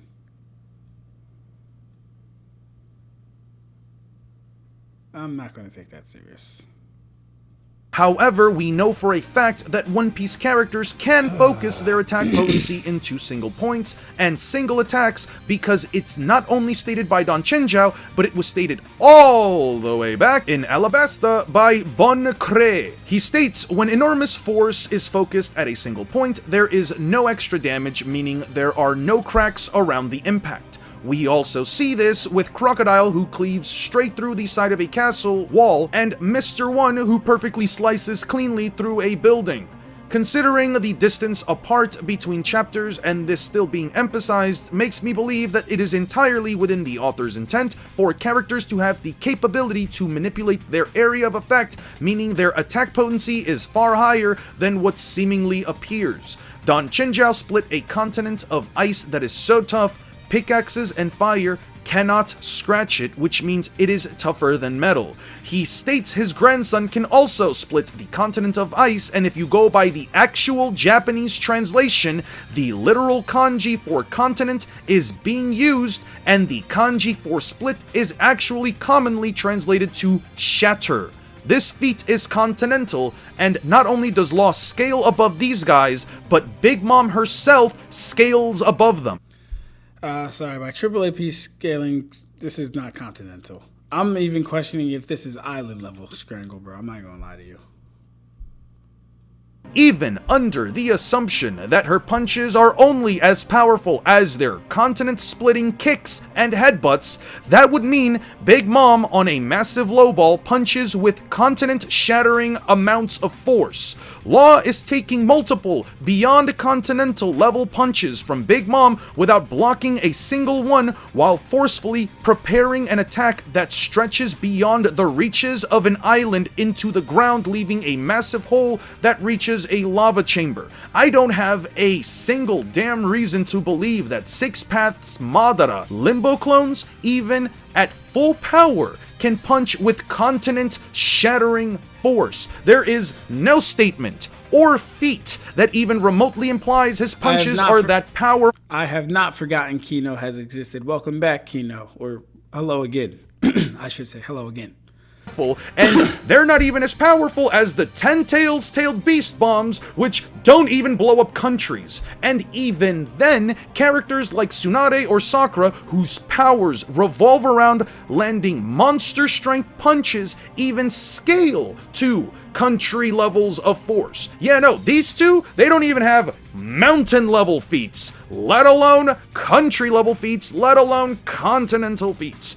They have no statements or feats to back this up, so why would I believe that Madara or his Limbo clones can punch with such force in the first place? Most people seem to believe that Naruto characters can punch as hard as their most powerful attacks. That is not the case. While a limbo clone from a pre-Six Paths Madara can knock away the tailed beasts, this feat is objectively off guard, and the tailed beasts aren't that big at only about 17 meters tall.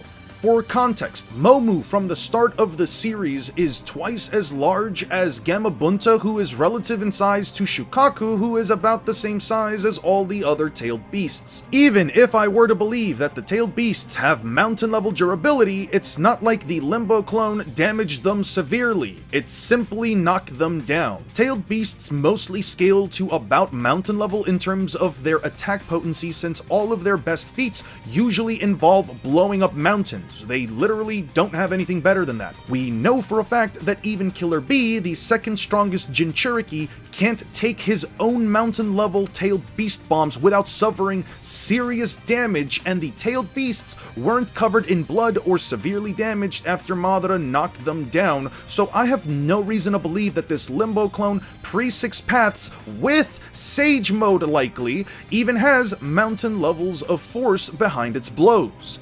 However much stronger Madara gets as he becomes the Ten Tails Jinchuriki, there is no objective piece of evidence that even remotely implies he punches with the force to split continents. The Ten Tails is scaled to about small planetary because it has chakra reserves stated to be that of a small planet. Chakra quantity does not inherently equal attack potency, or else Kid Naruto would be objectively stronger than Kakashi in the very first arc of the story. Even if you were to believe that Madara can shoot out continental-tailed beast bombs, that doesn't mean that his punches are once again continental in force. So, without any piece of evidence that even remotely imply it, I have no reason to entertain the idea that if Law fought Madara and all the other Sage of Six Paths users at the same time, he would even remotely be fazed by his Limbo clones, especially when all they can perform is taijutsu. Obito is simply a weaker version of Madara. He's likely the best user of the TSO, but they will never land. The TSO are generally considered to be hacks abilities akin to existence erasure by a good portion of the fanbase. There's good reason for it too. They are considered a more powerful version of Onoki's particle style, which instantly atomizes any— Okay, I will finish the rest of this later. This is just bullying at this point, bro.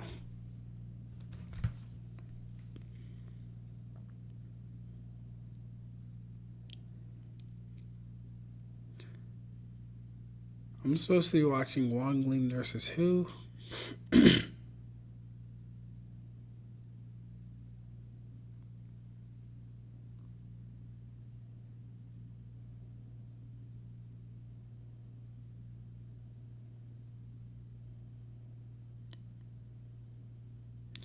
Yuha versus Wongling.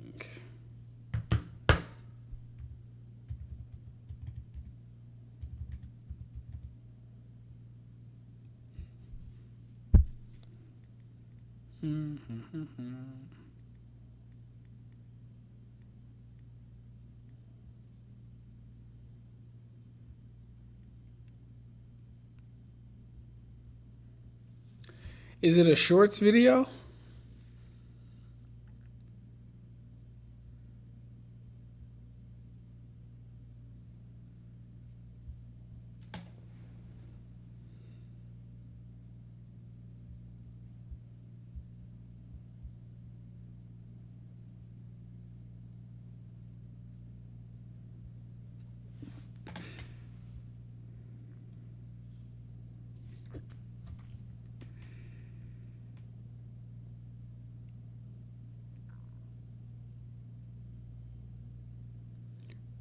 Othanos.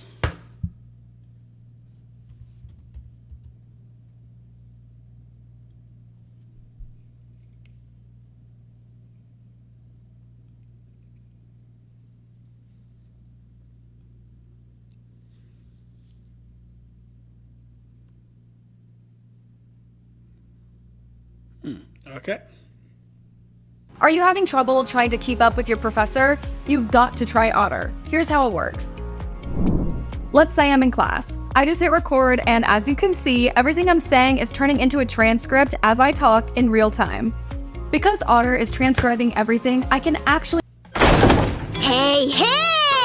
Ladies and gentlemen, welcome back to the YouTube channel. Thank you all so much for stopping by. As requested, people do want to see more verse battle matchups, and I'm totally here for it. I mean, my channel was originally created to make these types of videos after all, and I did deviate a little bit, but it did still relate to power scaling. Earlier, I did make a post asking about who you guys wanted to see on the YouTube channel, and one of the, I guess, highly rated up options was Yhwach and Wang Ling, so we are going to be doing that today, as I am your glorified bitch. But of course, in return, you guys do have to like the video and subscribe, as we are closing in on 10,000 subscribers. But for real, guys, thank you so much for all the love and support on my videos. I really do appreciate every single one of you, and I do read every single comment, no matter how fucking retarded they may be. Speaking of which, I've been thinking I might stream again, like live stream with like a face cam, do like Withering Waves, so I can become like a voice actor, because obviously I am totally down for that, and I do have a very, very soothing voice. To start things off for this video, we are going to be talking about Yhwach. With the last core of Bleach coming out later this year, I'm like 90% sure, it's the perfect time to talk about the old man. Unlike before, we will be covering everything to do with Yhwach, and I don't believe I did that last time. Maybe I just talked about the more important stuff. I genuinely cannot remember. I'm gonna keep it a buck real with you guys. I don't see the appeal in Wang Ling. I mean, I like the anime, I like the show, I just don't understand why people think he's so powerful. Or maybe the better way to say it is that why people think he's scaled so high because he fucking punched the director. Whatever. Now listen, guys, learning about Yhwach's base powers is pretty fucking useless and stupid. Yeah, I could go over his blood vein or whatever, or the fact that he can manipulate energy because he's a Quincy that gives him limited existence erasure because he kills souls. Well, Quincy's kill souls. If you watch Bleach, you would fucking know that. But this is all basic ass shit, and it really needs no introduction. While I know it's my job to relay all the information to you guys, I really don't want to waste your time with useless shit you don't care about. Now, one of the reasons why Yhwach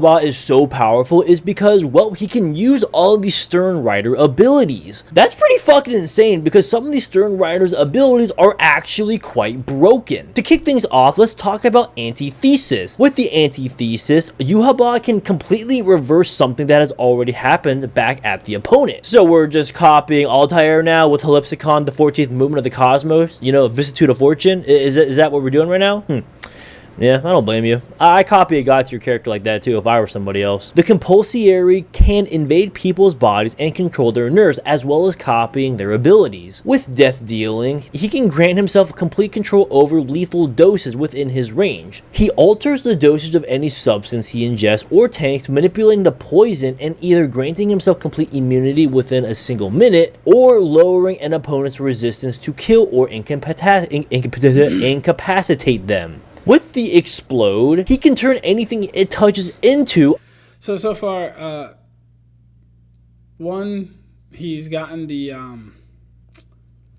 Quincy extinguishing souls things wrong. Not a big deal. It's okay. You know, they don't extinguish souls. They only extinguish hollow souls, not every soul that exists. So he doesn't have limited existence erasure like that.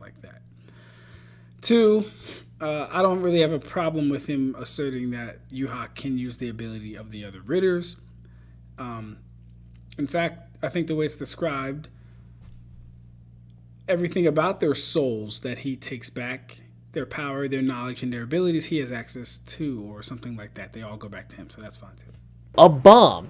Poor Bambi. What a beautifully wasted character. Like, can I just be dead ass, bro? Like, I'm a huge Bleach fan myself. I love Bleach. I really do. Best out of the big three. Better than Naruto, better than One Piece. But damn, bro, like, they really wasted her. I mean, I'm more of a Candace guy anyways, and she did get a little bit of a spotlight. I mean, if you guys know me, I love Gyaru's, bro. I love that whole entire aesthetic design. Kinda wish we got more Candace, to be honest. With the fear, he can search through the memories of the subject to find any trace of fear they may ever have had in their life and act upon it. So even if they currently have no fear, if their past self does, they will be affected. From there, everything the target does from then on will be hindered by their own thoughts and fears of actions. With the glutton, Yhwach can extend his jaw to be able to bite and consume targets. And now I gotta say, this probably has to be one of the most useless abilities he has. The heat can create, well, heat. I mean, I guess it can manipulate fire if you guys care that much. With the iron, it can increase his durability stats, but which is just kind of useless now that I'm reading this over only because he has the Almighty, which we'll get to later. Yhwach can create a prison where the target cannot escape. But wait, didn't Ichigo escape in the series? He can make people fall in love and obey his command with the love. He can regenerate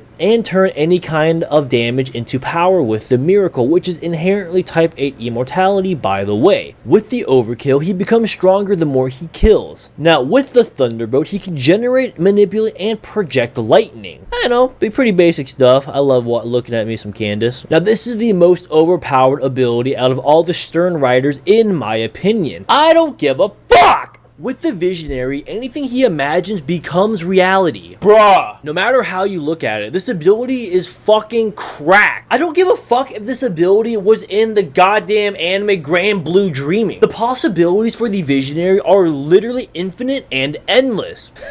Oh, the One Punch Man verse wishes they could get an ability like this. But nah, you guys got JC's staff. You guys have pixels sliding down hills. Fucking losers. He can bend space away to avoid attacks and puncture holes in anything between without durability taken into account. Lastly, he can shapeshift with the yourself. Pretty useless and not needed given the fact that he's got the goddamn fucking Almighty, but sure, whatever. Speaking of the Almighty, as we all know, or hopefully should know, the power of the Almighty is to see all that lies in the future, observing all possible futures like grains of sand in the wind. The knowledge that Yhwach uses to predict his opponent's every actions, and he very acts accordingly to said thing. Every power that he sees in the future becomes incapable of harming him. He can change the future to where attacks fail to hit him or breaks instead. I also believe this is spanned across infinite timelines as well. I mean, how could we not all forget that Yhwach destroyed Ichigo's Bankai before he even had the chance to fucking use it? Look, man, as a huge fucking Bleach fan myself, I better see Ichigo's true Bankai in some alternate timeline before he breaks it. Like, have them fight at the very end, right? But while they're fighting and before Ichigo's Bankai is broken, have Yhwach or have the studio show us a fight in a different timeline of them fighting with his Bankai to where he breaks it in that timeline, so we get to the regular timeline, it picks up where it left off. That makes so much fucking sense. Fucking idiots! He can transform and change the future.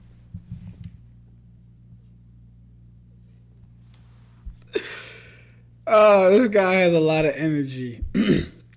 I like the enthusiasm. I'll say this. He's not the most accurate Bleach scaler on the net, but he has a lot of energy. He has a lot of enthusiasm.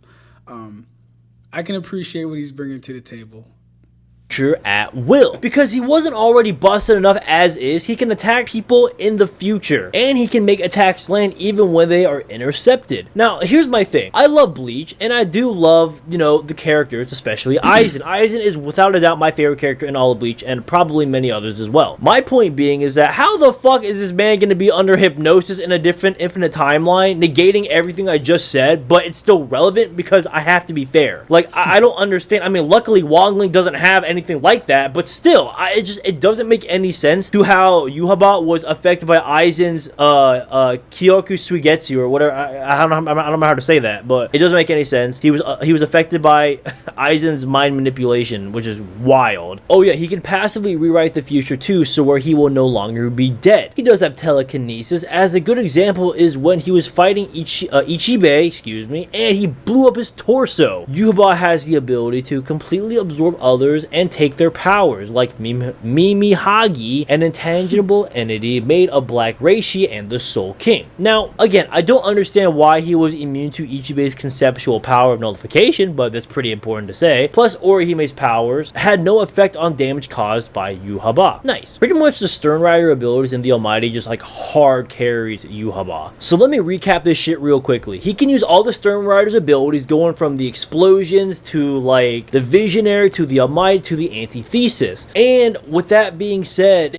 of progress, it will never end, and hearing the Tao, he can revive indefinitely. I still don't understand, but each cell in his body is a universe, so kudos to fucking you? Hearing the Tao, with the hearing Tao, he can connect with stage as long as coming and possible to kill Yuhaba. However, we have Wang Ling that we need to talk about. Wang Ling has type 8 immortality as he reached the stage of Sage, becoming and is within the immortal realm. He can resist all fatal wounds from the soul formation stage. As long as the ring doesn't get destroyed, the user can revive indefinitely. I still don't understand, but each cell in his body is a universe, so kudos to fucking you? Hearing the Tao, with the hearing Tao, he can connect with other parallel dimensions.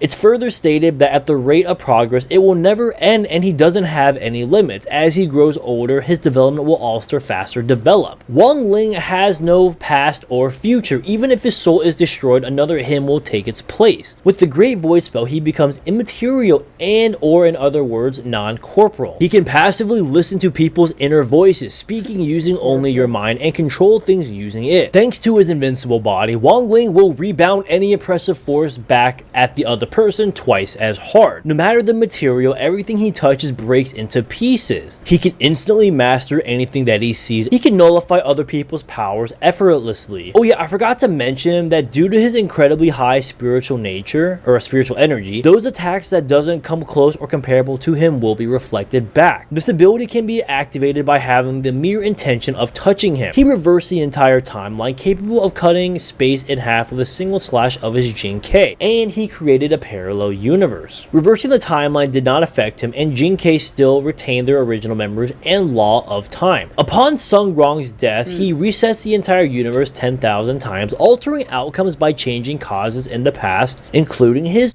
So his abilities sound really cool.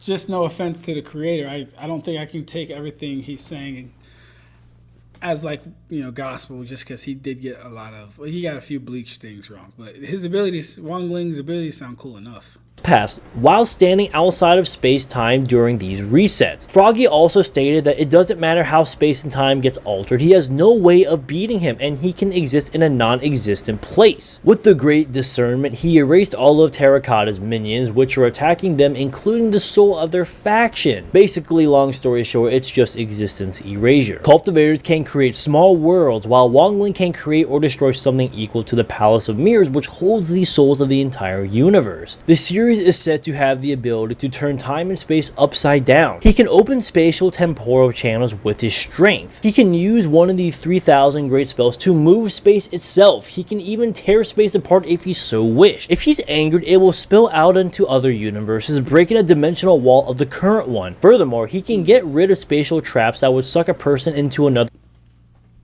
I would like to know where this is coming from. Is this all novel stuff? Is this I would assume this is like light novel, Hinden or Resident, you know, light novel stuff, but like, you know.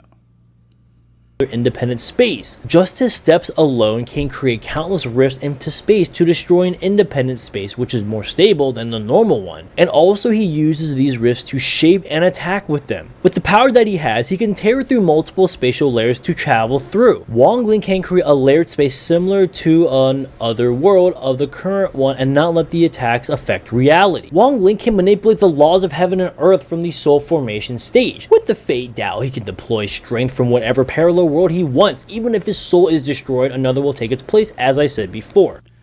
I feel like there was just pictures and words on the pictures. Like, he didn't highlight none of this stuff. He didn't mark it. He didn't underline it, bro. Earlier I mentioned that Wang Ling has mastery over 3,000 great spells, from which even the rules or truths of the world originate from. He can manipulate the heavenly Tao of others, which basically tells directly to do the, like, he tells them what to do and they are his bitch. Long story short. In total, he has comprehended 30,000 heavenly Taos, where 3,000 are foundations of a different universe. He also can comprehend a divine Tao, which equals to 10,000 heavenly Taos plus the Fate Tao, and his heavenly Taos are superior to the outer DAOs. With the great teleportation spell, he can teleport other people. He can also send people or a person into space in the blink of an eye. With the great prohibition spell, he can seal people away. As I said before, he does have 30 heavenly DAOs which can seal a target's magic, body, spirit, etc, etc. Wangling can reverse time, stop it, and travel through it. Furthermore, it's also stated that Wangling can direct the script himself, giving him a type of plot manipulation. Now, before I go any further, I did say, earlier that Wangling punching the director doesn't mean shit, and well, I stand by that. It doesn't mean fucking shit. It doesn't scale anywhere. It doesn't fucking mean anything. If Ryan Reynolds were to break the fourth wall, does that really make him outerversal? Like, genuinely ask like that question. It's a rhetorical question because I can't fucking see you, but think about it. Does it really make Ryan Reynolds Deadpool outerversal based on the fourth wall break alone?